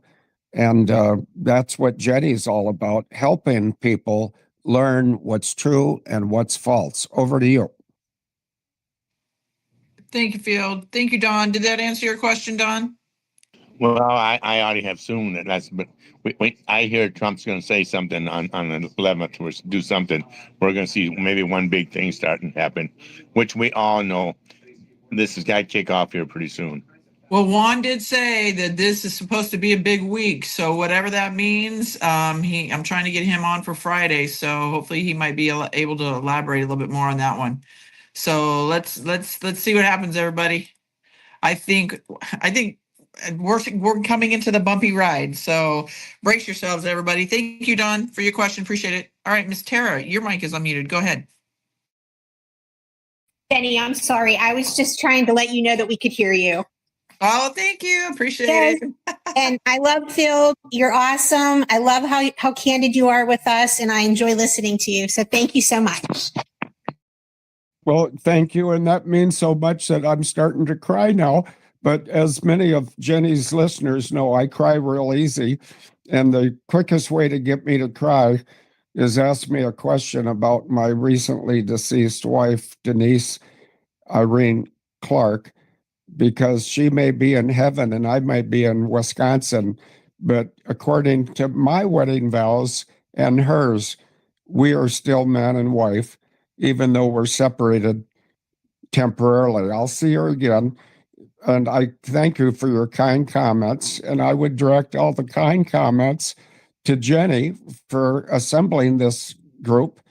And if anybody wants to leave unkind comments for me, I can handle that because I live my life the way I see it. And I know what God wants me to do. And I'm doing what God wants me to do. He wants me to expose evil, as it says in Ephesians 5:11. And in Psalm 94:16, he was looking down on Sodom and Gomorrah, and he said to himself, who on earth will take on these evildoers for me? And I read that about 5 times all by myself in my house. And I was moved to think that God had inspired that Psalm 94:16 with the hopes that I'd read it and take up his banner.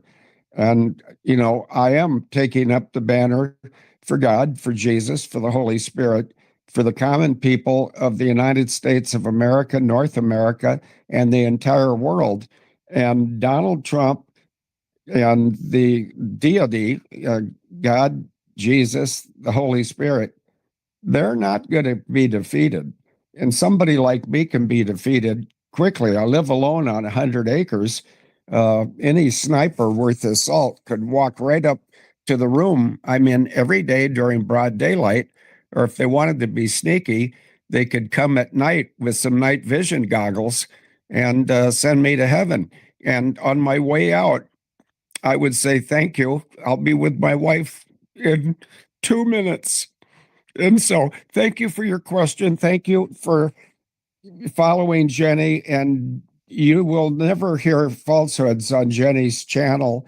And if I ever hear any falsehoods, you'll notice that I'm gone the next week because I like the truth. I love God. And I happen to love Jenny, and I've never met her. But Jenny, 107's been in my house, and I'm sitting in 107's chair right now. But if you and 107 and Jenny Mack ever wanted to have a little private audience, we could broadcast your show from my office. And I'm talking to you on my cell phone, but I've got a PC that is hooked up to the internet, and the internet here is pretty reliable, except during electrical storms. But then, where is the internet safe from electrical storms? I don't know. I'm not good at technology. Jenny, over to you. Thank you, Fields. Appreciate that. All right, Thomas Chavez, your mic is unmuted. Go ahead. Go ahead, Thomas. I don't know if you had a question or if maybe you're just raising your hand, letting me know that you can hear me. All right, Norma Reynolds, go ahead. Your mic is unmuted. Thank you. And I just want to say that we do appreciate you very much. I would like to get some clarity on something that I think I heard you say. I thought I heard you say that Joseph Dunford, who was formerly the chair of the Joint Chiefs, is the Secretary of the Treasury. Did I hear you correctly? Yes, you did. Do you know where the Treasury is located now? The last I heard was Reno on a private, I guess you say private, let's just say a reservation.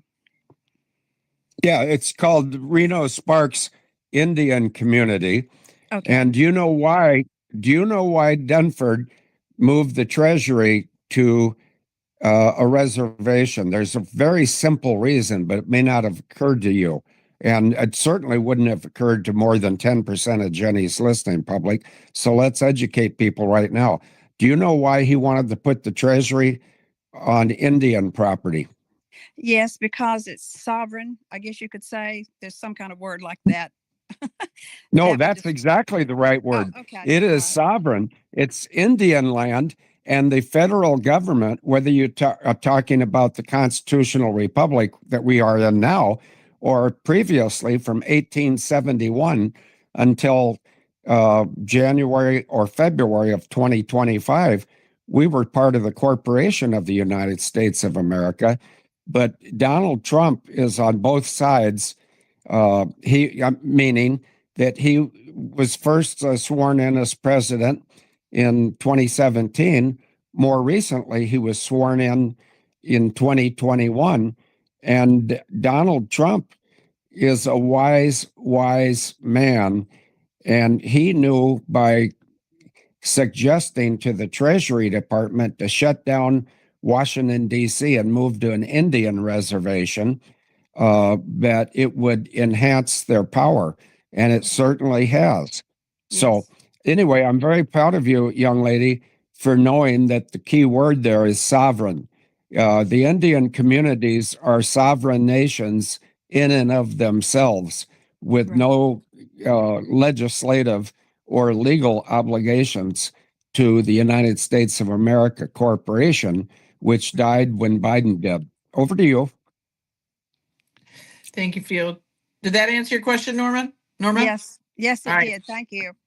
Thank you. You're welcome. All right, Field, I got two more questions for you, one here on the wall and then one on the right here with the hand. So Debbie Lou asks, a lot of truth coming out about 9/11 online. Do you think we're finally all going to learn the truth? Please, people deserve the truth. Thank you and God bless. What are your thoughts? Well, my thoughts I've expressed even on this show before I got bounced by technology, but the truth of 9/11 will come out, and I believe that we might make some progress in that nature on September 11th, because I have great confidence in Donald Trump, and I don't want anybody to think that I'm politically aligned with one party or the other. I distrust them both. But when I see some natural leader like Donald John Trump, I'm inspired by what finally has befallen the United States of America. And what has befallen the United States of America is truth, responsible leadership, and a very bright future. And as far as I normally give them 30 or 40 minutes or whatever it is, if you want to stay on a little longer, I can certainly accommodate that. And if you want to go when you want to go, then I can certainly say goodbye too, Jenny. Over to you. Well, I would normally say yes, but I have John Baxter coming on here, so I got to prepare for that one. But we'll reconnect for a show on Monday. But I've got one more question for you here from Elle. So, Elle, your mic is unmuted. Go ahead. Hi, thanks very much. I just wanted to add that the hospital, Peace Arch Hospital, in which Barry Soetoro was born, it's located in White Rock, British Columbia. And that's Okay. all I wanted Yeah, to add. you're right. It's White Rock, British Columbia. And just to show you that my mind is not as powerful as I used to think it was, I always thought one of the two words, I knew it was two words, but I thought one of them was sand.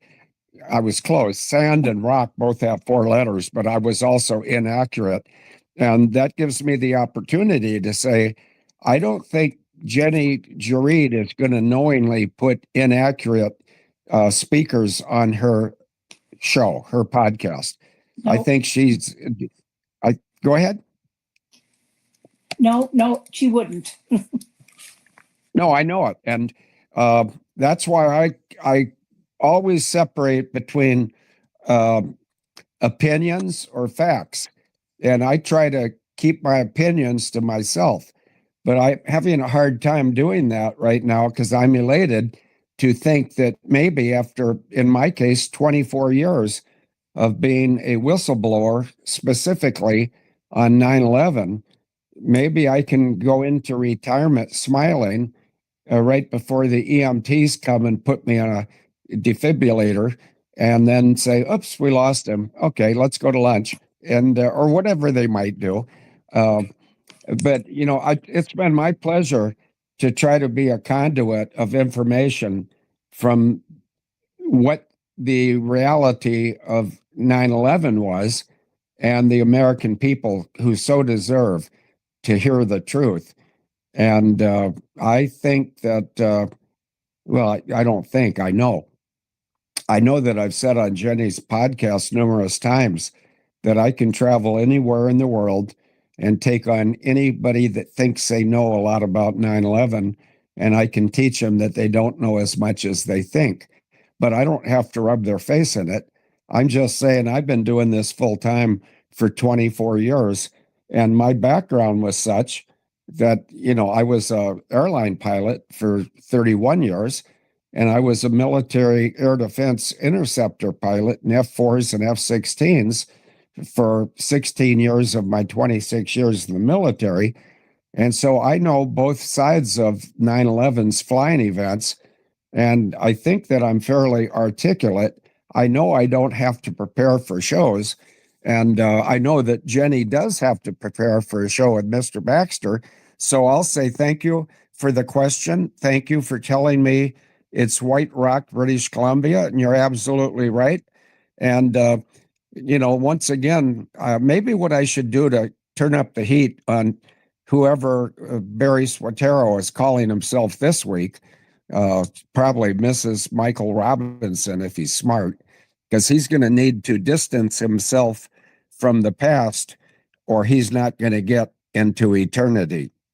Over to you, Jenny.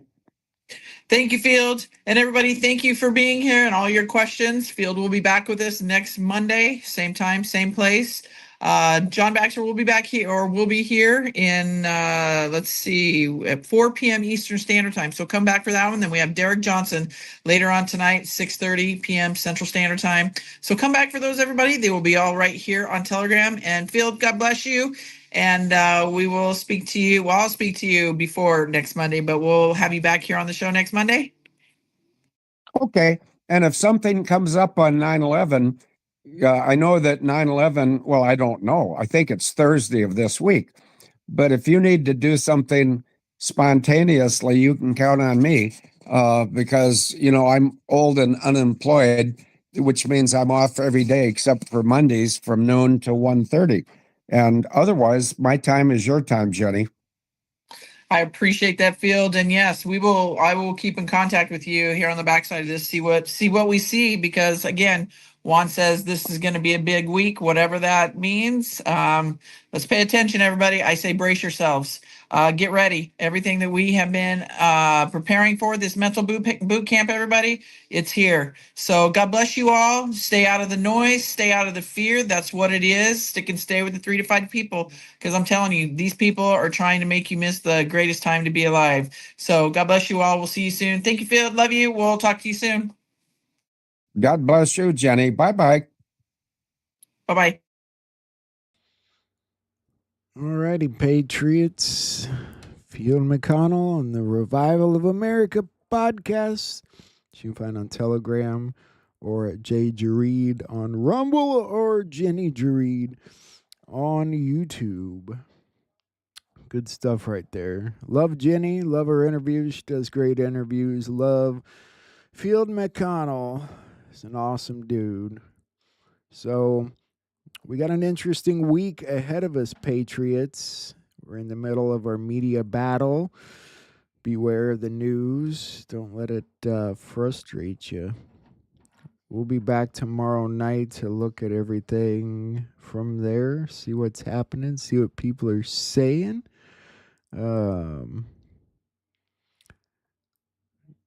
We'll see what's going on in Chicago. That should be an interesting situation. So, yeah, that's where we're at, Patriots. Just hang in there. It's in God's hands. Everything's about timing. There's a time and purpose for everything to come out, for everything to happen, for every bust, for every arrest, for everything that comes after. There's a time for all of it, and God will decide. I love you, Patriots. God bless you. I will be on tomorrow night. Sound good? Sound good? Happy anniversary, Chris. Love you, brother. Night, guys.